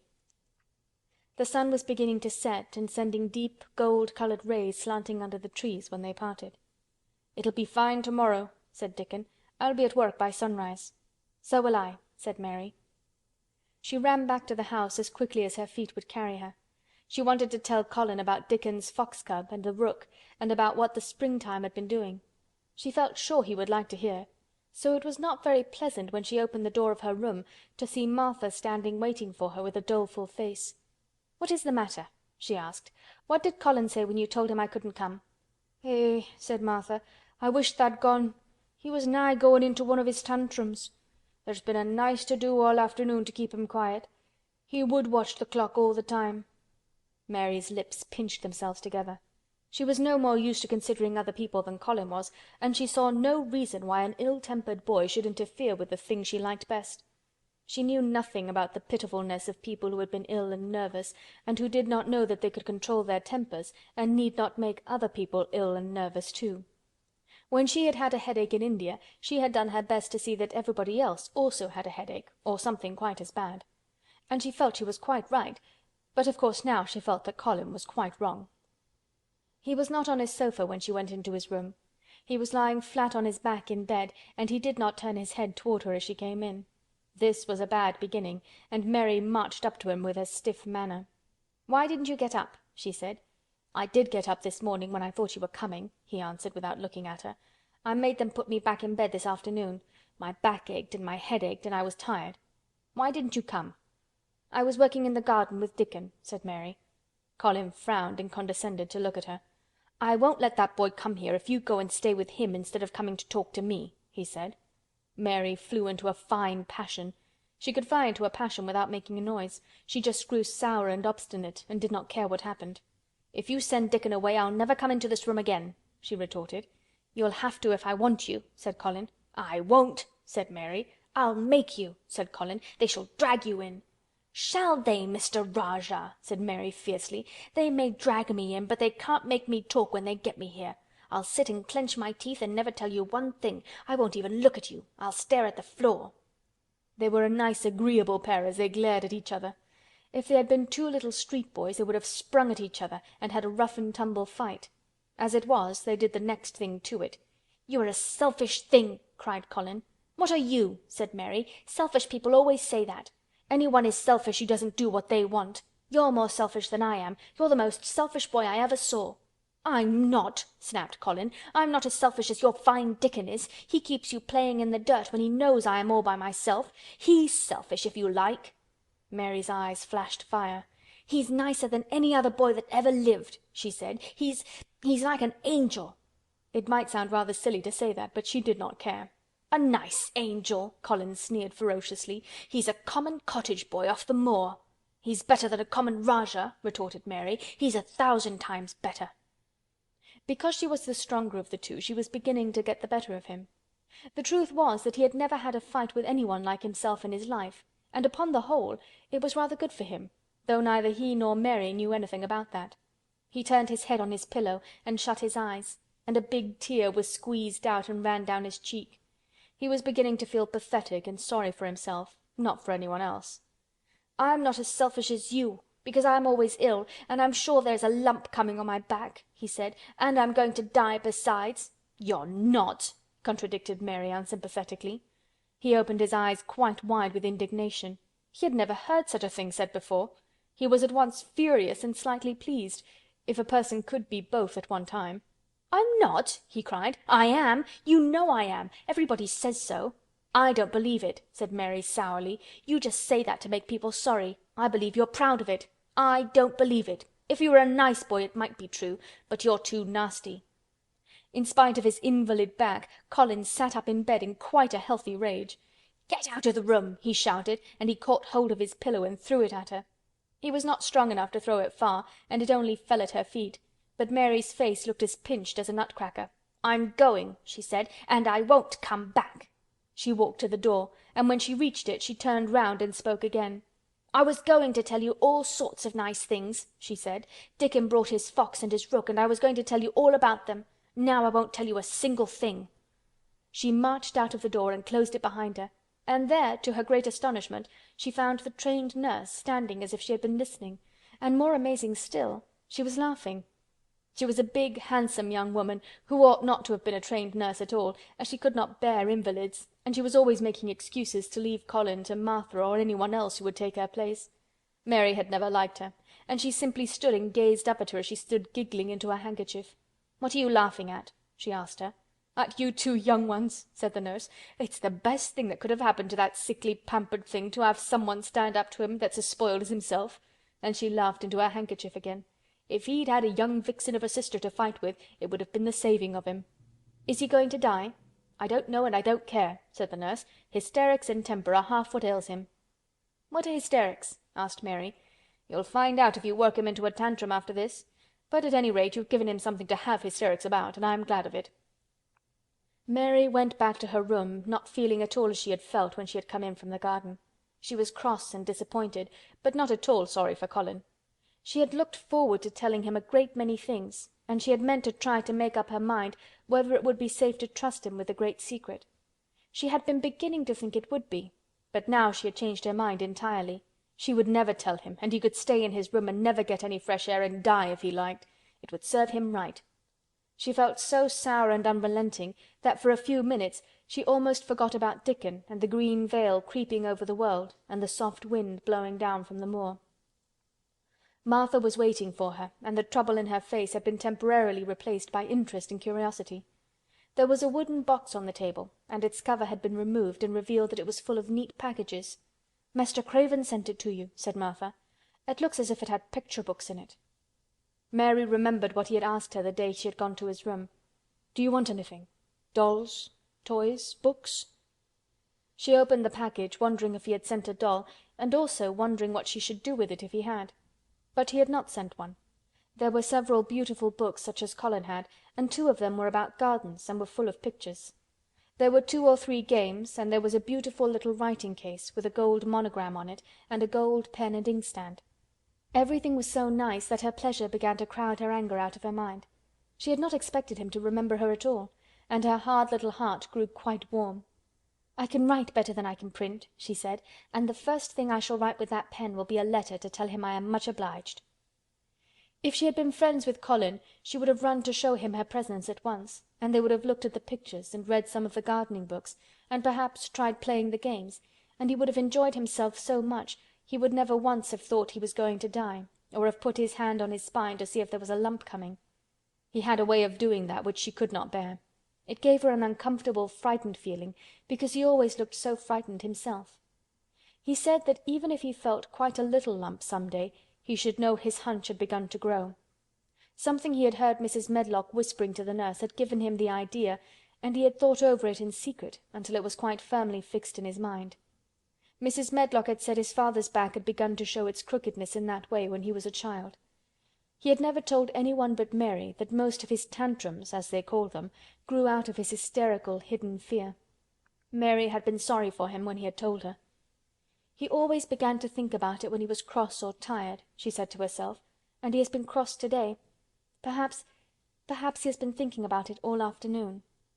She stood still, looking down at the carpet and thinking.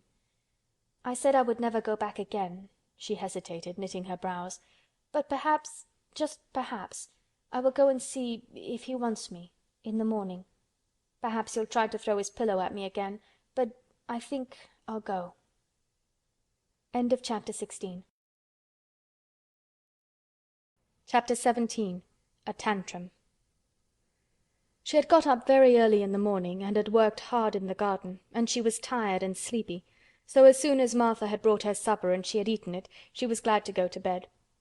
As she laid her head on the pillow, she murmured to herself, "I'll go out before breakfast and work with Dickon, and then afterward I believe I'll go to see him." She thought it was the middle of the night when she was awakened by such dreadful sounds that she jumped out of bed in an instant. What was it? What was it? The next minute she felt quite sure she knew. Doors were opened and shut, and there were hurrying feet in the corridors, and someone was crying and screaming at the same time, screaming and crying in a horrible way. "It's Colin," she said. "He's having one of those tantrums the nurse called hysterics. How awful it sounds!" As she listened to the sobbing screams, she did not wonder that people were so frightened that they gave him his own way in everything rather than hear them. She put her hands over her ears and felt sick and shivering. "I don't know what to do. I don't know what to do," she kept saying. "I can't bear it." Once she wondered if he would stop if she dared go to him, and then she remembered how he had driven her out of the room, and thought that perhaps the sight of her might make him worse. Even when she pressed her hands more tightly over her ears, she could not keep the awful sounds out.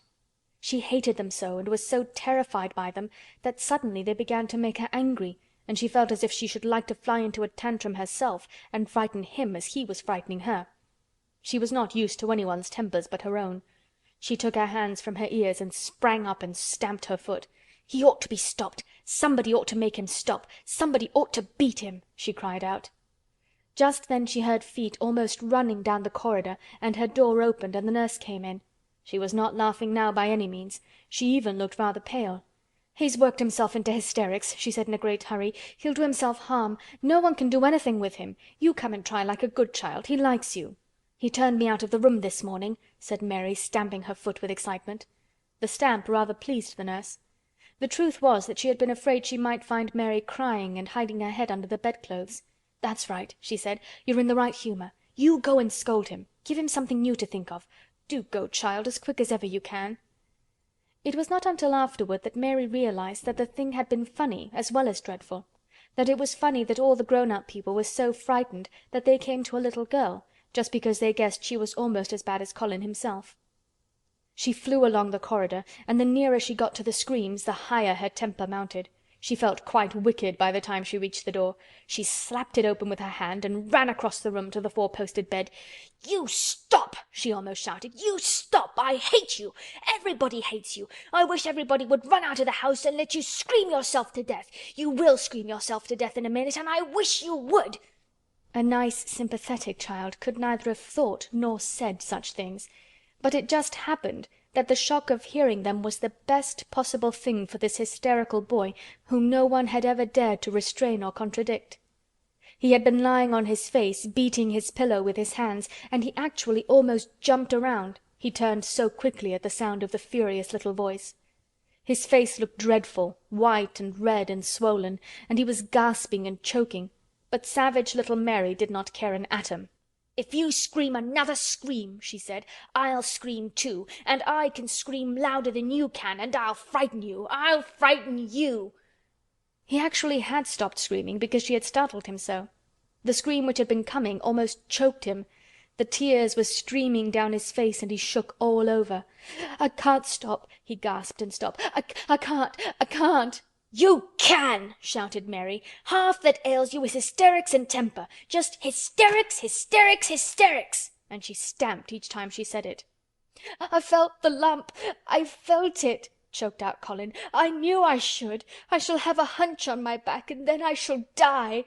And he began to writhe again and turned on his face and sobbed and wailed, but he didn't scream.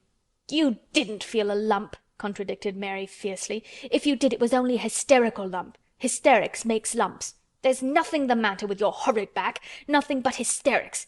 Turn over and let me look at it." She liked the word hysterics, and felt somehow as if it had an effect on him. He was probably like herself and had never heard it before. "Nurse," she commanded, "come here and show me his back this minute." The nurse, Mrs. Medlock and Martha had been standing huddled together near the door, staring at her, their mouths half open. All three had gasped with fright more than once. The nurse came forward as if she were half afraid. Colin was heaving great, breathless sobs. "Perhaps he won't let me," she hesitated in a low voice. Colin heard her, however, and he gasped out between two sobs, "Show her. She'll see then." It was a poor, thin back to look at when it was bared.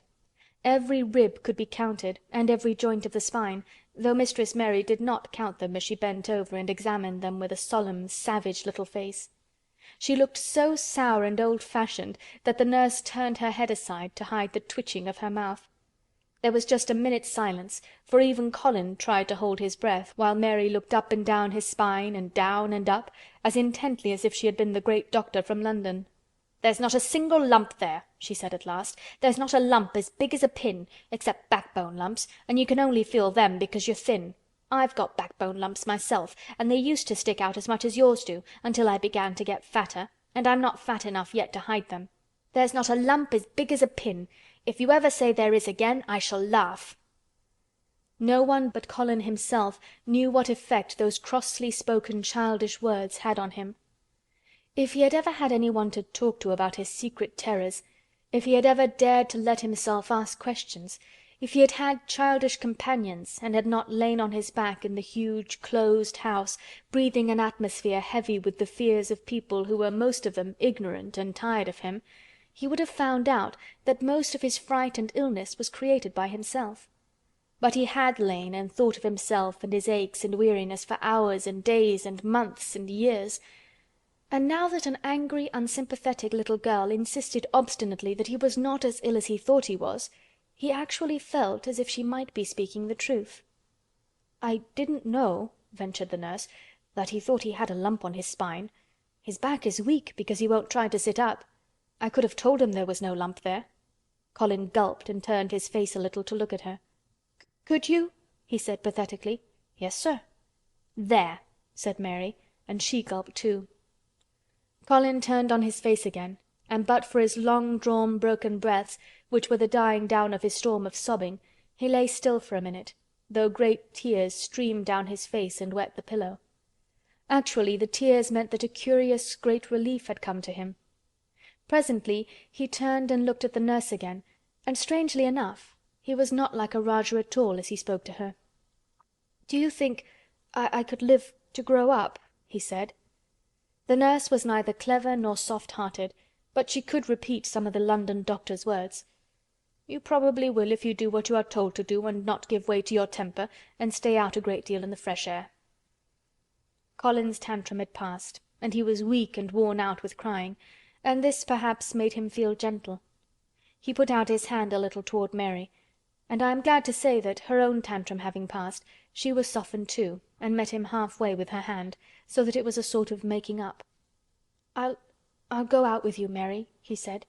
"I shan't hate fresh air if we can find—" He remembered just in time to stop himself from saying, "if we can find the secret garden," and he ended, "I shall like to go out with you if Dickon will come and push my chair. I do so want to see Dickon and the fox and the crow." The nurse remade the tumbled bed and shook and straightened the pillows. Then she made Colin a cup of beef tea and gave a cup to Mary, who really was very glad to get it after her excitement. Mrs. Medlock and Martha gladly slipped away, and after everything was neat and calm and in order, the nurse looked as if she would very gladly slip away also. She was a healthy young woman who resented being robbed of her sleep, and she yawned quite openly as she looked at Mary, who had pushed her big footstool close to the four-posted bed and was holding Colin's hand. "You must go back and get your sleep out," she said. "He'll drop off after a while, if he's not too upset. Then I'll lie down myself in the next room." "Would you like me to sing you that song I learned from my Ayah?" Mary whispered to Colin. His hand pulled hers gently, and he turned his tired eyes on her appealingly. "Oh yes," he answered. "It's such a soft song. I shall go to sleep in a minute." "I will put him to sleep," Mary said to the yawning nurse. "You can go if you like." "Well," said the nurse with an attempt at reluctance, "if he doesn't go to sleep in half an hour you must call me." "Very well," answered Mary. The nurse was out of the room in a minute, and as soon as she was gone Colin pulled Mary's hand again. "I almost told," he said, "but I stopped myself in time. I won't talk, and I'll go to sleep, but you said you had a whole lot of nice things to tell me. Do you think you have found out anything at all about the way into the secret garden?" Mary looked at his poor little tired face and swollen eyes, and her heart relented. "Yes," she answered, "I think I have. And if you will go to sleep, I will tell you tomorrow." His hand quite trembled. "Oh, Mary," he said. "Oh, Mary, if I could get into it, I think I should live to grow up. Do you suppose that instead of singing the Ayah song, you could just tell me softly as you did that first day what you imagine it looks like inside? I'm sure it will make me go to sleep." "Yes," answered Mary. "Shut your eyes." He closed his eyes and lay quite still, and she held his hand and began to speak very slowly and in a very low voice. "I think it has been left alone so long that it has grown all into a lovely tangle.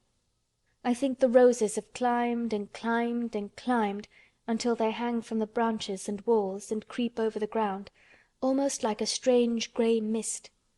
Some of them have died, but many are alive, and when the summer comes there will be curtains and fountains of roses. I think the ground is full of daffodils and snowdrops and lilies and iris, working their way out of the dark. Now the spring has begun, perhaps— The soft drone of her voice was making him stiller and stiller, and she saw it and went on.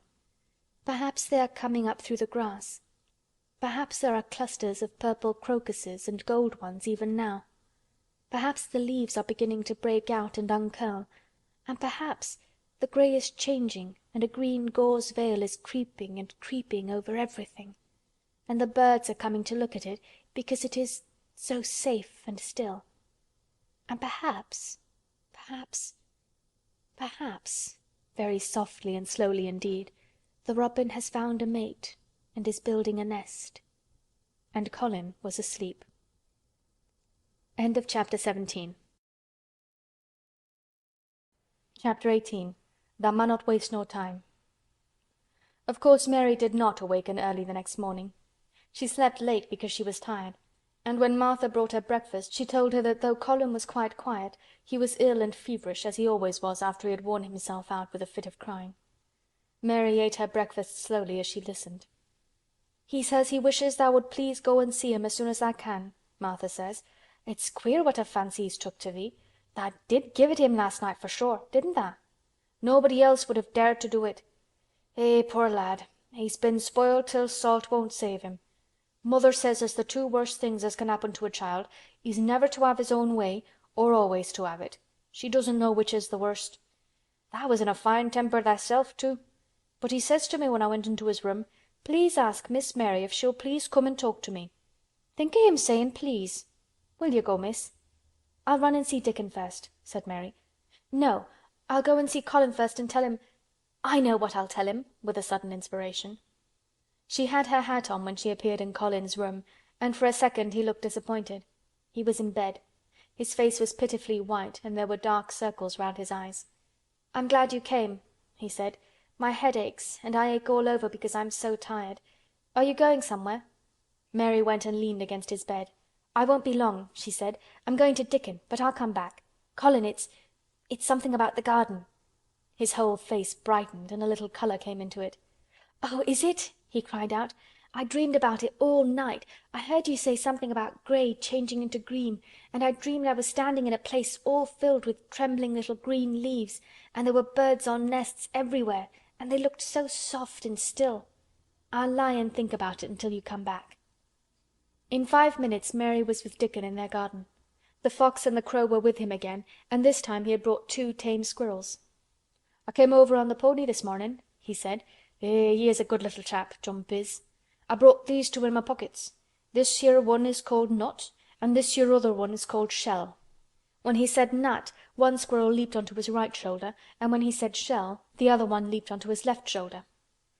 When they sat down on the grass with Captain curled at their feet, Soot solemnly listening on a tree, and Nut and Shell nosing close about them, it seemed to Mary that it would be scarcely bearable to leave such delightfulness. But when she began to tell her story, somehow the look in Dickon's funny face gradually changed her mind.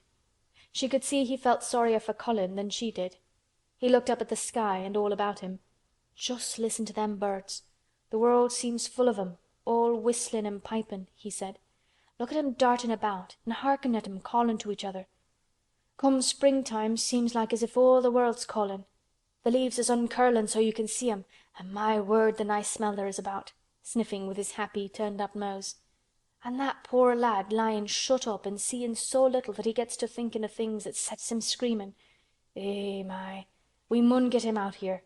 We mun get him watching and listening and sniffing up the air and get him just soaked through with sunshine. And we munnot lose no time about it." When he was very much interested, he often spoke quite broad Yorkshire, though at other times he tried to modify his dialect so that Mary could better understand. But she loved his broad Yorkshire, and had in fact been trying to learn to speak it herself. So she spoke a little now. "Aye, that we mun," she said, which meant, "Yes, indeed we must." "I'll tell thee what us'll do first," she proceeded, and Dickon grinned, because when the little wench tried to twist her tongue into speaking Yorkshire it amused him very much. "He's took a gradely fancy to thee. He wants to see thee, and he wants to see Soot and Captain. When I go back to the house to talk to him, I'll ax him if tha canna come and see him tomorrow morning, and bring tha creatures with thee, and then, in a bit, when there's more leaves out, and happen a bud or two, we'll get him to come out, and tha shall push him in his chair, and we'll bring him here and show him everything." When she stopped she was quite proud of herself. She had never made a long speech in Yorkshire before, and she had remembered very well. "Tha mun talk a bit o' Yorkshire like that to Mr. Colin," Dickon chuckled. "Tha'll make him laugh, and there's nowt as good for ill folk as laughin' is. Mother says as she believes as half a hour's good laugh every mornin' 'ud cure a chap as was makin' ready for typhus fever." "I'm going to talk Yorkshire to him this very day," said Mary, chuckling herself. The garden had reached the time when every day and every night it seemed as if magicians were passing through it, drawing loveliness out of the earth and the boughs with wands. It was hard to go away and leave it all, particularly as Nut had actually crept onto her dress and Shell had scrambled down the trunk of the apple tree they sat under and stayed there looking at her with inquiring eyes. But she went back to the house, and when she sat down close to Colin's bed he began to sniff as Dickon did, though not in such an experienced way. "You smell like flowers and fresh things," he cried out quite joyously. "What is it you smell of? It's cool and warm and sweet all at the same time." "It's the wind from the moor," said Mary. "It comes o' sittin' on the grass under a tree with Dickon and with Captain and Soot and Nut and Shell. It's the springtime and out o' doors and sunshine as smells so gradely." She said it as broadly as she could, and you do not know how broadly Yorkshire sounds until you have heard someone speak it. Colin began to laugh. "What are you doing?" he said. "I never heard you talk like that before. How funny it sounds!" "I'm giving thee a bit of Yorkshire," answered Mary triumphantly. "I canna talk as gradely as Dickon and Martha, but tha can see as I can shape a bit. Doesn't tha understand a bit o' Yorkshire when tha hears it? An' tha a Yorkshire lad thysel, born and bred? Eh, I wonder tha'rt not ashamed o' thy face." And then she began to laugh too, and they both laughed until they could not stop themselves, and they laughed until the room echoed, and Mrs. Medlock, opening the door to come in, drew back into the corridor and stood listening amazed. "Well, upon my word," she said, speaking rather broad Yorkshire herself because there was no one to hear her, and she was so astonished. "Whoever heard the like? Whoever on earth would have thought it?" There was so much to talk about. It seemed as if Colin could never hear enough of Dickon and Captain and Soot and Nut and Shell and the pony whose name was Jump. Mary had run round into the wood with Dickon to see Jump. He was a tiny little shaggy moor pony with thick locks hanging over his eyes and with a pretty face and a nuzzling velvet nose. He was rather thin with living on moor grass, but he was as tough and wiry as if the muscle in his little legs had been made of steel springs. He had lifted his head and whinnied softly the moment he saw Dickon, and he had trotted up to him and put his head across his shoulder, and then Dickon had talked into his ear, and Jump had talked back in odd little whinnies and puffs and snorts. Dickon had made him give Mary his small front hoof and kiss her on her cheek with his velvet muzzle. "Does he really understand everything Dickon says?" Colin asked. "It seems as if he does," answered Mary. "Dickon says anything will understand if you're friends with it for sure, but you have to be friends for sure." Colin lay quiet a little while, and his strange grey eyes seemed to be staring at the wall, but Mary saw he was thinking. "I wish I was friends with things," he said at last, "but I'm not. I never had anything to be friends with, and I can't bear people." "Can't you bear me?" asked Mary. "Yes, I can," he answered. "It's funny, but I even like you." "Ben Weatherstaff said I was like him," said Mary. "He said he'd warrant we'd both got the same nasty tempers. I think you're like him too. We're all three alike, you and I and Ben Weatherstaff. He said we were neither of us much to look at, and we were as sour as we looked. But I don't feel as sour as I used to before I knew the Robin and Dickon." "Did you feel as if you hated people?" "Yes," answered Mary without affectation. "I should have detested you if I had seen you before I saw the Robin and Dickon." Colin put out his thin hand and touched her. "Mary," he said, "I wish I hadn't said what I did about sending Dickon away. I hated you when you said he was like an angel, and I laughed at you, but perhaps he is." "Well, it was rather funny to say it," she admitted frankly, "because his nose does turn up and he has a big mouth and his clothes have patches all over them and he talks broad Yorkshire. But if an angel did come to Yorkshire and live on the moor, if there was a Yorkshire angel, I believe he'd understand the green things and know how to make them grow, and he would know how to talk to the wild creatures as Dickon does, and they'd know he was friends for sure." "I shouldn't mind Dickon looking at me," said Colin. "I want to see him." "I'm glad you said that," answered Mary, "because—" Quite suddenly it came into her mind that this was the minute to tell him. Colin knew something new was coming. "Because what?" he cried eagerly. Mary was so anxious that she got up from her stool and came to him and caught hold of both his hands. "Can I trust you? I trusted Dickon because Bert's trusted him. Can I trust you for sure? For sure?" she implored. Her face was so solemn that he almost whispered his answer. "Yes! Yes!" "Well, Dickon will come to see you tomorrow morning, and he'll bring his creatures with him." "Oh! Oh!" cried Colin out in delight. "But that's not all," Mary went on, almost pale with solemn excitement. "The rest is better. There is a door into the garden. I found it. It is under the ivy on the wall." If he had been a strong, healthy boy, Colin would probably have shouted, "Hooray! Hooray! Hooray!" But he was weak and rather hysterical. His eyes grew bigger and bigger, and he gasped for breath. "Oh, Mary!" he cried out with half a sob. "Shall I see it? Shall I get into it? Shall I live to get into it?" And he clutched her hands and dragged her toward him. "Of course you'll see it," snapped Mary indignantly. "Of course you'll live to get into it. Don't be silly." And she was so unhysterical and natural and childish that she brought him to his senses, and he began to laugh at himself, and a few minutes afterward she was sitting on her stool again, telling him not what she imagined the secret garden to be like, but what it really was, and Colin's aches and tiredness were forgotten, and he was listening enraptured. "It is just what you thought it would be," he said at last. "It sounds just as if you had really seen it. You know I said that when you told me first." Mary hesitated about 2 minutes, and then boldly spoke the truth. "I had seen it, and I'd been in," she said. "I found the key and got in weeks ago, but I daren't tell you. I daren't because I was so afraid I couldn't trust you for sure." End of chapter 18.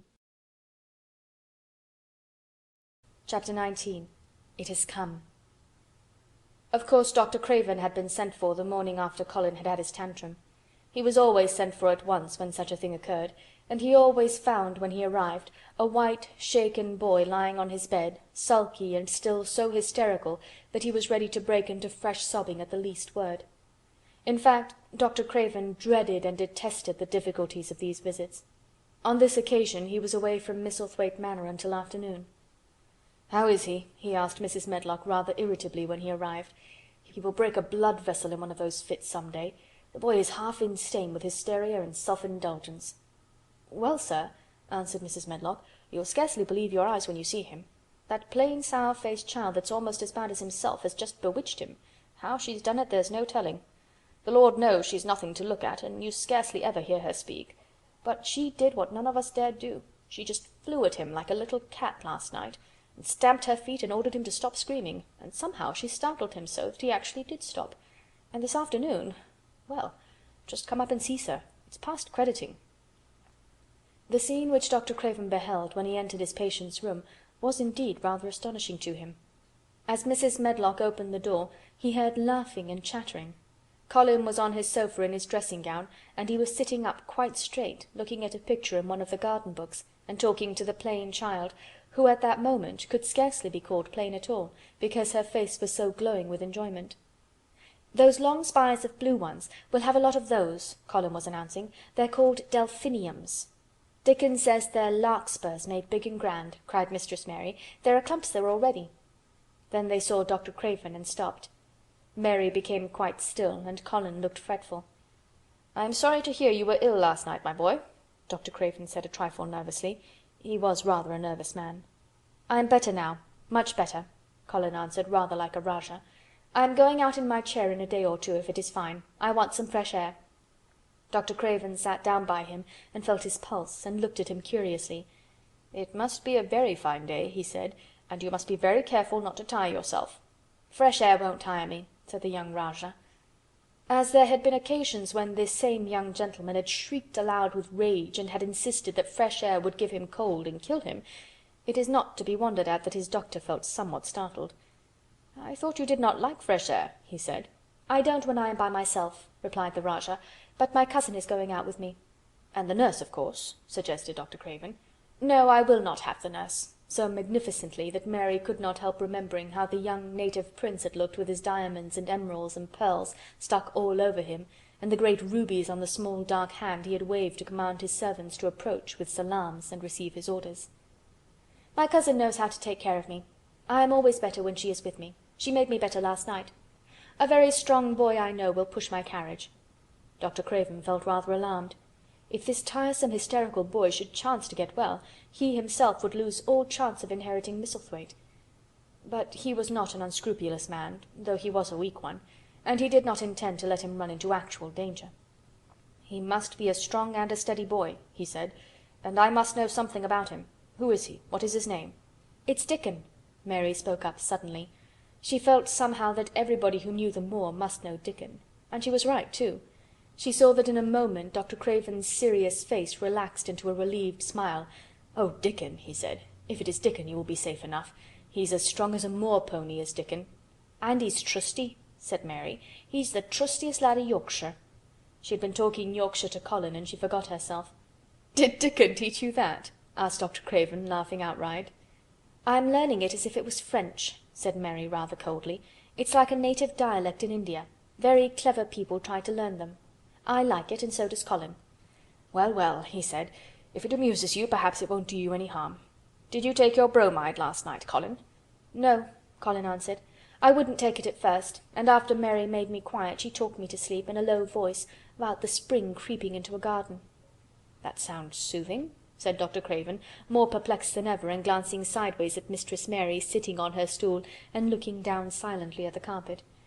"You are evidently better, but you must remember—" "I don't want to remember," interrupted the Rajah, appearing again. "When I lie by myself and remember, I begin to have pains everywhere, and I think of things that make me begin to scream because I hate them so. If there was a doctor anywhere who could make you forget you were ill instead of remembering it, I would have him brought here. and he waved a thin hand, which ought really to have been covered with royal signet rings made of rubies. "It is because my cousin makes me forget that she makes me better." Dr. Craven had never made such a short stay after a tantrum. Usually he was obliged to remain a very long time, and do a great many things. This afternoon he did not give any medicine or leave any new orders, and he was spared any disagreeable scenes. When he went downstairs he looked very thoughtful, and when he talked to Mrs. Medlock in the library, she felt that he was a much puzzled man. "Well, sir," she ventured, "could you have believed it?" "It is certainly a new state of affairs," said the doctor. "I believe Susan Sowerby's right, I do that," said Mrs. Medlock. "I stopped in her cottage on my way to Thwaite yesterday, and had a bit of talk with her. And she says to me, 'Well, Sarah Ann, she mayn't be a good child, and she mayn't be a pretty one, but she's a child, and children needs children. We went to school together, Susan Sowerby and me.'" "She's the best sick nurse I know," said Dr. Craven. "When I find her in a cottage, I know the chances are that I shall save my patient." Mrs. Medlock smiled. She was fond of Susan Sowerby. "She's got a way with her, has Susan," she went on quite volubly. "I've been thinking all morning of one thing she said yesterday.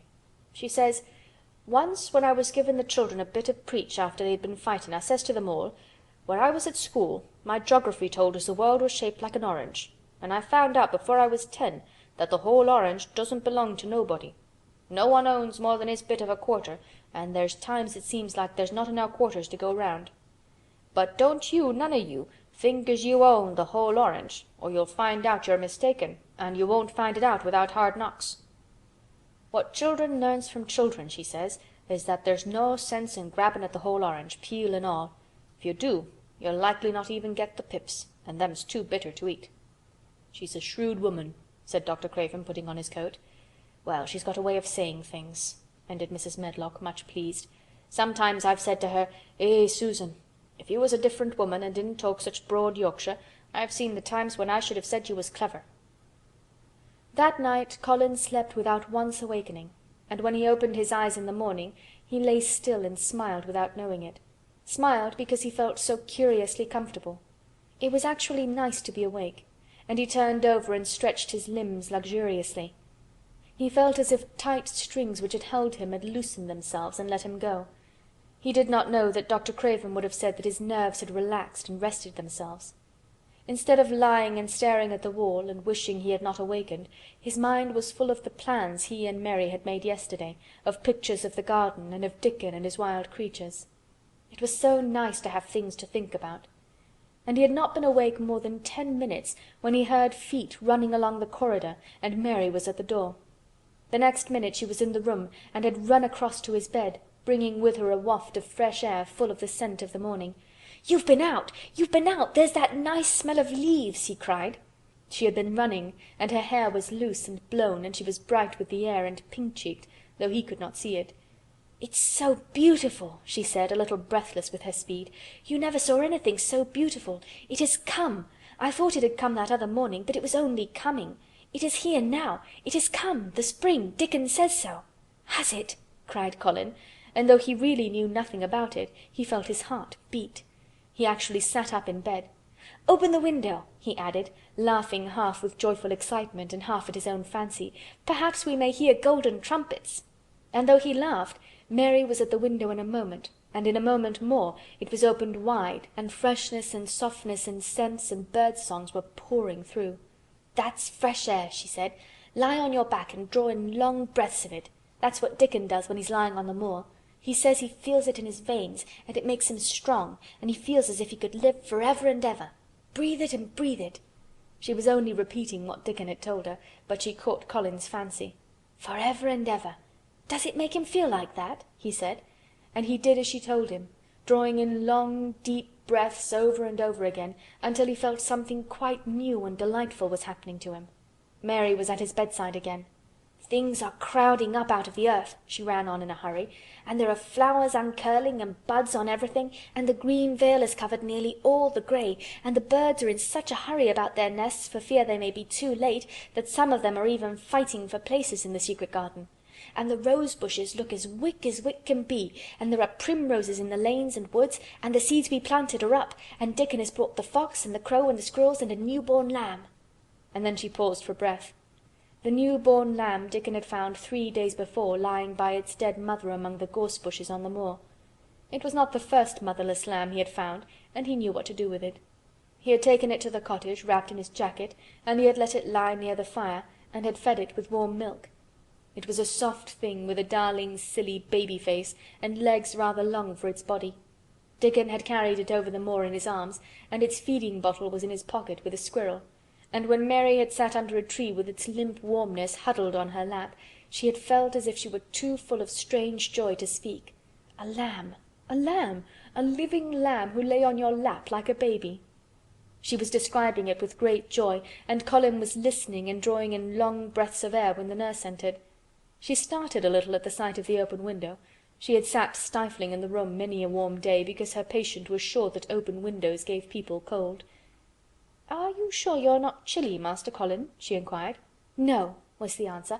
"I am breathing long breaths of fresh air. It makes you strong. I am going to get up to the sofa for breakfast. My cousin will have breakfast with me." The nurse went away, concealing a smile, to give the order for 2 breakfasts. She found the servants' hall a more amusing place than the invalid's chamber, and just now everybody wanted to hear the news from upstairs. There was a great deal of joking about the unpopular young recluse who, as the cook said, had found his master and good for him. The servants' hall had been very tired of the tantrums, and the butler, who was a man with a family, had more than once expressed his opinion that the invalid would be all the better for a good hiding. When Colin was on his sofa and the breakfast for 2 was put upon the table, he made an announcement to the nurse in his most Rajah-like manner. "A boy and a fox and a crow and 2 squirrels and a new-born lamb are coming to see me this morning. I want them brought upstairs as soon as they come," he said. "You are not to begin playing with the animals in the servants' hall and keep them there. I want them here." The nurse gave a slight gasp and tried to conceal it with a cough. "Yes, sir," she answered. "I'll tell you what you can do," added Colin, waving his hand. "You can tell Martha to bring them here. The boy is Martha's brother. His name is Dickon, and he is an animal charmer." "I hope the animals won't bite, Master Colin," said the nurse. "I told you he was a charmer," said Colin austerely. "Charmers' animals never bite." "There are snake charmers in India," said Mary, "and they can put their snakes' heads in their mouths."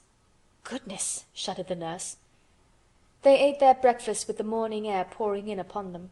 Colin's breakfast was a very good one, and Mary watched him with serious interest. "You will begin to get fatter just as I did," she said. "I never wanted my breakfast when I was in India, and now I always want it." "I wanted mine this morning," said Colin. "Perhaps it was the fresh air. When do you think Dickon will come?" He was not long in coming. In about 10 minutes Mary held up her hand. "Listen," she said. "Did you hear a caw?" Colin listened and heard it. The oddest sound in the world to hear inside a house, a hoarse caw caw. "Yes," he answered. "That's Soot," said Mary. "Listen again. Do you hear a bleat, a tiny one?" "Oh, yes!" cried Colin, quite flushing. "That's the new-born lamb," said Mary. "He's coming." Dickon's moorland boots were thick and clumsy, and though he tried to walk quietly they made a clumping sound as he walked through the long corridors. Mary and Colin heard him marching, marching, until he passed through the tapestry door onto the soft carpet of Colin's own passage. "If you please, sir," announced Martha, opening the door. "If you please, sir, here's Dickon and his creatures." Dickon came in smiling his nicest wide smile. The new-born lamb was in his arms, and the little red fox trotted by his side. Nut sat on his left shoulder, and Soot on his right, and Shell's head and paws peeped out of his coat pocket. Colin slowly sat up and stared, as he had stared when he first saw Mary, but this was a stare of wonder and delight. The truth was that in spite of all he had heard, he had not in the least understood what this boy would be like, and that his fox and his crow and his squirrels and his lamb were so near to him and his friendliness that they seemed almost to be part of himself.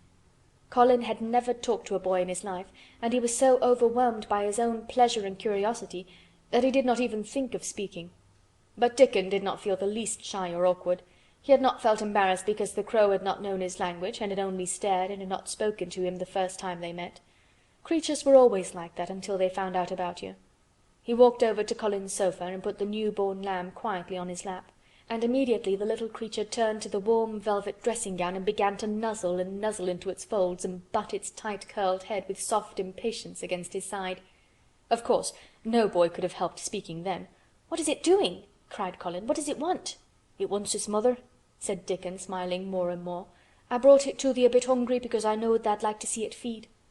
He knelt down by the sofa and took a feeding bottle from his pocket. "Come on, little 'un," he said, turning the small woolly white head with a gentle brown hand. "This is what tha's after. Tha'll get more out o' this than tha' will out o' silk velvet coats. There now," and he pushed the rubber tip of the bottle into the nuzzling mouth, and the lamb began to suck it with ravenous ecstasy. After that there was no wondering what to say. By the time the lamb fell asleep, questions poured forth, and Dickon answered them all. He told them how he had found the lamb just as the sun was rising 3 mornings ago. He had been standing on the moor listening to a skylark and watching him swing higher and higher into the sky until he was only a speck in the heights of blue. "I'd almost lost him but for his song, and I was wonderin' how a chap could hear it when it seemed as if he'd get out o' the world in a minute, and just then I heard something else far off among the gorse bushes. It was a weak bleatin', and I knowed it was a new lamb as was hungry, and I knowed it wouldn't be hungry if it hadn't lost its mother somehow, so I set off searchin'. I did have a look for it. I went out among the gorse bushes and round, and I always seemed to take the wrong turnin', but at last I seed a bit o' white by a rock on top o' the moor, and I climbed up and I found the little un half dead with cold and clemmin'." While he talked, Soot flew solemnly in and out of the open window and cawed remarks about the scenery, while Nut and Shell made excursions into the big trees outside and ran up and down trunks and explored branches. Captain curled up near Dickon, who sat on the hearthrug from preference. They looked at the pictures in the gardening books, and Dickon knew all the flowers by their country names, and knew exactly which ones were already growing in the secret garden. "I couldna say that there name," he said, pointing to one under which was written Aquilegia, "but us calls that a columbine, and that there one it's a snapdragon, and they both grow wild in hedges, but these is garden ones, and they're bigger and grander. There's some clumps o' columbine in the garden. They'll look like a bed o' blue and white butterflies flutterin' when they're out." "I'm going to see them," cried Colin. "I am going to see them." "Aye, that tha mun," said Mary quite seriously, "and tha munnot lose no time about it." End of Chapter 19. Chapter 20. I shall live forever and ever and ever.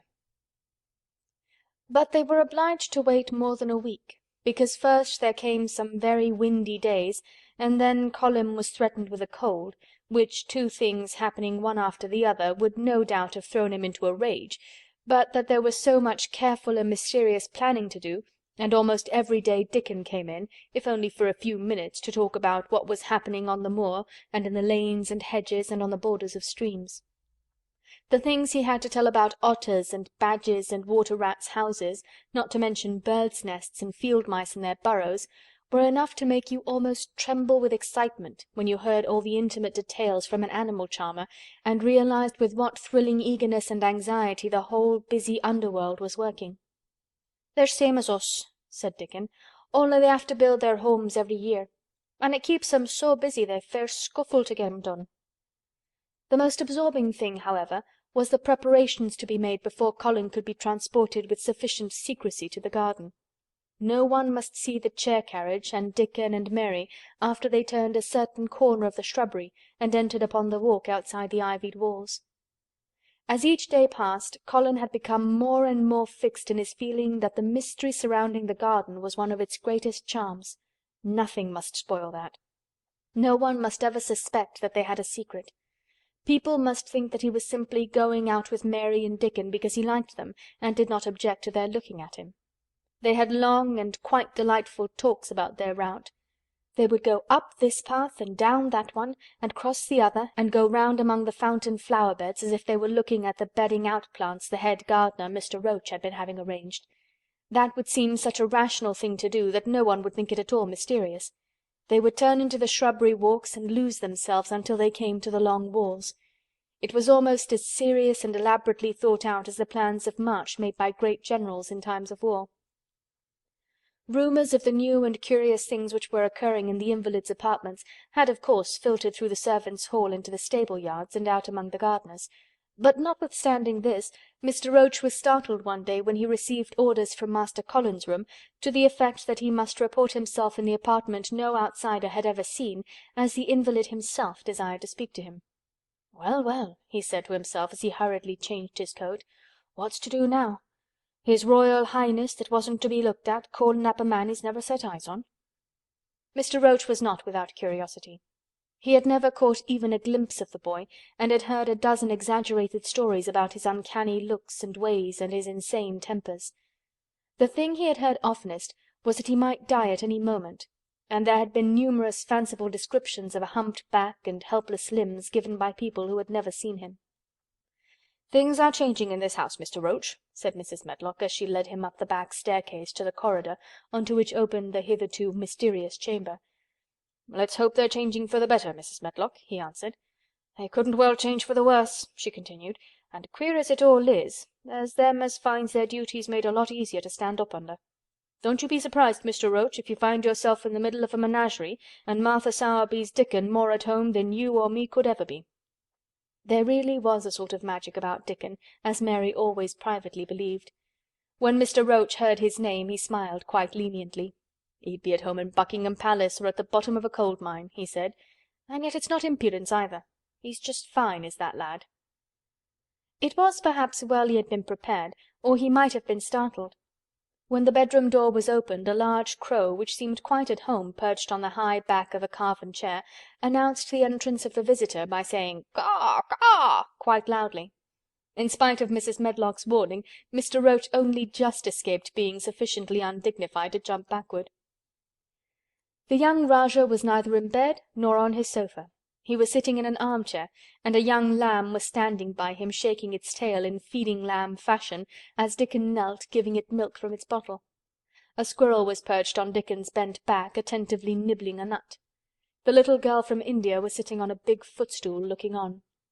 "Here is Mr. Roach, Master Colin," said Mrs. Medlock.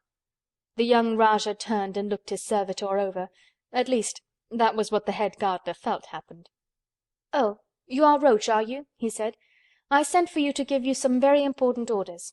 "Very good, sir," answered Roach, wondering if he was to receive instructions to fell all the oaks in the park, or to transform the orchards into water gardens. "I am going out in my chair this afternoon," said Colin. "If the fresh air agrees with me, I may go out every day. When I go, none of the gardeners are to be anywhere near the long walk by the garden walls. No one is to be there. I shall go out about 2 o'clock, and everyone must keep away until I send word that they may go back to their work." "Very good, sir," replied Mr. Roach, much relieved to hear that the oaks might remain and that the orchards were safe.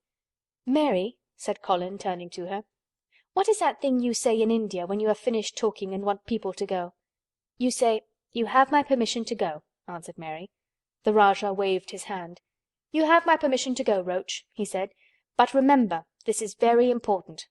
"Caw! Caw!" remarked the crow, hoarsely but not impolitely. "Very good, sir. Thank you, sir," said Mr. Roach, and Mrs. Medlock took him out of the room. Outside in the corridor, being a rather good-natured man, he smiled until he almost laughed. "My word," he said, "he's got a fine lordly way with him, hasn't he? You'd think he was a whole royal family rolled into one, prince consort and all." "Eh," protested Mrs. Medlock, "we've had to let him trample over every one of us since he had feet, and he thinks that's what folks was born for." "Perhaps he'll grow out of it if he lives," suggested Mr. Roach. "Well, there's one thing pretty sure," said Mrs. Medlock.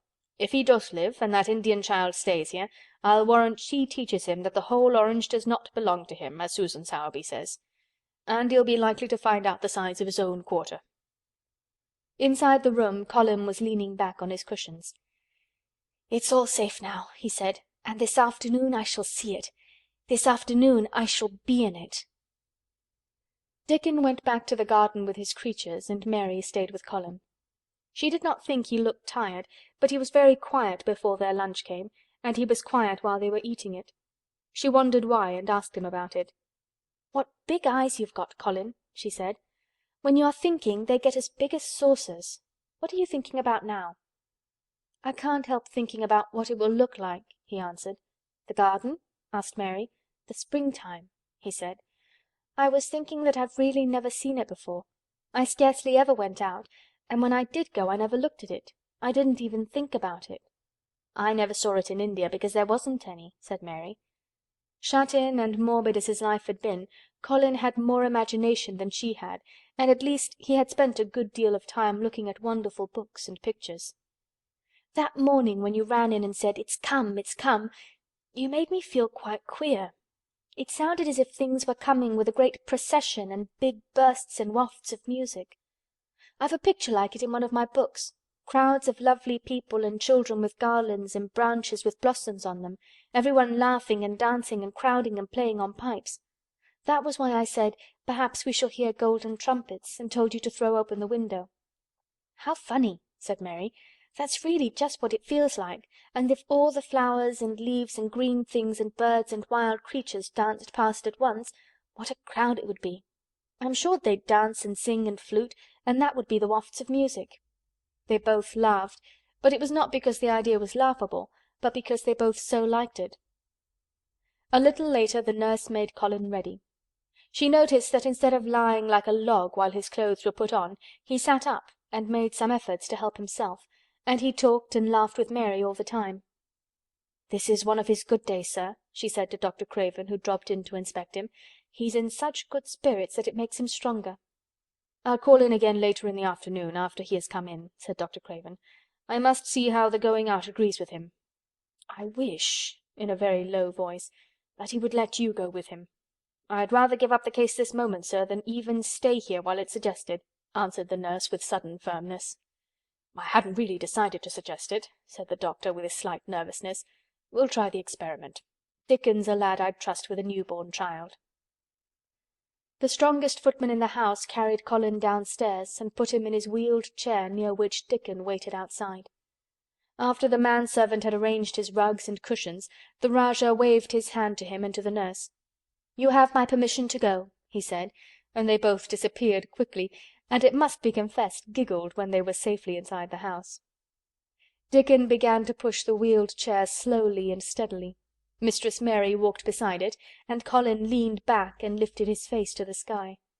The arch of it looked very high, and the small snowy clouds seemed like white birds floating on outspread wings below its crystal blueness. The wind swept in soft, big breaths down from the moor, and was strange with a wild, clear, scented sweetness. Colin kept lifting his thin chest to draw it in, and his big eyes looked as if it were they which were listening instead of his ears. "There are so many sounds of singing and humming and calling out," he said. "What is that scent the puffs of wind bring?" "It's the gorse on the moor that's opening out," answered Dickon. "Eh, the bees are at it wonderful today." Not a human creature was to be caught sight of in the paths they took. In fact, every gardener or gardener's lad had been witched away. But they wound in and out among the shrubbery and out and around the fountain beds, following their carefully planned route, for the mere mysterious pleasure of it. But when at last they turned into the long walk by the ivied walls, the excited sense of an approaching thrill made them, for some curious reason they could not have explained, begin to speak in whispers. "This is it," breathed Mary. "This is where I used to walk up and down and wonder and wonder." "Is it?" cried Colin, and his eyes began to search the ivy with eager curiousness. "But I can see nothing," he whispered. "There is no door." "That's what I thought," said Mary. Then there was a lovely breathless silence, and the chair wheeled on. "That is the garden where Ben Weatherstaff works," said Mary. "Is it?" said Colin.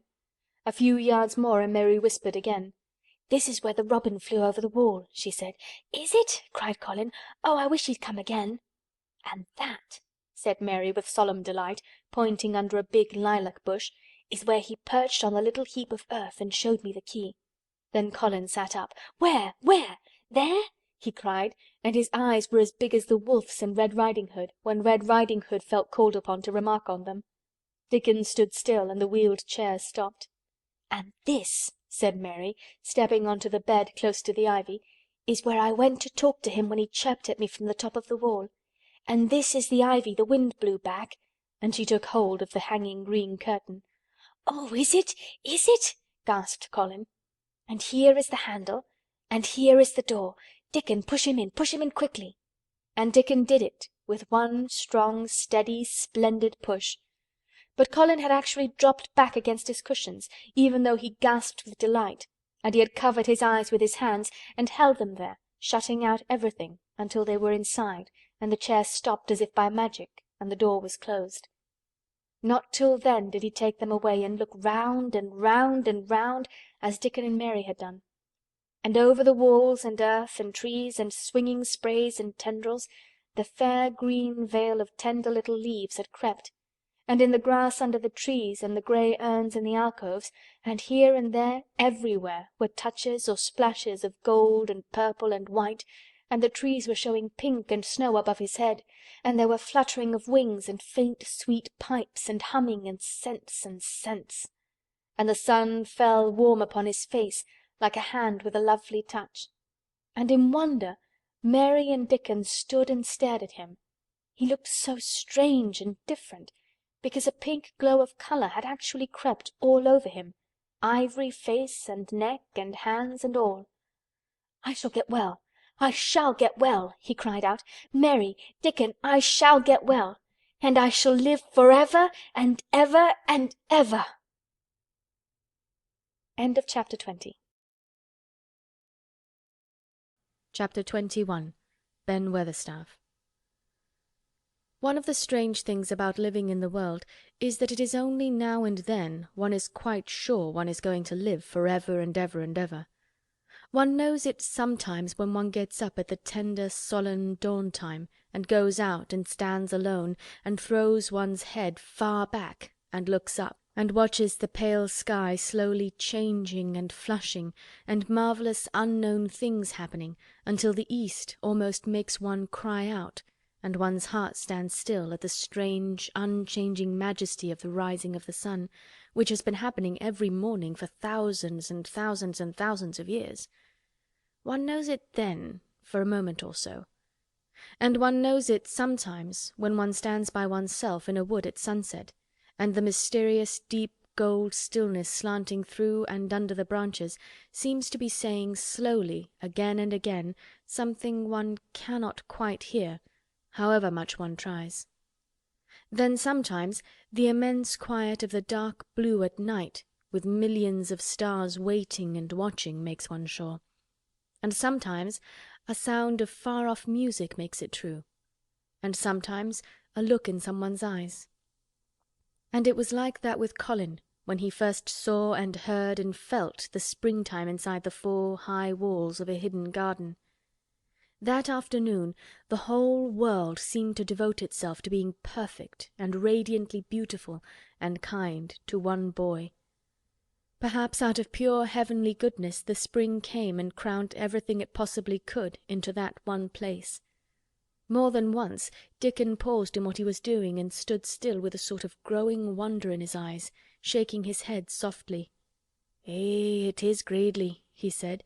"I'm 12 going on 13, and there's a lot of afternoons in 13 years, but it seems to me like I never seed one as gradely as this here." "Aye, it is a gradely one," said Mary, and she sighed for mere joy. "I'll warrant it's the gradeliest one as ever was in this world." "Does tha think," said Colin, with dreamy carefulness, "as happen it was made like this here all of a purpose for me?" "My word!" cried Mary admiringly. "That there is a bit o' good Yorkshire. Tha'rt shapen first rate. That tha'rt." And delight reigned. They drew the chair under the plum tree, which was snow-white with blossoms and musical with bees. It was like a king's canopy, a fairy king's. There were flowering cherry trees near, and apple trees whose buds were pink and white, and here and there one had burst open wide. Between the blossoming branches of the canopy bits of blue sky looked down like wonderful eyes. Mary and Dickon worked a little here and there, and Colin watched them. They brought him things to look at, buds which were opening, buds which were tight closed, bits of twig whose leaves were just showing green, the feather of a woodpecker which had dropped on the grass, the empty shell of some bird early hatched. Dickon pushed the chair slowly round and round the garden, stopping every other moment to let him look at wonders springing out of the earth or trailing down from trees. It was like being taken in state round the country of a magic king and queen and shown all the mysterious riches it contained. "I wonder if we shall see the robin," said Colin. "Tha'll see him often enow after a bit," answered Dickon. "When th' eggs hatches out, the little chappie'll be kept so busy it'll make his head swim. Tha'll see him flyin' backward and for'ard, carryin' worms nigh as big as himself, and that much noise goin' on in the nest when he gets there as fair flusters him so as he scarce knows which big mouth to drop the first piece in, and gaping beaks and squawks on every side. Mother says as when she sees the work a robin has to keep them gaping beaks filled, she feels like she was a lady with nothing to do. She says she's seen the little chaps when it seemed like the sweat must be dropping off 'em, though folk can't see it. This made them giggle so delightedly that they were obliged to cover their mouths with their hands, remembering that they must not be heard. Colin had been instructed as to the law of whispers and low voices several days before. He liked the mysteriousness of it and did his best, but in the midst of excited enjoyment it is rather difficult never to laugh above a whisper. Every moment of the afternoon was full of new things, and every hour the sunshine grew more golden. The wheeled chair had been drawn back under the canopy, and Dickon sat down on the grass and had just drawn out his pipe when Colin saw something he had not had time to notice before. "That's a very old tree over there, isn't it?" he said. Dickon looked across the grass at the tree, and Mary looked, and there was a brief moment of stillness. "Yes," answered Dickon after it, and his low voice had a very gentle sound. Mary gazed at the tree and thought. "The branches are quite grey, and there's not a single leaf anywhere," Colin went on. "It's quite dead, isn't it?" "Aye," admitted Dickon, "but them roses as has climbed all over it will near hide every bit o' the dead wood when they're full o' leaves and flowers. It won't look dead then. It'll be the prettiest of all." Mary still gazed at the tree and thought. "It looks as if a big branch had been broken off," said Colin. "I wonder how it was done." "It's been done many a year," answered Dickon. "Eh!" with a sudden relieved start and laying his hand on Colin. "Look at that robin. There he is. He's been foraging for his mate." Colin was almost too late, but he just caught sight of him, the flash of red-breasted bird with something in his beak. He darted through the greenness and into the close-grown corner and was out of sight. Colin leaned back on his cushion again, laughing a little. "He's taking her tea to her. Perhaps it's 5 o'clock. I think I'd like some tea myself." And so they were safe. "It was magic which sent the robin," said Mary secretly to Dickon afterward. "I know it was magic." For both she and Dickon had been afraid Colin might ask something about the tree whose branch had broken off 10 years ago, and they had talked it over together, and Dickon had stood and rubbed his head in a troubled way. "We mun look as if it wasn't no different from t'other trees," he had said. "We couldn't never tell him how it broke, poor lad. If he says anything about it, we mun try to look cheerful." "Aye, that we mun," had answered Mary. But she had not felt as if she looked cheerful when she gazed at the tree. She wondered and wondered in those few moments if there was any reality in that other thing Dickon had said. He had gone on rubbing his rust-red hair in a puzzled way, but a nice, comforted look had begun to grow in his blue eyes. "Mrs. Craven was a very lovely young lady," he had gone on rather hesitatingly, "and mother she thinks maybe she's about Misselthwaite many a time, looking after Mr. Colin, same as all mothers do when they're took out of the world. They have to come back, tha sees. Happen she's been in the garden, and happen it was her set us to work and told us to bring him here." Mary had thought he meant something about magic. She was a great believer in magic. Secretly she quite believed that Dickon worked magic, of course good magic, on everything near him, and that was why people liked him so much and wild creatures knew he was their friend. She wondered, indeed, if it were not possible that his gift had brought the robin just at the right moment when Colin asked that dangerous question. She felt that his magic was working all the afternoon and making Colin look like an entirely different boy. It did not seem possible that he could be the crazy creature who had screamed and beaten and bitten his pillow. Even his ivory whiteness seemed to change. The faint glow of colour which had shown on his face and neck and hands when he first got inside the garden really never quite died away. He looked as if he were made of flesh instead of ivory or wax. They saw the robin carry food to his mate 2 or 3 times, and it was so suggestive of afternoon tea that Colin felt they must have some.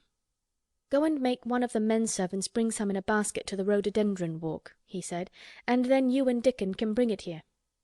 It was an agreeable idea, easily carried out, and when the white cloth was spread upon the grass, with hot tea and buttered toast and crumpets, a delightfully hungry meal was eaten, and several birds on domestic errands paused to inquire what was going on, and were led into investigating crumbs with great activity. Nut and Shell whisked up trees with pieces of cake, and Soot took the entire half of a buttered crumpet into a corner, and pecked at and examined and turned it over and made hoarse remarks about it until he decided to swallow it all joyfully in one gulp. The afternoon was dragging towards its mellow hour. The sun was deepening the gold of its lances, the bees were going home, and the birds were flying past less often.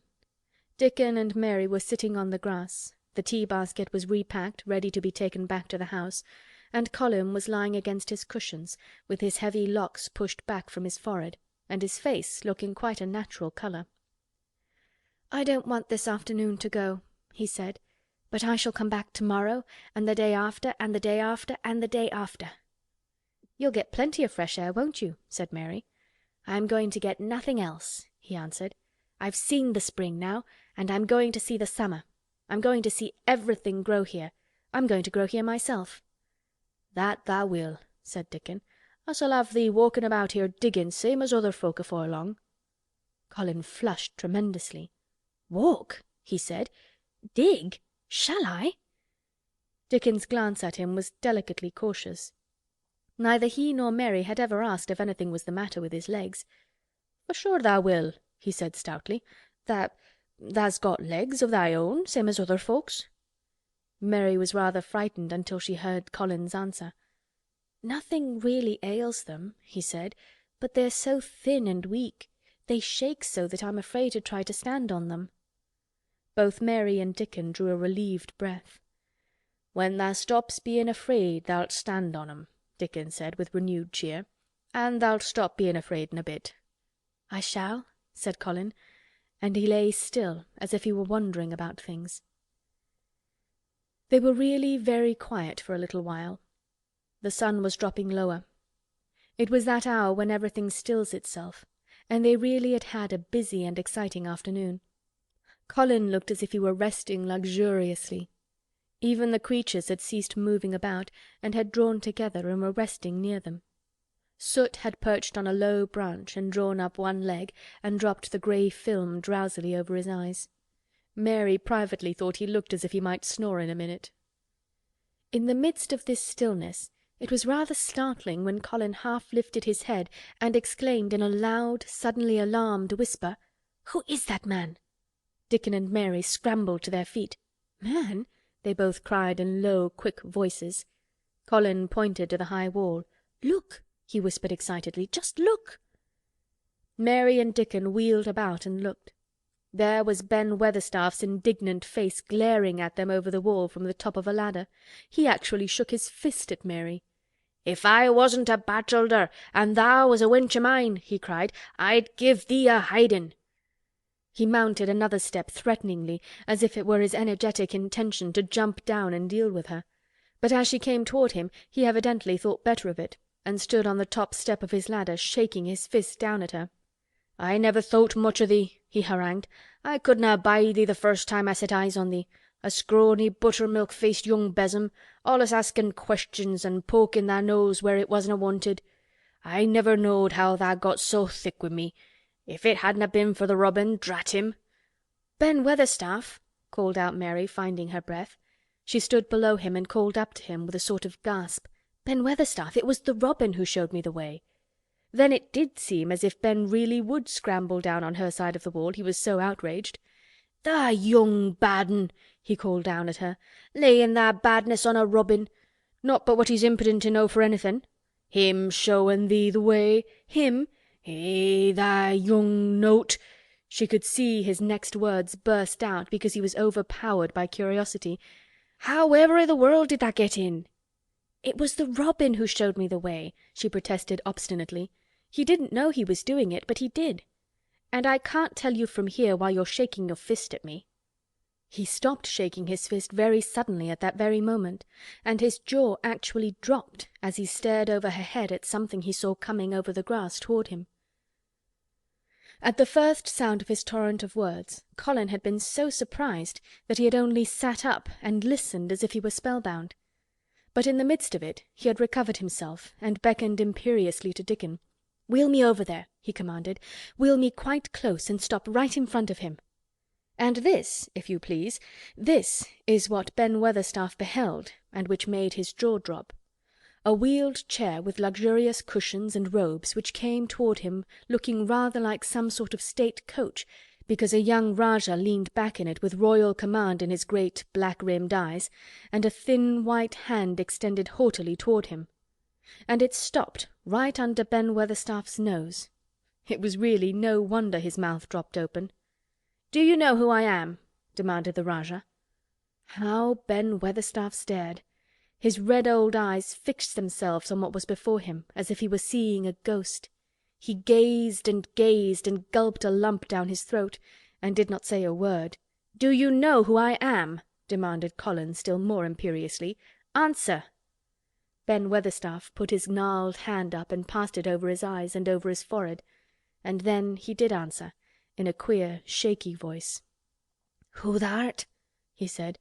"Aye, that I do, with thy mother's eyes staring at me out o' thy face. Lord knows how thou come here, but thou'rt the poor cripple." Colin forgot that he had ever had a back. His face flushed scarlet and he sat bolt upright. "I'm not a cripple!" he cried out furiously. "I'm not!" "He's not!" cried Mary, almost shouting up the wall in her fierce indignation. "He's not got a lump as big as a pin. I looked and there was none there, not one." Ben Weatherstaff passed his hand over his forehead again and gazed as if he could never gaze enough. His hand shook, and his mouth shook, and his voice shook. He was an ignorant old man, and a tactless old man, and he could only remember the things he had heard. Thou hasn't got a crooked back," he said hoarsely. "No!" shouted Colin. Thou hasn't got crooked legs?" quavered Ben more hoarsely still. It was too much. The strength which Colin usually threw into his tantrums rushed through him now in a new way. Never yet had he been accused of crooked legs, even in whispers, and the perfectly simple belief in their existence which was revealed by Ben Weatherstaff's voice was more than Rajah, flesh and blood, could endure. His anger and insulted pride made him forget everything but this one moment, and filled him with a power he had never known before, an almost unnatural strength. "Come here!" he shouted to Dickon, and he actually began to tear the coverings off his lower limbs and disentangle himself. Come here this minute!" Dickon was by his side in a second. Mary caught her breath in a short gasp and felt herself turn pale. "He can do it, he can do it, he can do it, he can!" she gabbled over to herself under her breath as fast as ever she could. There was a brief fierce scramble, the rugs were tossed on the ground, Dickon held Colin's arm, the thin legs were out, the thin feet were on the grass. Colin was standing upright, as straight as an arrow and looking strangely tall, his head thrown back and his strange eyes flashing lightning. "Look at me!" he flung up at Ben Weatherstaff. "Just look at me, you! Just look at me!" "He's as straight as I am," cried Dickon. "He's as straight as any lad in Yorkshire." What Ben Weatherstaff did Mary thought queer beyond measure. He choked and gulped, and suddenly tears ran down his weather-wrinkled cheeks as he struck his old hands together. "Eh," he burst forth, "the lies folk tells. Thou'rt as thin as a lath and as white as a wraith, but there's not a knob on thee. I'll make a mon yet. God bless thee." Dickon held Colin's arm strongly, but the boy had not begun to falter. He stood straighter and straighter and looked Ben Weatherstaff in the face. "I'm your master," he said, "when my father is away, and you are to obey me. This is my garden. Don't dare to say a word about it. You get down from that ladder and go out to the Long Walk and Miss Mary will meet you and bring you here. I want to talk to you. We did not want you, but now you will have to be in the secret. Be quick." Ben Weatherstaff's crabbed old face was still wet with that one queer rush of tears. It seemed as if he could not take his eyes from thin, straight Colin standing on his feet with his head thrown back. "Eh, lad," he almost whispered. "Eh, my lad." And then, remembering himself, he suddenly touched his hat, gardener fashion, and said, "Yes, sir, yes, sir," and obediently disappeared as he descended the ladder. End of chapter 21. Chapter 22. When the Sun Went Down. When his head was out of sight, Colin turned to Mary. "Go and meet him," he said, and Mary flew across the grass to the door under the ivy. Dickon was watching him with sharp eyes. There were scarlet spots on his cheeks, and he looked amazing, but he showed no signs of falling. "I can stand," he said, and his head was still held up, and he said it quite grandly. "I told thee tha could as soon as tha stopped being afraid," answered Dickon. "And tha stopped." "Yes, I've stopped," said Colin. Then suddenly he remembered something Mary had said. "Are you making magic?" he asked sharply. Dickon's curly mouth spread in a cheerful grin. "Tha's doin' magic thysel'," he said. "It's same magic as makes these here work out o' the earth." And he touched with his thick boot a clump of crocuses in the grass. Colin looked down at them. "Aye," he said slowly. "There couldna be bigger magic than that there. There couldna be." He drew himself up straighter than ever. "I'm going to walk to that tree," he said, pointing to one a few feet away from him. "I'm going to be standing when Weatherstaff comes here. I can rest against the tree if I like. When I want to sit down, I will sit down, but not before. Bring a rug from the chair." He walked to the tree, and though Dickon held his arm, he was wonderfully steady. When he stood against the tree trunk, it was not too plain that he supported himself against it, and he still held himself so straight that he looked tall. When Ben Weatherstaff came through the door in the wall, he saw him standing there, and he heard Mary muttering something under her breath. "What art saying?" he asked rather testily, because he did not want his attention distracted from the long, thin, straight boy figure and proud face. But she did not tell him. What she was saying was this: "You can do it! You can do it! I told you you could! You can do it! You can do it! You can!" She was saying it to Colin because she wanted to make magic and keep him on his feet, looking like that. She could not bear that he should give in before Ben Weatherstaff. He did not give in. She was uplifted by a sudden feeling that he looked quite beautiful in spite of his thinness. He fixed his eyes on Ben Weatherstaff in his funny, imperious way. "Look at me," he commanded. "Look at me all over. Am I a hunchback? Have I got crooked legs?" Ben Weatherstaff had not quite got over his emotion, but he had recovered a little, and answered almost in his usual way. "Not tha," he said. "Nowt o' the sort. What's tha been doin' with thysel', hidin' out o' sight and lettin' folk think tha was cripple and half-witted?" "Half-witted?" said Colin angrily. "Who thought that?" "Lots o' fools," said Ben. "The world's full o' jackasses brayin', and they never bray nowt but lies. What did tha shut thyself up for?" "Everyone thought I was going to die," said Colin shortly. "I'm not." And he said it with such decision Ben Weatherstaff looked him over, up and down and up. "Tha die?" he said with dry exultation. "Nowt o' the sort. Tha's got too much pluck in thee. When I seed thee put thy legs on the ground in such a hurry, I knowed tha was all right. Sit thee down on the rug a bit, young mester, and give me thy orders." There was a queer mixture of crabbed tenderness and shrewd understanding in his manner. Mary had poured out speech as rapidly as she could as they had come down the long walk. The chief thing to be remembered, she had told him, was that Colin was getting well. The garden was doing it. No one must let him remember about having humps and dying. The Rajah condescended to seat himself on a rug under the tree. "What work do you do in the gardens, Weatherstaff?" he inquired. "Anything I'm told to do," answered old Ben. "I'm kep' on by favour, because she liked me." "She?" said Colin. "Tha mother," answered Ben Weatherstaff. "My mother?" said Colin, and he looked about him quietly. This was her garden, wasn't it? Aye, it was that, and Ben Weatherstaff looked about him too. She were main fond of it. "It is my garden now. I am fond of it. I shall come here every day," announced Colin, "but it is to be a secret. My orders are that no one is to know that we come here. Dickon and my cousin have worked and made it come alive. I shall send for you sometimes to help, but you must come when no one can see you." Ben Weatherstaff's face twisted itself in a dry old smile. "I've come here before when no one saw me," he said. "What?" exclaimed Colin. "When?" "The last time I was here," rubbing his chin and looking around, "was about 2 year ago." "But no one has been in it for 10 years," cried Colin. "There was no door." "I'm no one," said old Ben dryly, "an' I didn't come through the door. I come over the wall. The rheumatics held me back the last 2 year." "That come an' did a bit o' prunin'," cried Dickon. "I couldn't make out how it had been done."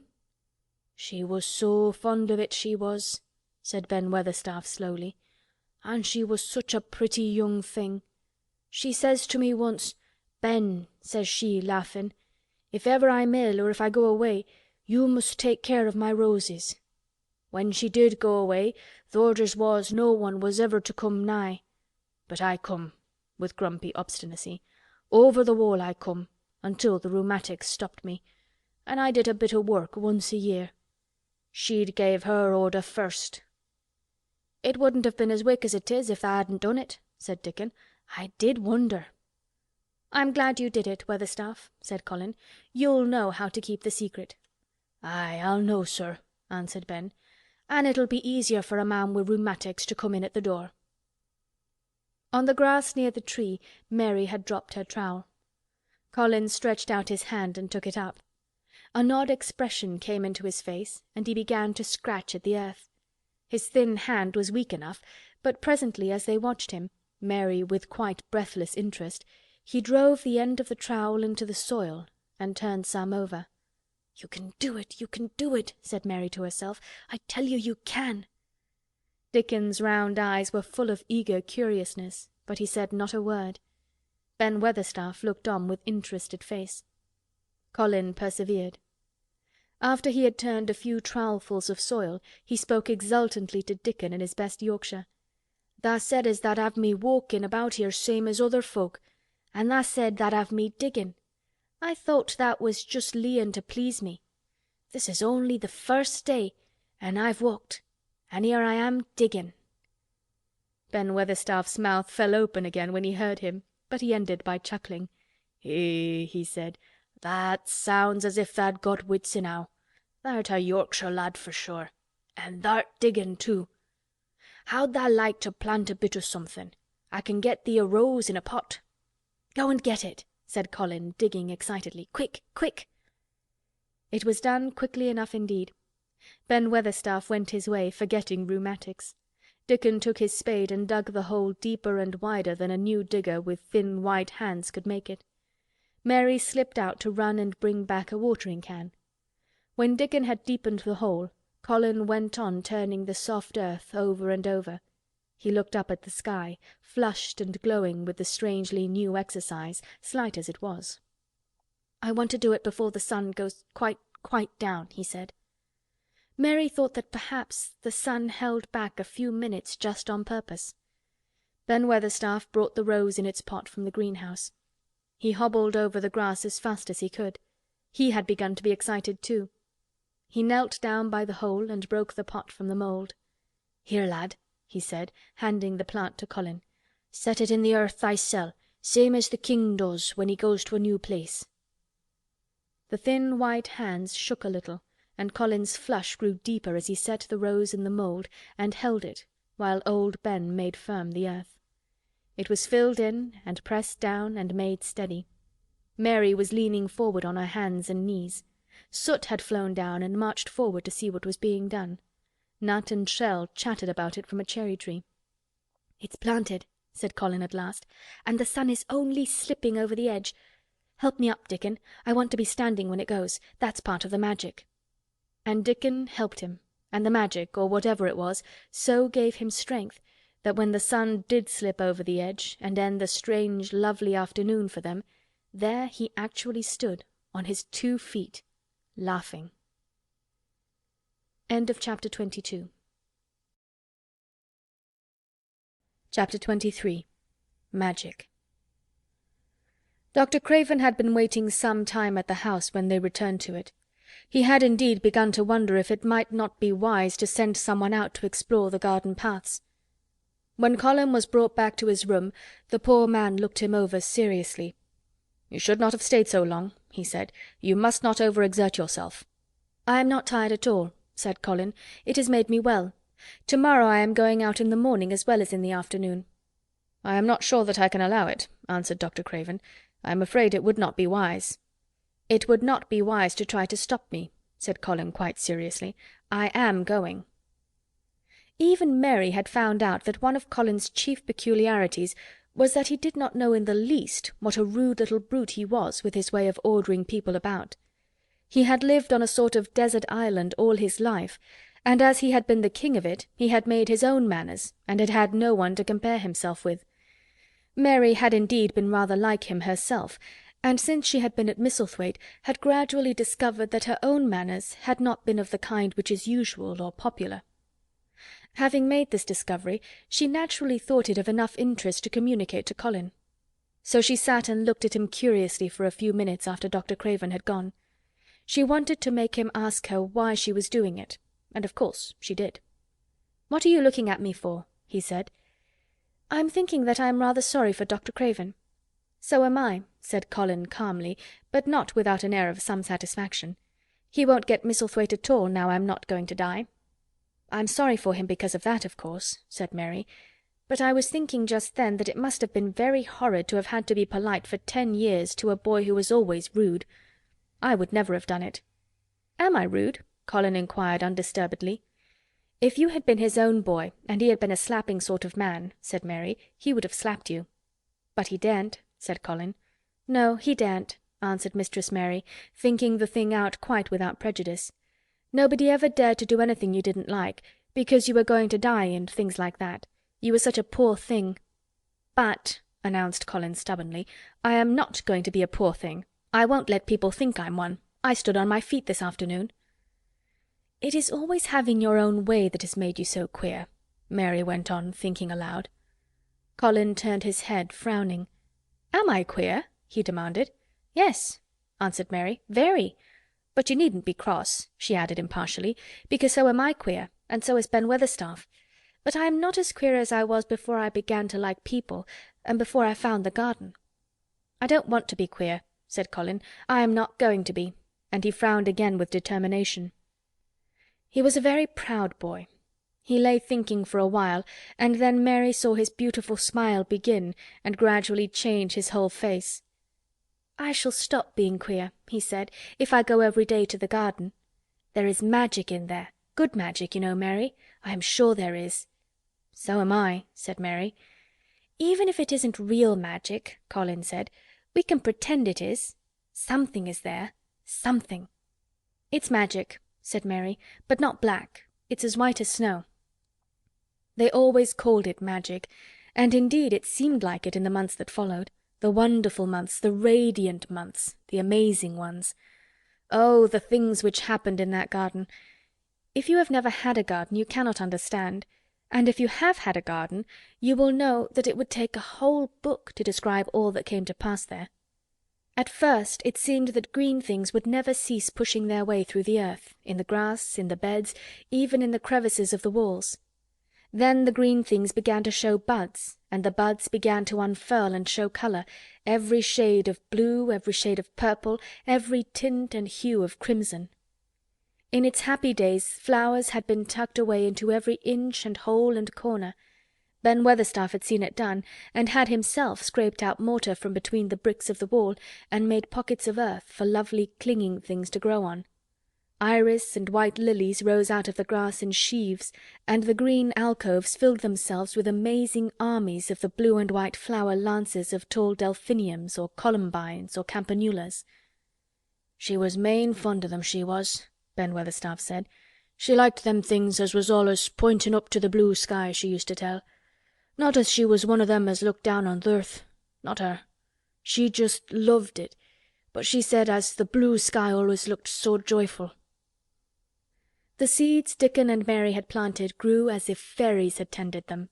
Satiny poppies of all tints danced in the breeze by the score, gaily defying flowers which had lived in the garden for years, and which, it might be confessed, seemed rather to wonder how such new people had got there.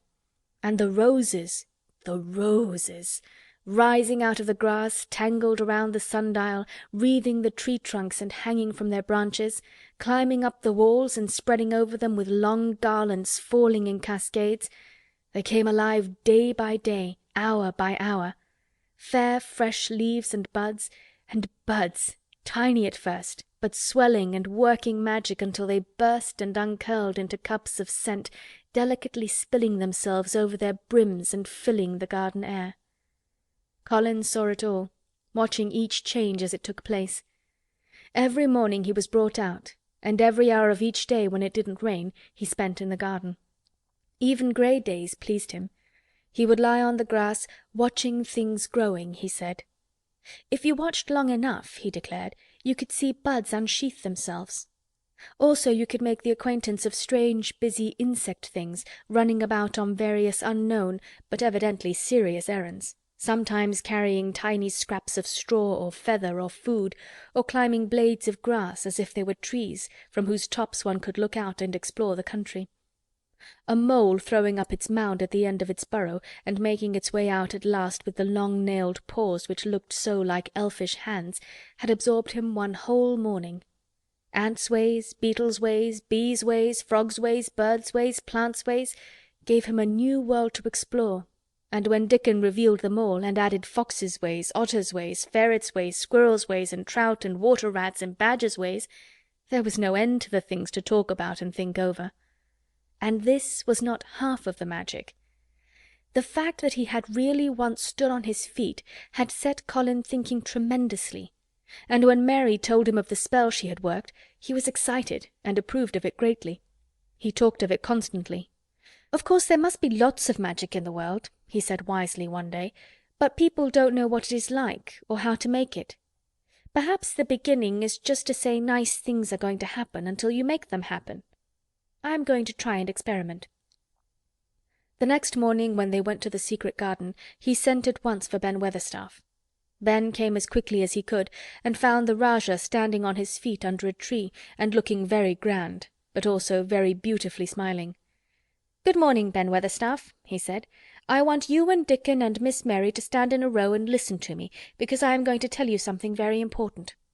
"Aye, aye, sir," answered Ben Weatherstaff, touching his forehead. One of the long-concealed charms of Ben Weatherstaff was that in his boyhood he had once run away to sea and had made voyages, so he could reply like a sailor. "I am going to try a scientific experiment," explained the Rajah.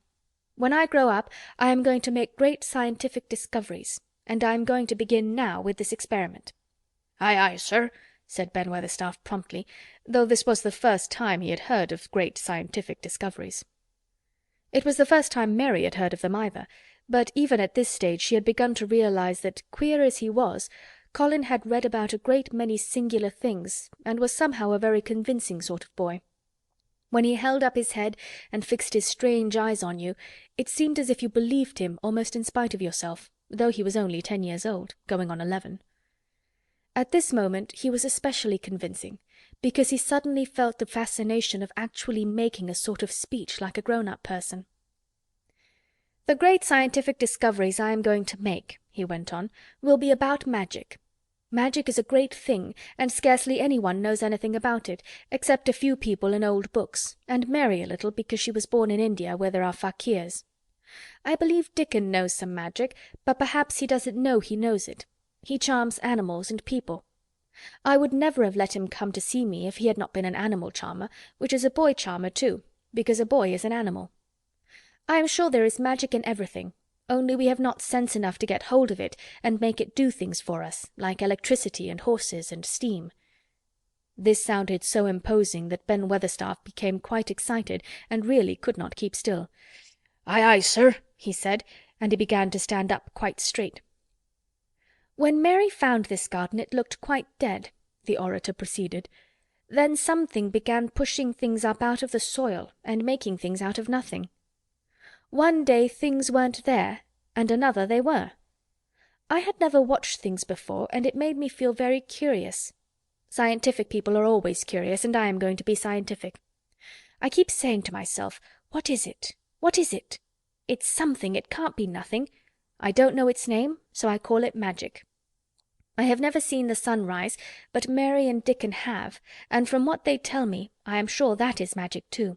Something pushes it up and draws it. Sometimes since I've been in the garden I have looked up through the trees at the sky, and I have had a strange feeling of being happy, as if something were pushing and drawing in my chest and making me breathe fast. Magic is always pushing and drawing and making things out of nothing. Everything is made out of magic. Leaves and trees, flowers and birds, badgers and foxes and squirrels and people. So it must be all around us. In this garden, in all the places. The magic in this garden has made me stand up and know I am going to live to be a man. I am going to make the scientific experiment of trying to get some and put it in myself and make it push and draw me and make me strong. I don't know how to do it, but I think that if you keep thinking about it and calling it, perhaps it will come. Perhaps that is the first baby way to get it. When I was going to try to stand that first time, Mary kept saying to herself as fast as she could, "You can do it, you can do it," and I did. I had to try myself at the same time, of course, but her magic helped me, and so did Dickon's. Every morning and evening, and as often in the daytime as I can remember, I am going to say, "Magic is in me. Magic is making me well. I am going to be as strong as Dickon, and you must all do it too. That is my experiment. Will you help, Ben Weatherstaff?" "Aye, aye, sir," said Ben Weatherstaff. "Aye, aye." If you keep doing it every single day as regularly as soldiers go through drill, we shall see what will happen and find out if the experiment succeeds. You learn things by saying them over and over and thinking about them until they stay in your mind forever, and I think it will be the same with magic. If you keep calling it to come to you and help you, it will get to be part of you, and it will stay and do things. I once heard an officer in India tell my mother that there were fakirs who said words over and over thousands of times, said Mary. "I've heard Jem Fettleworth's wife say the same thing over thousands of times, calling Jem a drunken brute," said Ben Weatherstaff dryly. "Summat always comes o' that, sure enough. He gave her a good hidin' and went to the Blue Lion and got as drunk as a lord." Colin drew his brows together and thought a few minutes. Then he cheered up. "Well," he said, "you see, something did come of it. She used the wrong magic until she made him beat her. If she'd used the right magic and had said something nice, perhaps he wouldn't have got as drunk as a lord, and perhaps he might have bought her a new bonnet." Ben Weatherstaff chuckled, and there was a shrewd admiration in his little old eyes. "Thou'rt a clever lad as well as a straight-legged one, Mester Colin," he said. "Next time I see Bess Fettleworth I'll give her a bit o' hint o' what magic'll do for her. She'd be rare and pleased if the scientific experiment worked, and so'd Jem." Dickon had stood listening to the lecture, his round eyes shining with curious delight. Nut and Shell were on his shoulders, and he held a long-eared white rabbit in his arm and stroked it softly while it laid its ears along its back and enjoyed itself. "Do you think the experiment will work?" Colin asked him, wondering what he was thinking. He so often wondered what Dickon was thinking when he saw him looking at him or at one of his creatures with his happy wide smile. He smiled now, and his smile was wider than usual. "Aye," he answered, "that I do. It'll work the same as the seeds do when the sun shines on 'em. It'll work for sure. Shall us begin it now?" Colin was delighted, and so was Mary. Fired by recollections of fakirs and devotees and illustrations, Colin suggested that they should all sit cross-legged under the tree which made a canopy. "It will be like sitting in a sort of temple," said Colin. "I'm rather tired and I want to sit down." "Eh," said Dickon, "tha mustn't begin by saying tha'rt tired. Tha might spoil the magic." Colin turned and looked at him into his innocent round eyes. "That's true," he said slowly. "I must only think of the magic." It all seemed most majestic and mysterious when they sat down in their circle. Ben Weatherstaff felt as if he had somehow been led into appearing at a prayer meeting. Ordinarily he was very fixed in being what he called "again prayer meetings," but this being the Rajah's affair, he did not resent it, and was indeed inclined to be gratified at being called upon to assist. Mistress Mary felt solemnly enraptured. Dickon held his rabbit in his arm, and perhaps he made some charmer's signal no one heard, for when he sat down, cross-legged like the rest, the crow, the fox, the squirrels, and the lamb slowly drew near and made part of the circle, settling each into a place of rest as if of their own desire. "The creatures have come," said Colin gravely. "They want to help us." Colin really looked quite beautiful, Mary thought. He held his head high, as if he felt like a sort of priest, and his strange eyes had a wonderful look in them. The light shone on him through the tree canopy. "Now we will begin," he said. "Shall we sway backward and forward, Mary, as if we were dervishes?" "I canna do no swayin' back'ard and for'ard," said Ben Weatherstaff. "I've got the rheumatics." "The Magic will take them away," said Colin in a high priest tone. "But we won't sway until it has done it. We will only chant." "I canna do no chantin'," said Ben Weatherstaff a trifle testily. "They turned me out o' the church choir the only time I ever tried it." No one smiled. They were all too much in earnest. Colin's face was not even crossed by a shadow. He was thinking only of the Magic. "Then I will chant," he said, and he began, looking like a strange boy spirit. "The sun is shining. The sun is shining. That is the Magic. The flowers are growing. The roots are stirring. That is the Magic. Being alive is the Magic. Being strong is the Magic. The Magic is in me. The Magic is in me. It is in me. It is in me. It's in every one of us. It's in Ben Weatherstaff's back. Magic! Magic! Come and help!" He said it a great many times. Not 1,000 times, but quite a goodly number. Mary listened entranced. She felt as if it were at once queer and beautiful, and she wanted him to go on and on. Ben Weatherstaff began to feel soothed into a sort of dream which was quite agreeable. The humming of the bees in the blossoms mingled with the chanting voice and drowsily melted into a doze. Dickon sat cross-legged with his rabbit asleep on his arm and a hand resting on the lamb's back. Soot had pushed away a squirrel and huddled close to him on his shoulder. The grey film dropped over his eyes. At last Colin stopped. "Now I am going to walk around the garden," he announced. Ben Weatherstaff's head had just dropped forward and he lifted it with a jerk.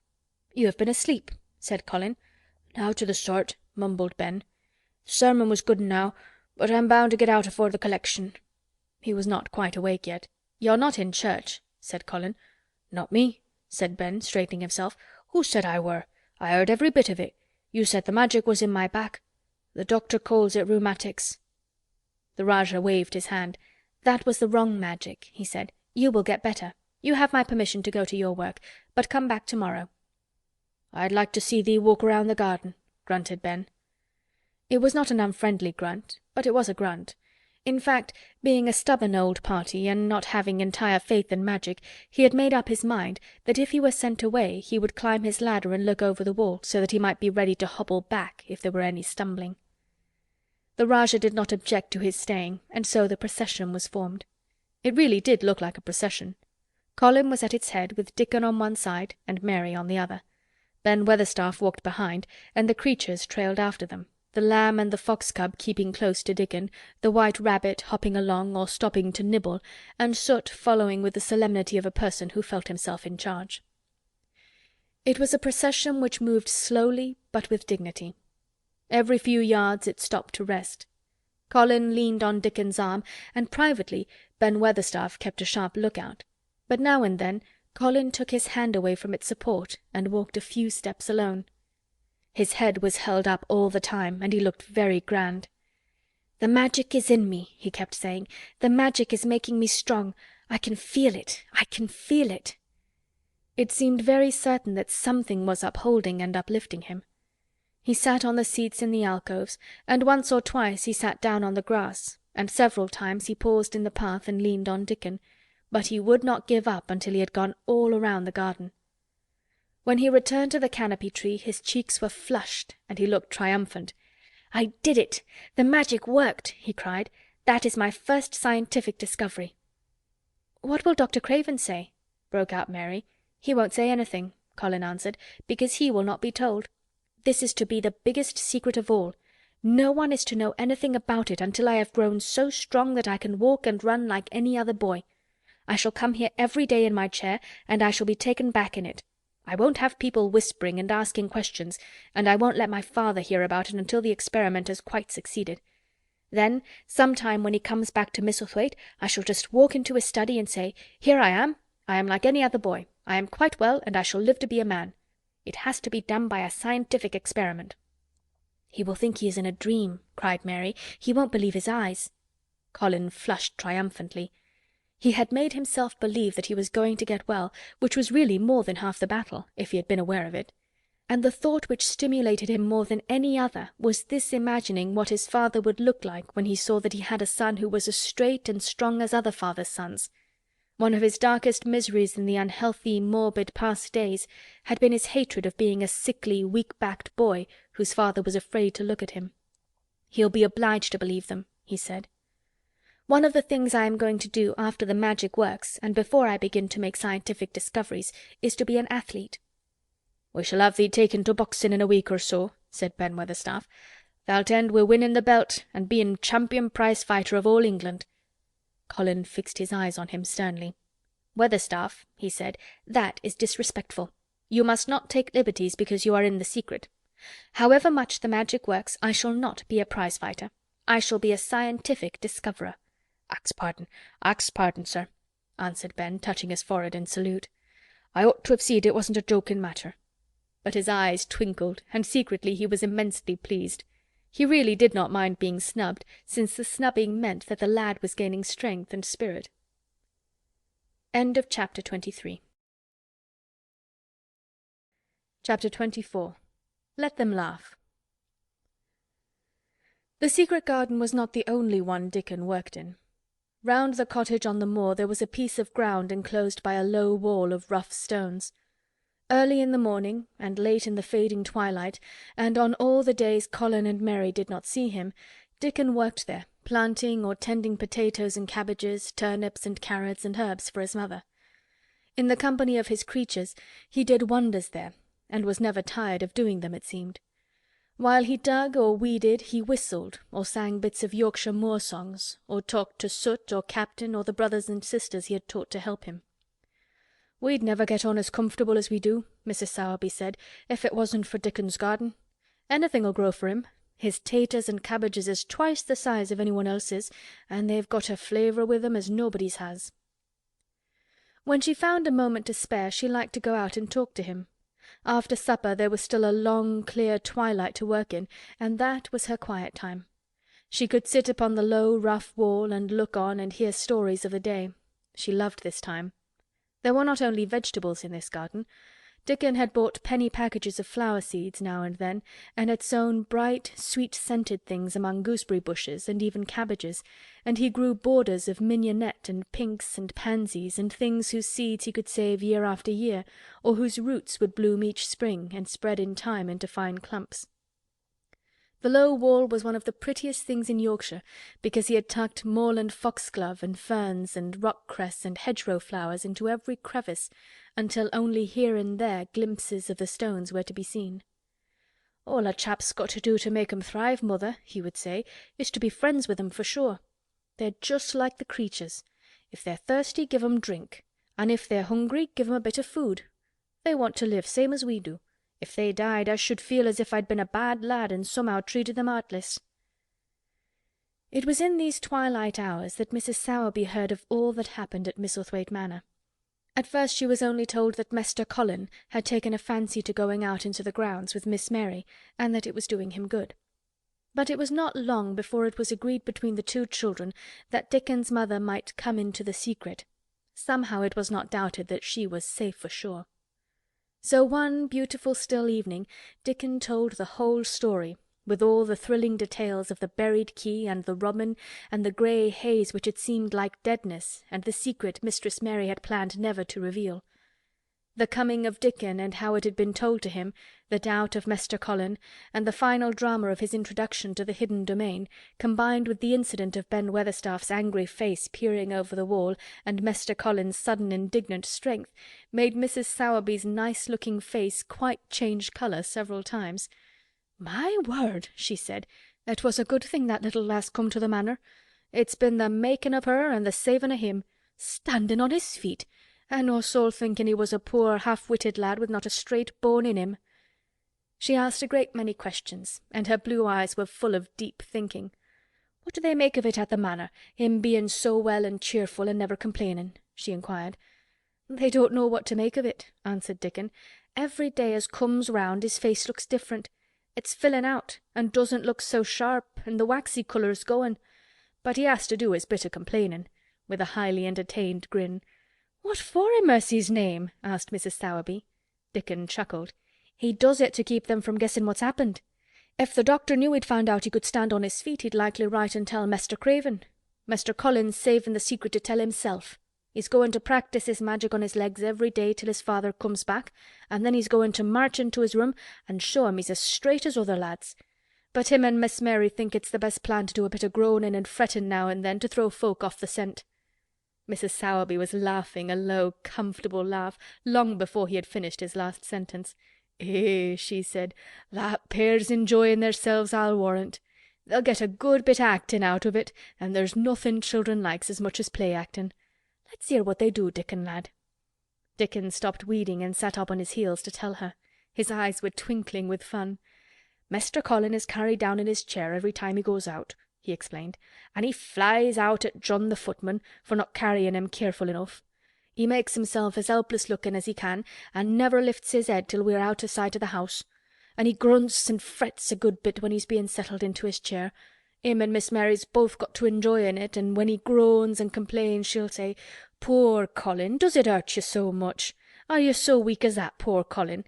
But the trouble is that sometimes they can scarce keep from bursting out laughing. When we get safe into the garden they laugh till they've got no breath left to laugh with, and they have to stuff their faces into Mester Colin's cushions to keep the gardeners from hearing, if any of 'em's about." "The more they laugh the better for 'em," said Mrs. Sowerby, still laughing herself. "Good healthy child laughing's better than pills any day o' the year.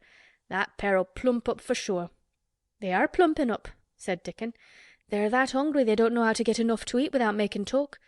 Mester Colin says if he keeps sending for more food they won't believe he's an invalid at all. Miss Mary says she'll let him eat her share, but he says that if she goes hungry she'll get thin and they mun both get fat at once."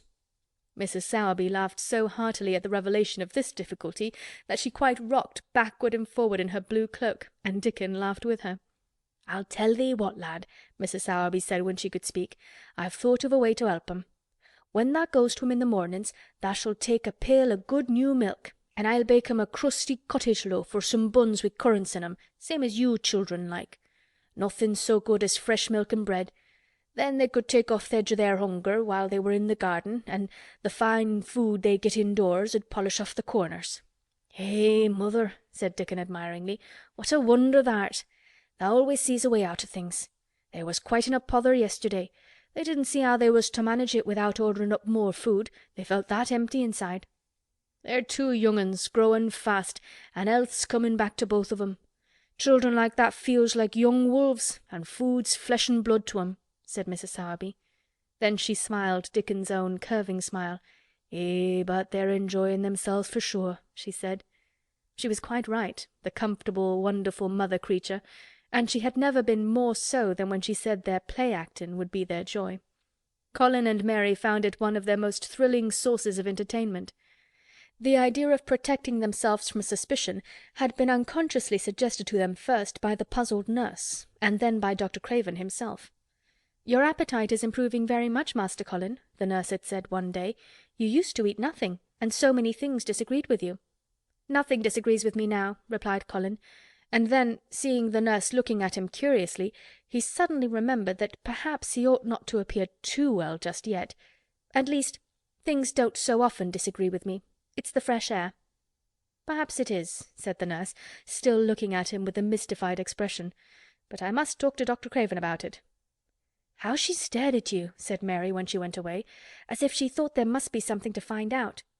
"I won't have her finding out things," said Colin. "No one must begin to find out yet." When Dr. Craven came that morning he seemed puzzled also. He asked a number of questions to Colin's great annoyance. "You stay out in the garden a great deal," he suggested. "Where do you go?" Colin put on his favourite air of dignified indifference to opinion. "I will not let anyone know where I go," he answered. "I go to a place I like. Everyone has orders to keep out of the way. I won't be watched and stared at. You know that." "You seem to be out all day, but I do not think it has done you harm. I do not think so. The nurse says that you eat much more than you have ever done before." "Perhaps," said Colin, prompted by a sudden inspiration, "perhaps it is an unnatural appetite." "I do not think so, as your food seems to agree with you," said Dr. Craven. "You are gaining flesh rapidly, and your colour is better." Perhaps I am bloated and feverish," said Colin, assuming a discouraging air of gloom. People who are not going to live are often different." Dr. Craven shook his head. He was holding Colin's wrist, and he pushed up his sleeve and felt his arm. "You are not feverish," he said thoughtfully, "and such flesh as you have gained is healthy. If you can keep this up, my boy, we need not talk of dying. Your father will be happy to hear of this remarkable improvement." "I won't have him told," Colin broke forth fiercely. "It will only disappoint him if I get worse again. And I may get worse this very night. I might have a raging fever. I feel as if I might be beginning to have one now. I won't have letters written to my father. I won't! You're making me angry, and you know that is bad for me. I feel hot already. I hate being written about and being talked over as much as I hate being stared at." "Hush, my boy," Dr. Craven soothed him.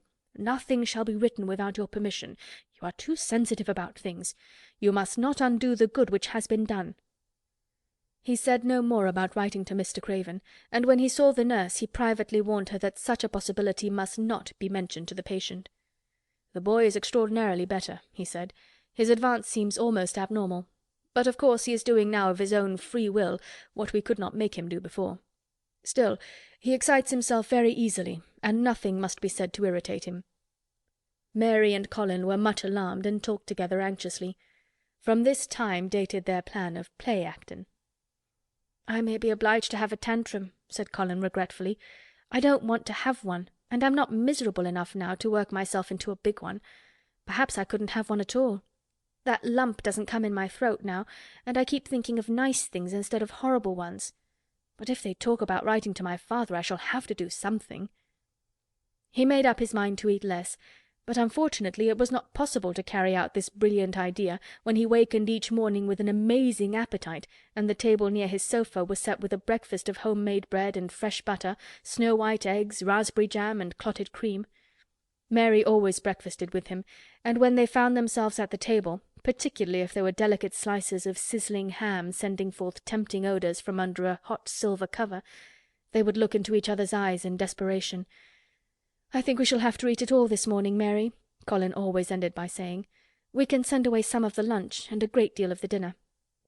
But they never found they could send away anything, and the highly polished condition of the empty plates returned to the pantry awakened much comment.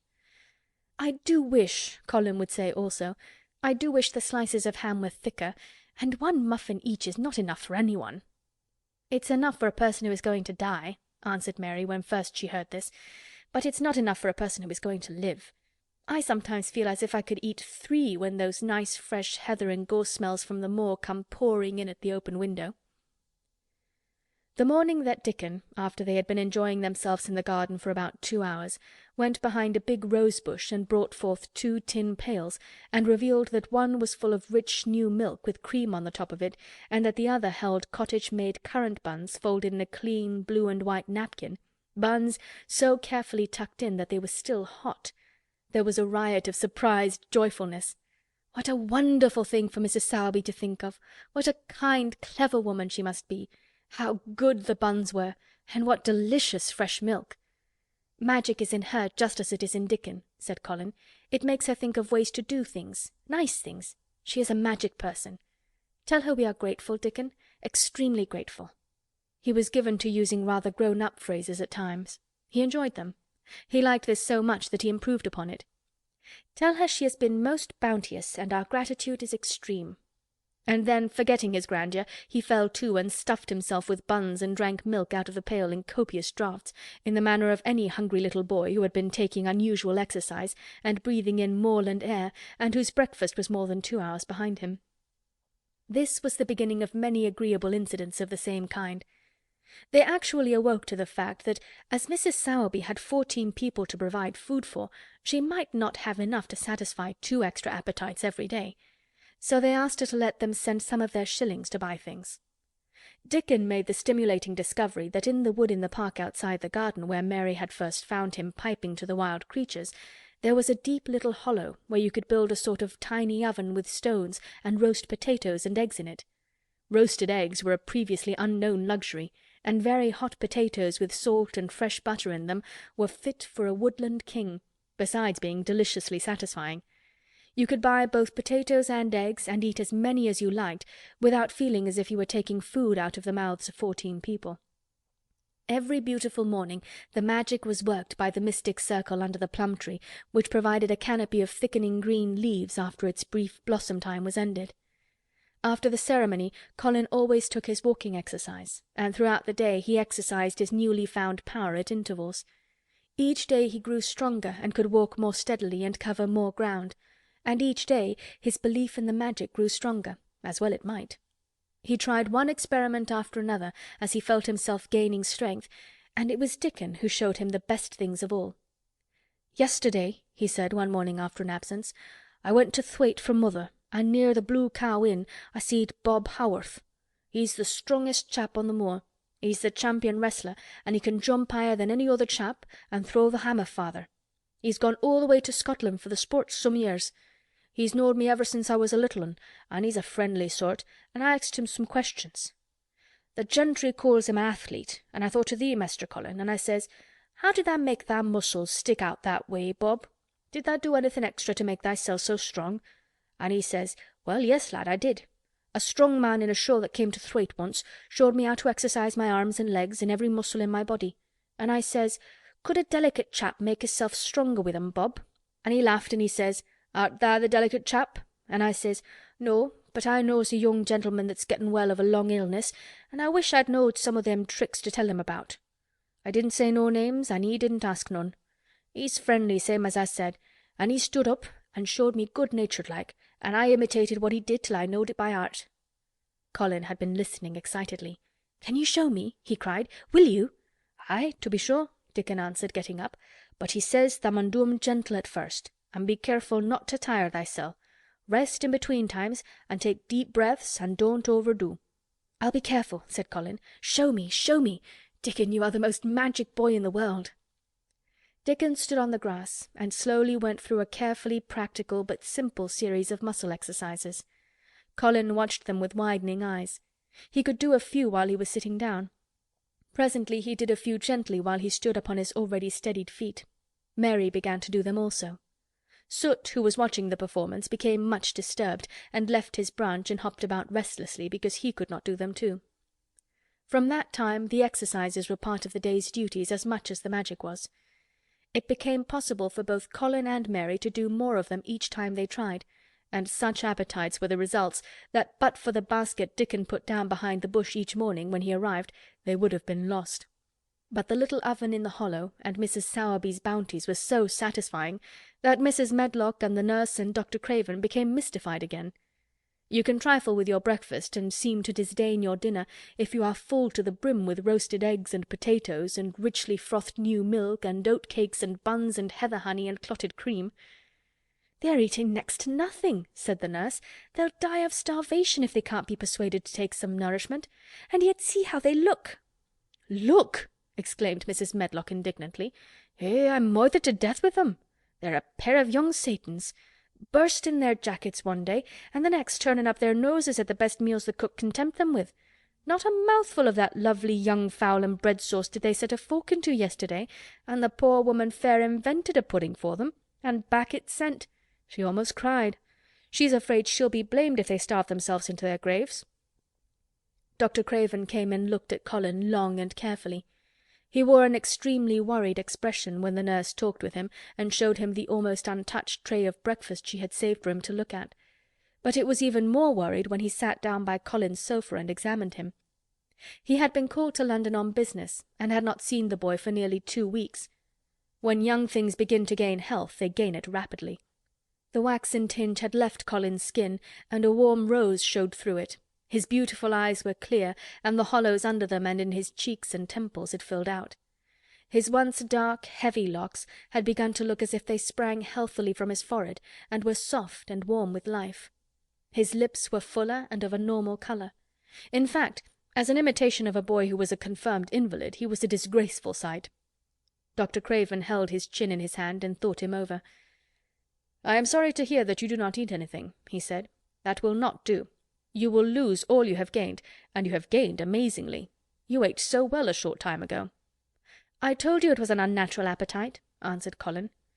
Mary was sitting on her stool near by, and she suddenly made a very queer sound which she tried so violently to repress that she ended by almost choking.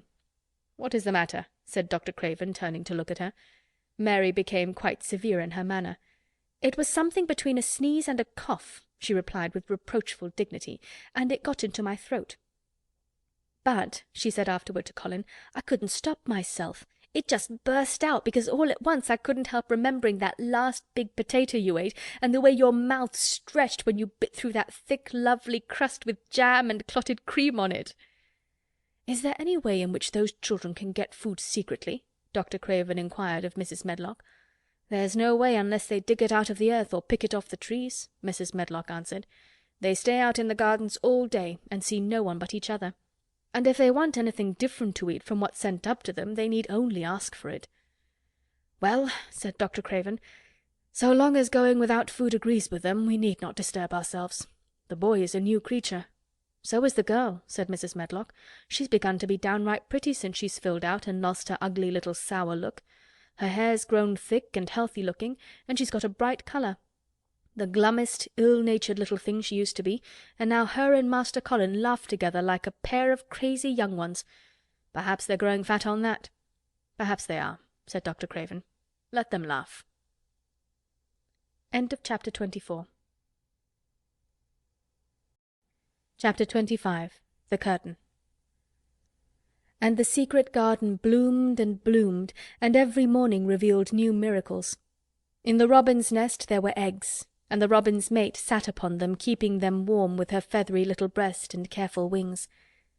At first she was very nervous, and the robin himself was indignantly watchful. Even Dickon did not go near the close-grown corner in those days, but waited until by the quiet working of some mysterious spell he seemed to have conveyed to the little soul of the pair that in the garden there was nothing which was not quite like themselves, nothing which did not understand the wonderfulness of what was happening to them, the immense, tender, terrible, heart-breaking beauty and solemnity of eggs. If there had been one person in that garden who had not known through all his or her innermost being that if an egg were taken away or hurt, the whole world would whirl round and crash through space and come to an end, if there had been even one who did not feel it and act accordingly, there could have been no happiness even in that golden springtime air. But they all knew it and felt it, and the robin and his mate knew they knew it. At first the robin watched Mary and Colin with sharp anxiety. For some mysterious reason he knew he need not watch Dickon. The first moment he set his dew-bright black eye on Dickon, he knew he was not a stranger, but a sort of robin without beak or feathers. He could speak robin, which is a quite distinct language and not to be mistaken for any other. To speak robin to a robin is like speaking French to a Frenchman. Dickon always spoke it to the robin himself, so the queer gibberish he used when he spoke to humans did not matter in the least. The robin thought he spoke this gibberish to them because they were not intelligent enough to understand feathered speech. His movements were also robin. They never startled one by being sudden enough to seem dangerous or threatening. Any robin could understand Dickon, so his presence was not even disturbing. But at the outset it seemed necessary to be on guard against the other two. In the first place, the boy creature did not come into the garden on his legs. He was pushed in on a thing with wheels, and the skins of wild animals were thrown over him. That in itself was doubtful. Then, when he began to stand up and move about, he did it in a queer, unaccustomed way, and the others seemed to have to help him. The robin used to secrete himself in a bush and watch this anxiously, his head tilted first on one side and then on the other. He thought that the slow movements might mean that he was preparing to pounce, as cats do. When cats are preparing to pounce, they creep over the ground very slowly. The robin talked this over with his mate a great deal for a few days, but after that he decided not to speak of the subject, because her terror was so great that he was afraid it might be injurious to the eggs. When the boy began to walk by himself, and even to move more quickly, it was an immense relief. But for a long time, or it seemed a long time to the robin, he was a source of some anxiety. He did not act as the other humans did.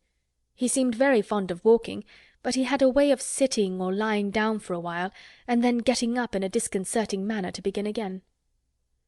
One day the robin remembered that when he himself had been made to learn to fly by his parents, he had done much the same sort of thing. He had taken short flights of a few yards and then had been obliged to rest. So it occurred to him that this boy was learning to fly, or rather to walk. He mentioned this to his mate, and when he told her that the eggs would probably conduct themselves in the same way after they were fledged, she was quite comforted, and even became eagerly interested, and derived great pleasure from watching the boy over the edge of her nest, though she always thought that the eggs would be much cleverer and learn more quickly. But then she said indulgently that humans were always more clumsy and slow than eggs, and most of them never seemed really to learn to fly at all. You never met them in the air or on tree-tops. After a while the boy began to move about as the others did, but all three of the children at times did unusual things. They would stand under the trees and move their arms and legs and heads about in a way which was neither walking, nor running, nor sitting down. They went through these movements at intervals every day, and the robin was never able to explain to his mate what they were doing or trying to do. He could only say that he was sure that the eggs would never flap about in such a manner. But as the boy who could speak robin so fluently was doing the thing with them, birds could be quite sure that the actions were not of a dangerous nature. Of course, neither the robin nor his mate had ever heard of the champion wrestler Bob Haworth and his exercises for making muscles stand out like lumps. Robins are not like human beings. Their muscles are always exercised from the first, and so they develop themselves in a natural manner. If you have to fly about to find every meal you eat, your muscles do not become atrophied. Atrophied means wasted away through want of use. When the boy was walking and running about and digging and weeding like the others, the nest in the corner was brooded over by a great peace and content. Fears for the eggs became things of the past. Knowing that your eggs were as safe as if they were locked in a bank vault, and the fact that you could watch so many curious things going on, made setting a most entertaining occupation. On wet days the egg's mother sometimes felt even a little dull because the children did not come into the garden. But even on wet days it could not be said that Mary and Colin were dull. One morning when the rain streamed down unceasingly and Colin was beginning to feel a little restive, as he was obliged to remain on his sofa because it was not safe to get up and walk about, Mary had an inspiration. "Now that I am a real boy," Colin had said, "my legs and arms and all my body are so full of magic that I can't keep them still. They want to be doing things all the time. Do you know that when I waken in the morning, Mary, when it's quite early and the birds are just shouting outside and everything seems just shouting for joy, even the trees and things we can't really hear, I feel as if I must jump out of bed and shout myself. If I did it, just think what would happen." Mary giggled inordinately. "The nurse would come running, and Mrs. Medlock would come running, and they would be sure you had gone crazy, and they'd send for the doctor," she said. Colin giggled himself. He could see how they would all look, how horrified by his outbreak, and how amazed to see him standing upright. "I wish my father would come home," he said. "I want to tell him myself. I'm always thinking about it. But we couldn't go on like this much longer. I can't stand lying still and pretending, and besides I look too different. I wish it wasn't raining today." It was then Mistress Mary had her inspiration. "Colin," she began mysteriously, "do you know how many rooms there are in this house?" "About 1,000, I suppose," he answered. "There's about 100 no one ever goes into," said Mary, "and one rainy day I went and looked into ever so many of them. No one ever knew, though Mrs. Medlock nearly found me out. I lost my way when I was coming back and stopped at the end of your corridor. That was the second time I heard you crying." Colin started up on his sofa. 100 rooms no one goes into," he said. "It sounds almost like a secret garden. Suppose we go and look at them. Wheel me in my chair and nobody would know we went." "That's what I was thinking," said Mary. "No one would dare to follow us. There are galleries where you could run. We could do our exercises. There's a little Indian room where there is a cabinet full of ivory elephants. There are all sorts of rooms." "Ring the bell," said Colin. When the nurse came in he gave his orders. "I want my chair," he said. "Miss Mary and I are going to look at the part of the house which is not used. John can push me as far as the picture gallery because there are some stairs. Then he must go away and leave us alone until I send for him again." Rainy days lost their terrors that morning. When the footman had wheeled the chair into the picture gallery and left the two together in obedience to orders, Colin and Mary looked at each other delighted. As soon as Mary had made sure that John was really on his way back to his own quarters below stairs, Colin got out of his chair. "I'm going to run from one end of the gallery to the other," he said, "and then I'm going to jump, and then we will do Bob Haworth's exercises." And they did all these things and many others. They looked at the portraits and found the plain little girl dressed in green brocade and holding the parrot on her finger. "All these," said Colin, "must be my relations. They lived a long time ago. That parrot one, I believe, is one of my great-great-great-great-aunts. She looks rather like you, Mary. Not as you look now, but as you looked when you came here. Now you are a great deal fatter and better looking." "So are you," said Mary, and they both laughed. They went to the Indian room and amused themselves with the ivory elephants. They found the rose-coloured brocade boudoir and the hole in the cushion the mouse had left, but the mice had grown up and run away and the hole was empty. They saw more rooms and made more discoveries than Mary had made on her first pilgrimage. They found new corridors and corners and flights of steps, and new old pictures they liked, and weird old things they did not know the use of.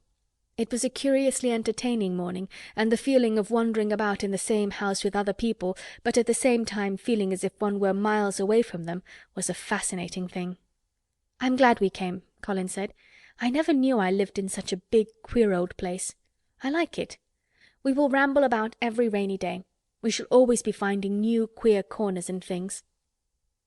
That morning they had found among other things such good appetites that when they returned to Colin's room it was not possible to send the luncheon away untouched. When the nurse carried the tray downstairs, she slapped it down on the kitchen dresser so that Mrs. Loomis, the cook, could see the highly polished dishes and plates. "Look at that," she said. "This is a house of mystery, and those two children are the greatest mysteries in it." "If they keep that up every day," said the strong young footman John, "there'd be small wonder that he weighs twice as much today as he did a month ago. I should have to give up my place in time for fear of doing my muscles an injury." That afternoon Mary noticed that something new had happened in Colin's room. She had noticed it the day before, but had said nothing because she thought the change might have been made by chance. She said nothing today, but she sat and looked fixedly at the picture over the mantel. She could look at it because the curtain had been drawn aside. That was the change she noticed. "I know what you want me to tell you," said Colin, after she had stared a few minutes. "I always know when you want me to tell you something. You are wondering why the curtain is drawn back. I am going to keep it like that." "Why?" asked Mary. "Because it doesn't make me angry any more to see her laughing. I wakened when it was bright moonlight 2 nights ago and felt as if the magic was filling the room and making everything so splendid that I couldn't lie still. I got up and looked out of the window. The room was quite light, and there was a patch of moonlight on the curtain, and somehow that made me go and pull the cord. She looked right down at me as if she were laughing because she was glad I was standing there. It made me like to look at her. I want to see her laughing like that all the time. I think she must have been a sort of magic person, perhaps." "You're so like her now," said Mary, "that sometimes I think perhaps you're her ghost made into a boy."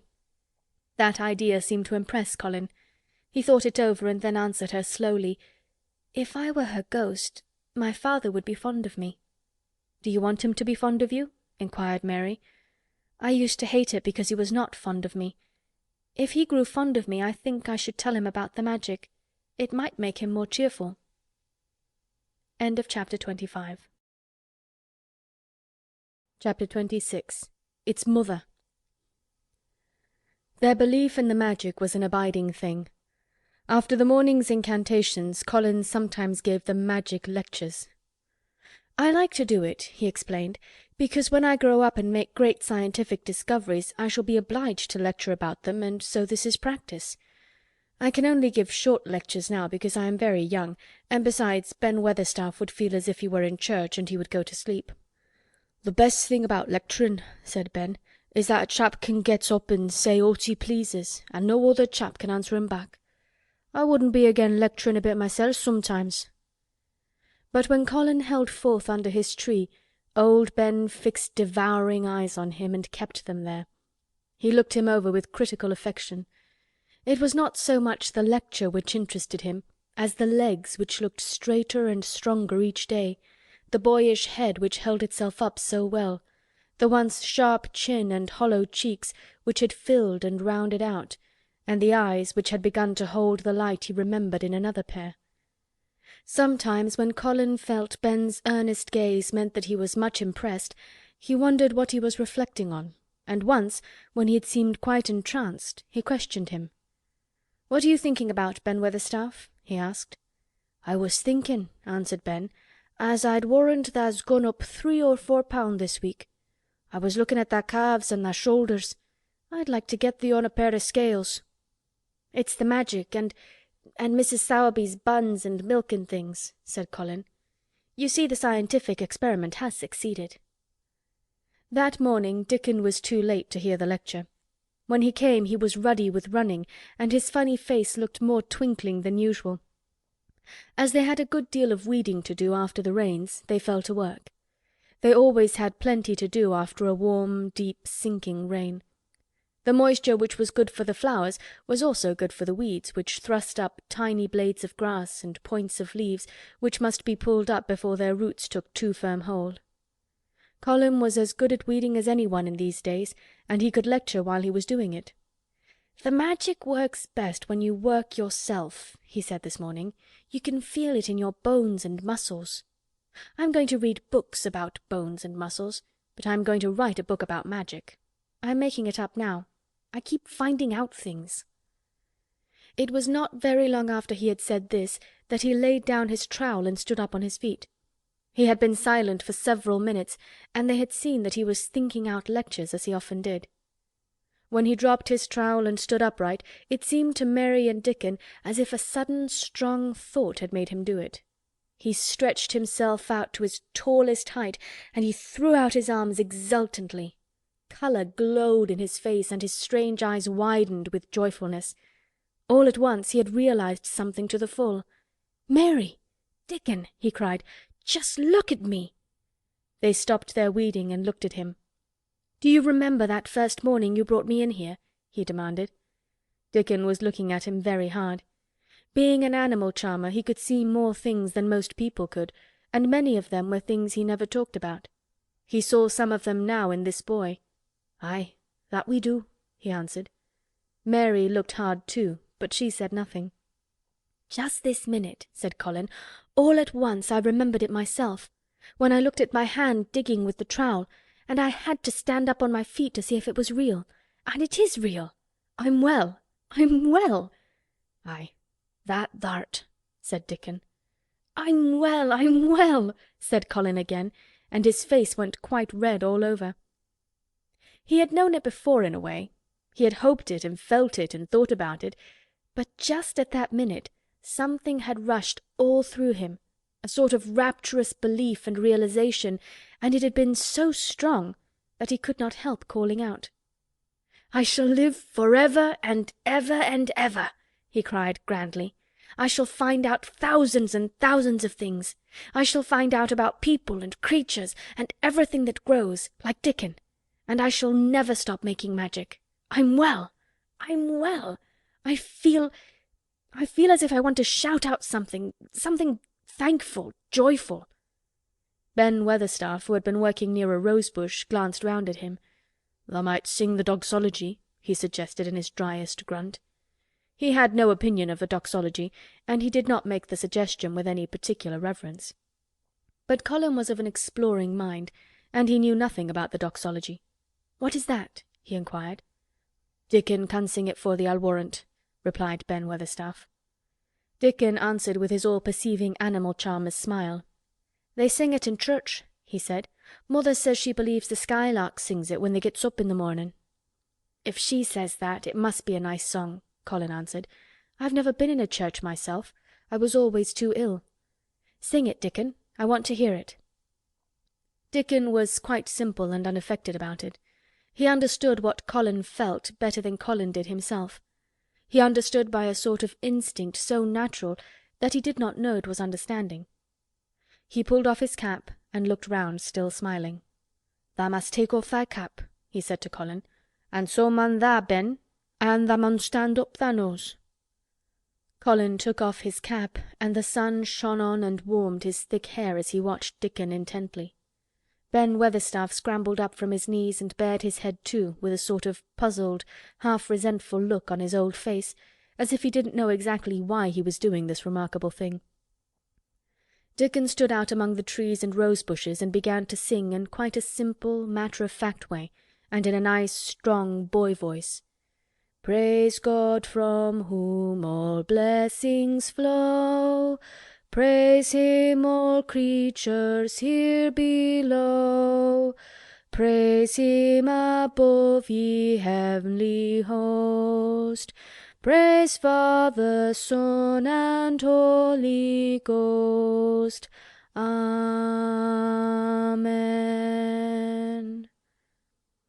When he had finished, Ben Weatherstaff was standing quite still, with his jaws set obstinately, but with a disturbed look in his eyes fixed on Colin. Colin's face was thoughtful and appreciative.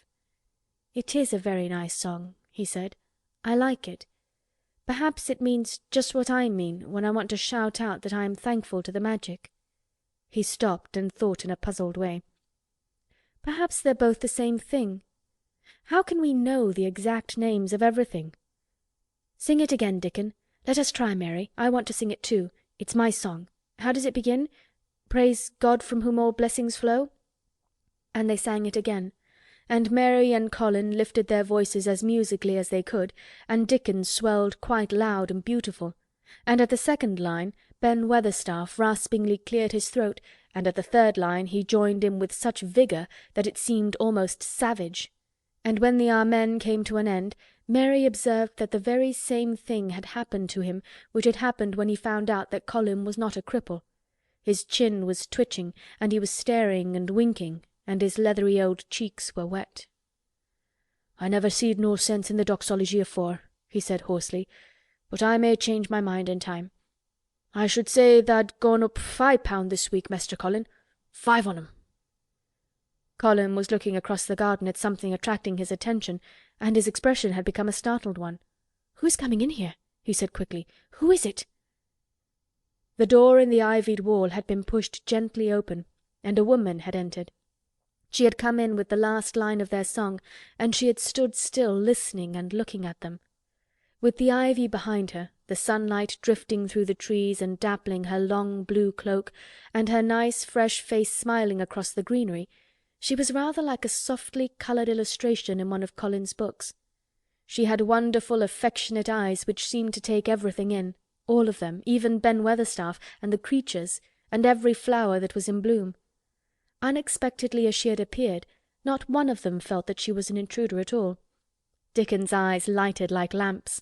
"It's Mother, that's who it is!" he cried, and went across the grass at a run. Colin began to move toward her too, and Mary went with him. They both felt their pulses beat faster. "It's Mother," Dickon said again when they met halfway. "I knowed thou wanted to see her, and I told her where the door was hid."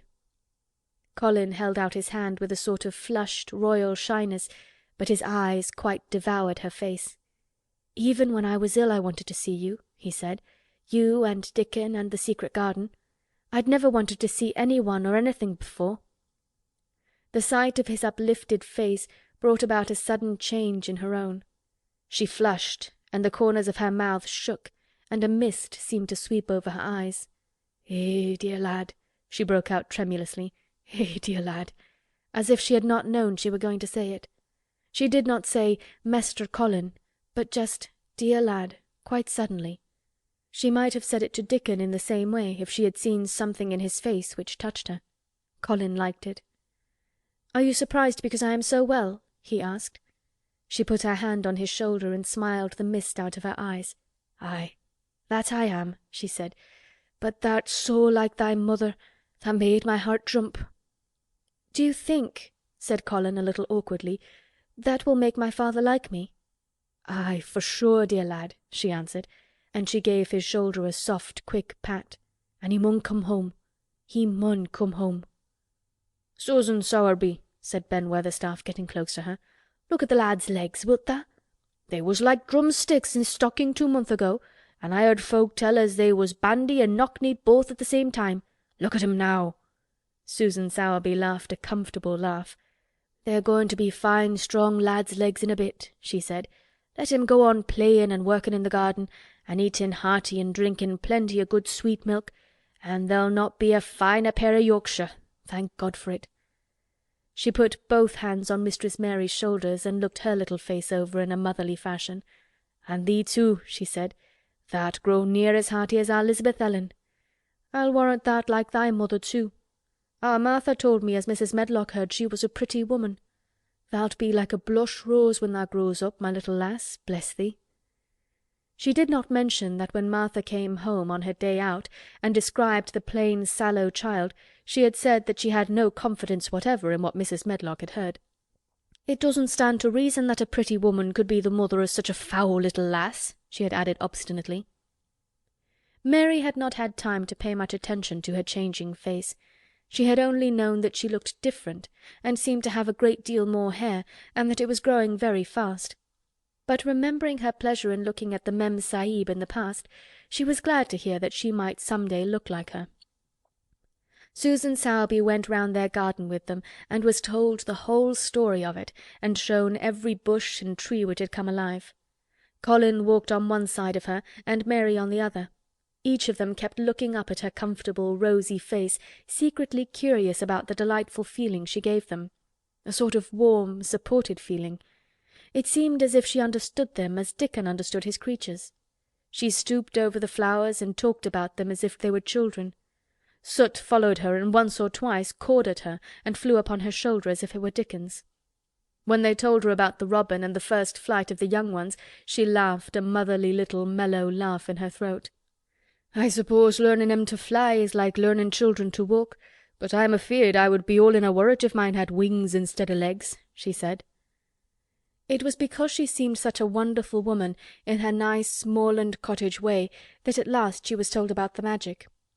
"Do you believe in magic?" asked Colin, after he had explained about Indian fakirs. "I do hope you do." "That I do, lad," she answered. "I never knowed it by that name. But what does the name matter? I'll warrant they call it a different name in France and a different one in Germany. The same thing as set the seed swelling and the sun shining made thee a well lad, and it is the good thing. It isn't like us poor fools as think it matters if us is called out of our names. The big good thing doesn't stop to worrit, bless thee. It goes on making worlds by the million, worlds like us. Never thee stop believing in the big good thing and knowing the world's full of it. And call it what thou likes. Thou wert singing to it when I come into the garden." "I felt so joyful," said Colin, opening his beautiful strange eyes at her. "Suddenly I felt how different I was, how strong my arms and legs were, you know, and how I could dig and stand, and I jumped up and wanted to shout out something to anything that would listen." "The magic listened when thou sung the doxology. It would ha' listened to anything tha'd sung. It was the joy that mattered. Eh, lad, what's names to the joy-maker?" And she gave his shoulders a quick soft pat again. She had packed a basket which held a regular feast this morning, and when the hungry hour came and Dickon brought it out from its hiding-place, she sat down with them under their tree and watched them devour their food, laughing and quite gloating over their appetites. She was full of fun and made them laugh at all sorts of odd things. She told them stories in broad Yorkshire and taught them new words. She laughed as if she could not help it when they told her of the increasing difficulty there was in pretending that Colin was still a fretful invalid. "You see, we can't help laughing nearly all the time when we're together," explained Colin. "And it doesn't sound ill at all. We try to choke it back, but it will burst out, and that sounds worse than ever." "There's one thing that comes into my mind so often," said Mary, "and I can scarcely ever hold in when I think of it suddenly. I keep thinking suppose Colin's face should get to look like a full moon. It isn't like one yet, but it gets a tiny bit fatter every day. And suppose one morning it should look like one, what should we do?" "Bless our soul, I can see tha's a good bit of play-acting to do," said Susan Sowerby. "But thou won't have to keep it up much longer. Mr. Craven'll come home." "Do you think he will?" asked Colin. "Why?" Susan Sowerby chuckled softly. "I suppose it'd nigh break thy heart if he found out before thou told him in thy own way," she said. "Tha's laid awake nights planning it." "I couldn't bear anyone else to tell him," said Colin. "I think about different ways every day. I think now I just want to run into his room." "That'd be a fine start for him," said Susan Sowerby. "I'd like to see his face, lad. I would that. He mun come back. That he mun." One of the things they talked of was the visit they were to make to her cottage. They planned it all. They were to drive over the moor and lunch out of doors among the heather. They would see all the 12 children and Dickon's garden, and would not come back until they were tired. Susan Sowerby got up at last to return to the house and Mrs. Medlock. It was time for Colin to be wheeled back also. But before he got into his chair he stood quite close to Susan and fixed his eyes on her with a kind of bewildered adoration, and he suddenly caught hold of the fold of her blue cloak and held it fast. "You're just what I wanted," he said. "I wish you were my mother as well as Dickon's." All at once Susan Sowerby bent down and drew him with her warm arms close against the bosom under her blue cloak, as if he had been Dickon's brother. The quick mist swept over her eyes. "Eh, dear lad," she said, "thy own mother's in this here very garden, I do believe. She couldna keep out of it. Thy father mun come back to thee. He mun." End of chapter 26. Chapter 27. In the Garden. In each century since the beginning of the world, wonderful things have been discovered. In the last century, more amazing things were found out than in any century before. In this new century, hundreds of things still more astounding will be brought to light. At first people refuse to believe that a strange new thing can be done. Then they begin to hope it can be done. Then they see it can be done. Then it is done, and all the world wonders why it was not done centuries ago. One of the new things people began to find out in the last century was that thoughts, just mere thoughts, are as powerful as electric batteries, as good for one as sunlight is, or as bad for one as poison. To let a sad thought or a bad one get into your mind is as dangerous as letting a scarlet fever germ get into your body. If you let it stay there after it has got in, you may never get over it as long as you live.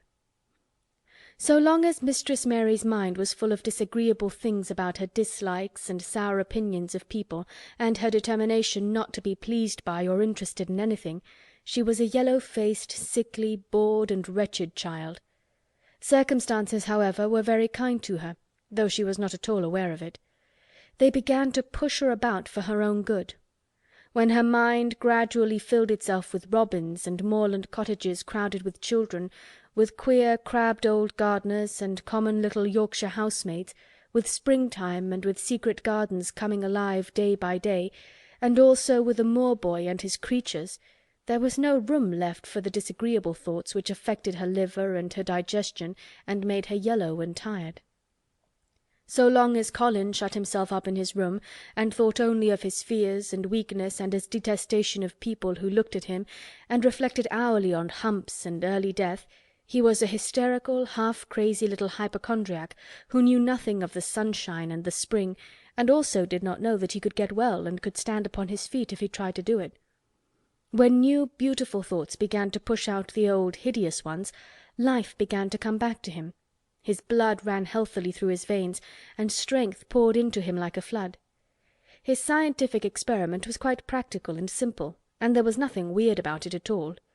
Much more surprising things can happen to anyone who, when a disagreeable or discouraged thought comes into his mind, just has the sense to remember in time and push it out by putting in an agreeable, determinedly courageous one. Two things cannot be in one place. Where you tend a rose, my lad, a thistle cannot grow. While the secret garden was coming alive, and two children were coming alive with it, there was a man wandering about certain far-away beautiful places in the Norwegian fjords and the valleys and mountains of Switzerland, and he was a man who for 10 years had kept his mind filled with dark and heart-broken thinking. He had not been courageous.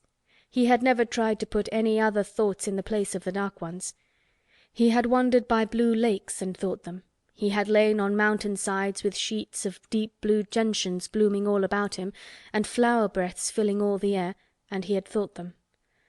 A terrible sorrow had fallen upon him when he had been happy, and he had let his soul fill itself with blackness, and had refused obstinately to allow any rift of light to pierce through.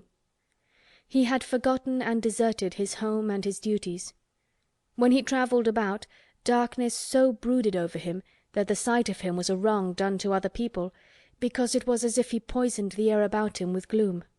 Most strangers thought he must be either half mad or a man with some hidden crime on his soul. He was a tall man with a drawn face and crooked shoulders, and the name he always entered on hotel registers was Archibald Craven, Misselthwaite Manor, Yorkshire, England. He had travelled far and wide since the day he saw Mistress Mary in his study and told her that she might have her bit of earth. He had been in the most beautiful places in Europe, though he had remained nowhere more than a few days. He had chosen the quietest and remotest spots. He had been on the tops of mountains whose heads were in the clouds, and had looked down on other mountains when the sun rose and touched them with such light as made it seem as if the world were just being born. But the light had never seemed to touch himself, until one day when he realized that for the first time in 10 years a strange thing had happened. He was in a wonderful valley in the Austrian Tyrol, and he had been walking alone through such beauty as might have lifted any man's soul out of shadow. He had walked a long way, and it had not lifted his. But at last he had felt tired, and had thrown himself down to rest on a carpet of moss by a stream.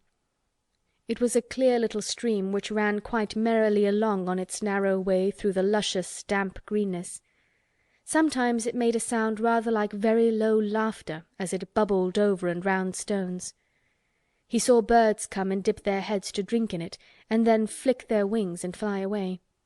It seemed a thing alive, and yet its tiny voice made the stillness seem deeper. The valley was very, very still. As he sat gazing into the clear running of the water, Archibald Craven gradually felt his mind and body both grow quiet as the valley itself.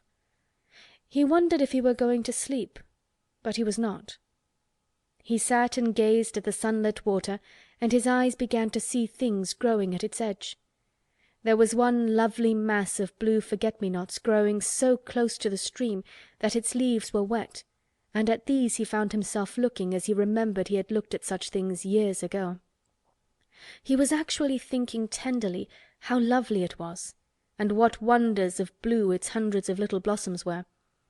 He did not know that just that simple thought was slowly filling his mind, filling and filling it until other things were softly pushed aside. It was as if a sweet clear spring had begun to rise in a stagnant pool, and had risen and risen until at last it swept the dark water away. But of course he did not think of this himself. He only knew that the valley seemed to grow quieter and quieter as he sat and stared at the bright, delicate blueness.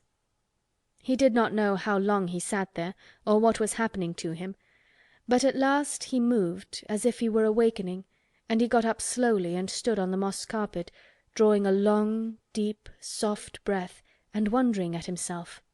Something seemed to have been unbound and released in him very quietly. "What is it?" he said almost in a whisper, and he passed his hand over his forehead. "I almost feel as if I were alive." I do not know enough about the wonderfulness of undiscovered things to be able to explain how this had happened to him. Neither does anyone else yet.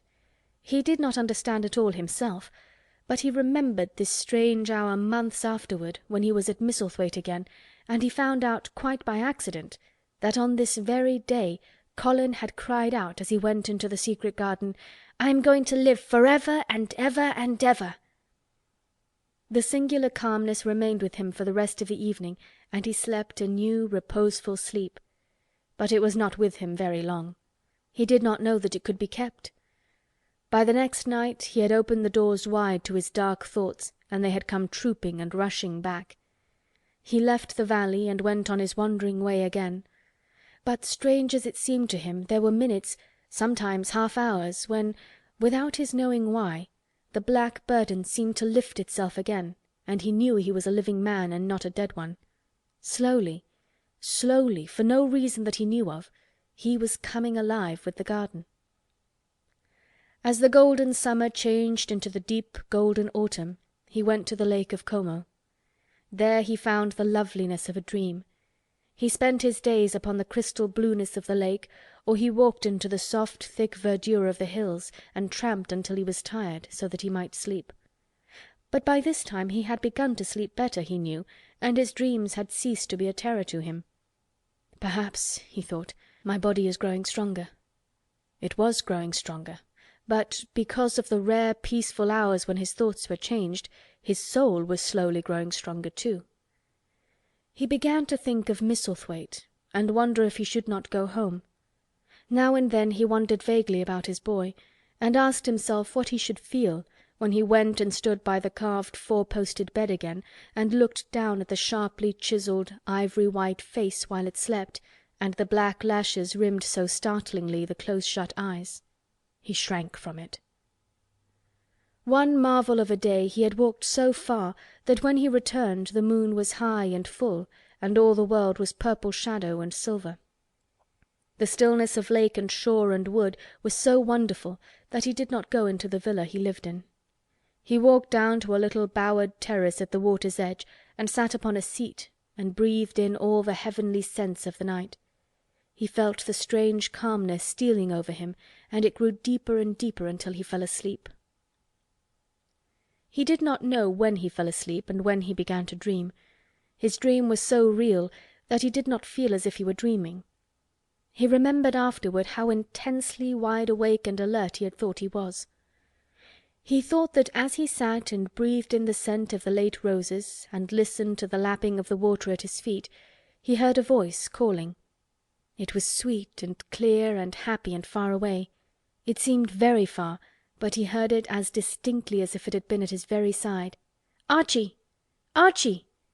Archie!" it said, and then again, sweeter and clearer than before. "Archie!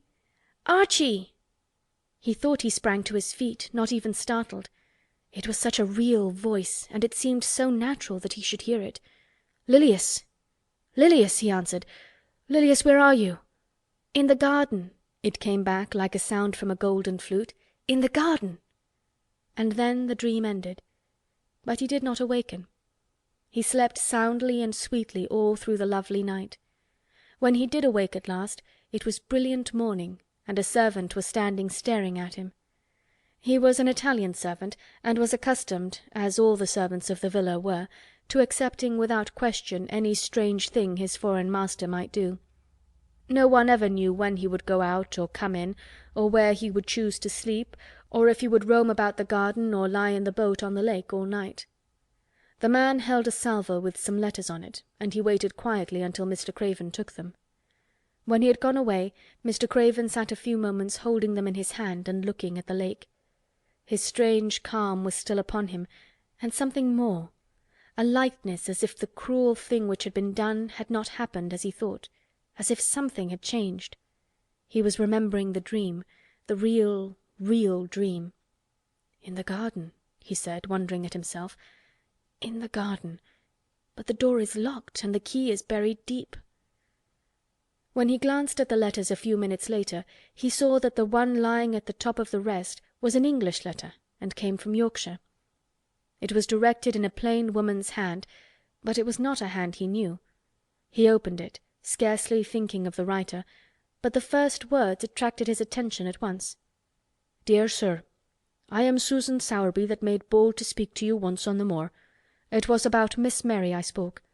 I will make bold to speak again. Please, sir, I would come home if I was you. I think you would be glad to come, and if you will excuse me, sir, I think your lady would ask you to come if she was here. Your obedient servant, Susan Sowerby." Mr. Craven read the letter twice before he put it back in its envelope. He kept thinking about the dream. "I will go back to Misselthwaite," he said. "Yes, I'll go at once." And he went through the garden to the villa and ordered Pitcher to prepare for his return to England. In a few days he was in Yorkshire again, and on his long railroad journey he found himself thinking of his boy as he had never thought in all the 10 years past. During those years he had only wished to forget him. Now, though he did not intend to think about him, memories of him constantly drifted into his mind. He remembered the black days when he had raved like a madman because the child was alive and the mother was dead. He had refused to see it, and when he had gone to look at it at last, it had been such a weak, wretched thing that everyone had been sure it would die in a few days. But to the surprise of those who took care of it, the days passed and it lived, and then everyone believed it would be a deformed and crippled creature. He had not meant to be a bad father, but he had not felt like a father at all. He had supplied doctors and nurses and luxuries, but he had shrunk from the mere thought of the boy, and had buried himself in his own misery. The first time after a year's absence he returned to Misselthwaite, and the small, miserable-looking thing languidly and indifferently lifted to his face the great grey eyes with black lashes round them, so like, and yet so horribly unlike, the happy eyes he had adored, he could not bear the sight of them, and turned away pale as death. After that he scarcely ever saw him except when he was asleep, and all he knew of him was that he was a confirmed invalid, with a vicious, hysterical, half-insane temper. He could only be kept from furies dangerous to himself by being given his own way in every detail. All this was not an uplifting thing to recall, but as the train whirled him through mountain passes and golden plains, the man who was coming alive began to think in a new way, and he thought long and steadily and deeply. "Perhaps I have been all wrong for 10 years," he said to himself. 10 years is a long time. It may be too late to do anything, quite too late. What have I been thinking of? Of course this was the wrong Magic, to begin by saying too late. Even Colin could have told him that. But he knew nothing of magic, either black or white. This he had yet to learn. He wondered if Susan Sowerby had taken courage and written to him only because the motherly creature had realized that the boy was much worse, was fatally ill. If he had not been under the spell of the curious calmness which had taken possession of him, he would have been more wretched than ever. But the calm had brought a sort of courage and hope with it. Instead of giving way to thoughts of the worst, he actually found he was trying to believe in better things. "Could it be possible that she sees that I may be able to do him good and control him?" he thought. "I will go and see her on my way to Misselthwaite." But when, on his way across the moor, he stopped the carriage at the cottage, 7 or 8 children who were playing about, gathered in a group, and bobbing 7 or 8 friendly and polite curtsies, told him that their mother had gone to the other side of the moor early in the morning to help a woman who had a new baby. Our Dickon, they volunteered, was over at the Manor, working in one of the gardens where he went several days each week. Mr. Craven looked over the collection of sturdy little bodies and round, red-cheeked faces, each one grinning in its own particular way, and he awoke to the fact that they were a healthy, likeable lot. He smiled at their friendly grins, and took a golden sovereign from his pocket and gave it to our Elizabeth Ellen, who was the oldest. "If you divide that into 8 parts, there will be half a crown for each of you," he said. Then, amid grins and chuckles and bobbing of curtsies, he drove away, leaving ecstasy and nudging elbows and little jumps of joy behind. The drive across the wonderfulness of the moor was a soothing thing. Why did it seem to give him a sense of home-coming which he had been sure he could never feel again? That sense of the beauty of land and sky and purple bloom of distance, and a warming of the heart at drawing nearer to the great old house which had held those of his blood for 600 years. How he had driven away from it the last time, shuddering to think of its closed rooms and the boy lying in the 4-posted bed with the brocaded hangings. Was it possible that perhaps he might find him changed a little for the better, and that he might overcome his shrinking from him? How real that dream had been! How wonderful and clear the voice which called back to him, "In the garden! In the garden!" "I will try to find the key," he said. "I will try to open the door. I must, though I don't know why." When he arrived at the Manor, the servants who received him with the usual ceremony noticed that he looked better, and that he did not go to the remote rooms where he usually lived attended by Pitcher. He went into the library and sent for Mrs. Medlock. She came to him somewhat excited and curious and flustered. "How is Master Colin, Medlock?" he inquired. "Well, sir," Mrs. Medlock answered, he's different, in a manner of speaking." "Worse?" he suggested. Mrs. Medlock really was flushed. "Well, you see, sir," she tried to explain, "neither Dr. Craven nor the nurse nor me can exactly make him out." "Why is that?" "To tell the truth, sir, Master Colin might be better and he might be changing for the worse. His appetite, sir, is past understanding, and his ways—" "Has he become more peculiar?" her master asked, knitting his brows anxiously. "That's it, sir. He's growing very peculiar, when you compare him with what he used to be. He used to eat nothing, and then suddenly he began to eat something enormous, and then he stopped again all at once, and the meals were sent back just as they used to be. You never knew, sir, perhaps, that out of doors he never would let himself be taken. The things we've gone through to get him to go out in his chair would leave a body trembling like a leaf. He'd throw himself into such a state that Dr. Craven said he couldn't be responsible for forcing him. Well, sir, just without warning, not long after one of his worst tantrums, he suddenly insisted on being taken out every day by Miss Mary and Susan Sowerby's boy Dickon, that could push his chair.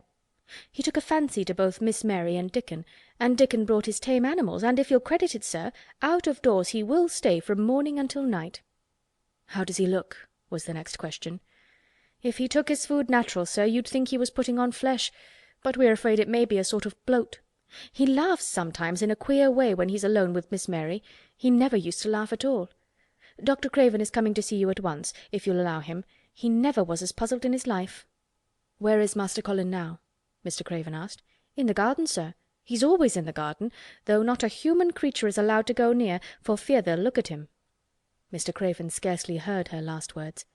"In the garden," he said, and after he had sent Mrs. Medlock away, he stood and repeated it again and again. "In the garden." He had to make an effort to bring himself back to the place he was standing in, and when he felt he was on earth again, he turned and went out of the room. He took his way, as Mary had done, through the door in the shrubbery and among the laurels and the fountain beds. The fountain was playing now, and was encircled by beds of brilliant autumn flowers. He crossed the lawn and turned into the long walk by the ivied walls. He did not walk quickly, but slowly, and his eyes were on the path. He felt as if he were being drawn back to the place he had so long forsaken, and he did not know why. As he drew near to it, his step became still more slow. He knew where the door was, even though the ivy hung thick over it, but he did not know exactly where it lay, that buried key. So he stopped and stood still, looking about him, and almost the moment after he had paused, he started and listened, asking himself if he were walking in a dream. The ivy hung thick over the door, the key was buried under the shrubs, no human being had passed that portal for 10 lonely years, and yet inside the garden there were sounds. They were the sounds of running, scuffling feet, seeming to chase round and round under the trees. They were strange sounds of lowered, suppressed voices, exclamations, and smothered joyous cries. It seemed actually like the laughter of young things, the uncontrollable laughter of children who were trying not to be heard, but who in a moment or so, as their excitement mounted, would burst forth. What in heaven's name was he dreaming of? What in heaven's name did he hear? Was he losing his reason and thinking he heard things which were not for human ears? Was it that the far clear voice had meant? And then the moment came, the uncontrollable moment when the sounds forgot to hush themselves. The feet ran faster and faster. They were nearing the garden door. There was quick, strong, young breathing, and a wild outbreak of laughing shouts which could not be contained, and the door in the wall was flung wide open, the sheet of ivy swinging back, and a boy burst through it at full speed, and without seeing the outsider, dashed almost into his arms.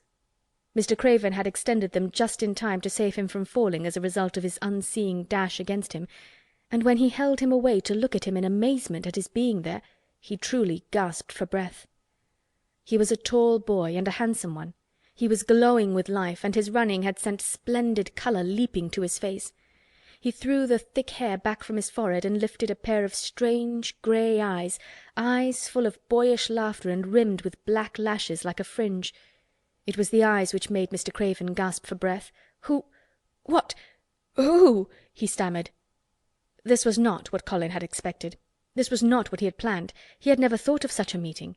And yet, to come dashing out, winning a race, perhaps it was even better. He drew himself up to his very tallest. Mary, who had been running with him and had dashed through the door too, believed that he managed to make himself look taller than he had ever looked before, inches taller. "Father," he said, "I'm Colin. You can't believe it. I scarcely can myself. I'm Colin." Like Mrs. Medlock, he did not understand what his father meant when he said hurriedly, "In the garden, in the garden." "Yes," hurried on Colin, "it was the garden that did it, and Mary and Dickon and the creatures, and the magic. No one knows. We kept it to tell you when you came. I'm well. I can beat Mary in a race. I'm going to be an athlete." He said it all so like a healthy boy, his face flushed, his words tumbling over each other in his eagerness, that Mr. Craven's soul shook with unbelieving joy. Colin put out his hand and laid it on his father's arm. "Aren't you glad, father?" he ended. "Aren't you glad? I'm going to live forever and ever and ever." Mr. Craven put his hands on both the boy's shoulders and held him still. He knew he dared not even try to speak for a moment.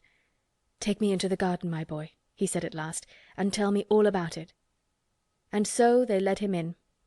The place was a wilderness of autumn gold and purple and violet blue and flaming scarlet, and on every side were sheaves of late lilies standing together, lilies which were white, or white and ruby. He remembered well, when the first of them had been planted, that just at this season of the year their late glories should reveal themselves. Late roses climbed and hung and clustered, and the sunshine, deepening the hue of the yellowing trees, made one feel that one stood in an embowered temple of gold. The newcomer stood silent, just as the children had done when they came into its greyness. He looked round and round. "I thought it would be dead," he said. "Mary thought so at first," said Colin, "but it came alive." Then they sat down under their tree, all but Colin, who wanted to stand while he told the story. It was the strangest thing he had ever heard, Archibald Craven thought, as it was poured forth in headlong boy fashion. Mystery and magic and wild creatures, the weird midnight meeting, the coming of the spring, the passion of insulted pride which had dragged the young Rajah to his feet to defy old Ben Weatherstaff to his face, the odd companionship, the play-acting, the great secret so carefully kept. The listener laughed until tears came into his eyes, and sometimes tears came into his eyes when he was not laughing. The athlete, the lecturer, the scientific discoverer was a laughable, lovable, healthy young human thing.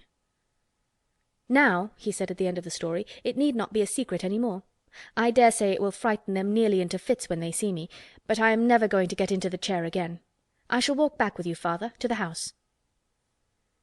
Ben Weatherstaff's duties rarely took him away from the gardens, but on this occasion he made an excuse to carry some vegetables to the kitchen, and being invited into the servants' hall by Mrs. Medlock to drink a glass of beer, he was on the spot, as he had hoped to be, when the most dramatic event Misselthwaite Manor had seen during the present generation actually took place. One of the windows looking upon the courtyard gave also a glimpse of the lawn. Mrs. Medlock, knowing Ben had come from the gardens, hoped that he might have caught sight of his master, and even by chance of his meeting with Master Colin. "Did you see either of them, Weatherstaff?" she asked. Ben took his beer-mug from his mouth and wiped his lips with the back of his hand. "Aye, that I did," he answered with a shrewdly significant air. "Both of them?" suggested Mrs. Medlock. "Both of 'em," returned Ben Weatherstaff. "Thank you kindly, ma'am. I could sup up another mug of it." "Together?" said Mrs. Medlock, hastily overfilling his beer-mug in her excitement. "Together, ma'am," and Ben gulped down half of his new mug at one gulp. "Where was Master Colin? How did he look? What did they say to each other?" "I didna hear that," said Ben, "along only being on the step-ladder looking over the wall, but I'll tell thee this, there's been things going on outside as you house people knows nowt about. And what tha'll find out soon." And it was not 2 minutes before he swallowed the last of his beer and waved his mug solemnly toward the window which took in through the shrubbery a piece of the lawn. "Look there," he said, "if tha's curious. Look what's comin' across the grass." When Mrs. Medlock looked, she threw up her hands and gave a little shriek, and every man and woman servant within hearing bolted across the servants' hall and stood looking through the window with their eyes almost starting out of their heads. Across the lawn came the master of Misselthwaite, and he looked as many of them had never seen him, and by his side, with his head up in the air and his eyes full of laughter, walked as strongly and steadily as any boy in Yorkshire, Master Colin. End of Chapter 27. End of The Secret Garden by Frances Hodgson Burnett.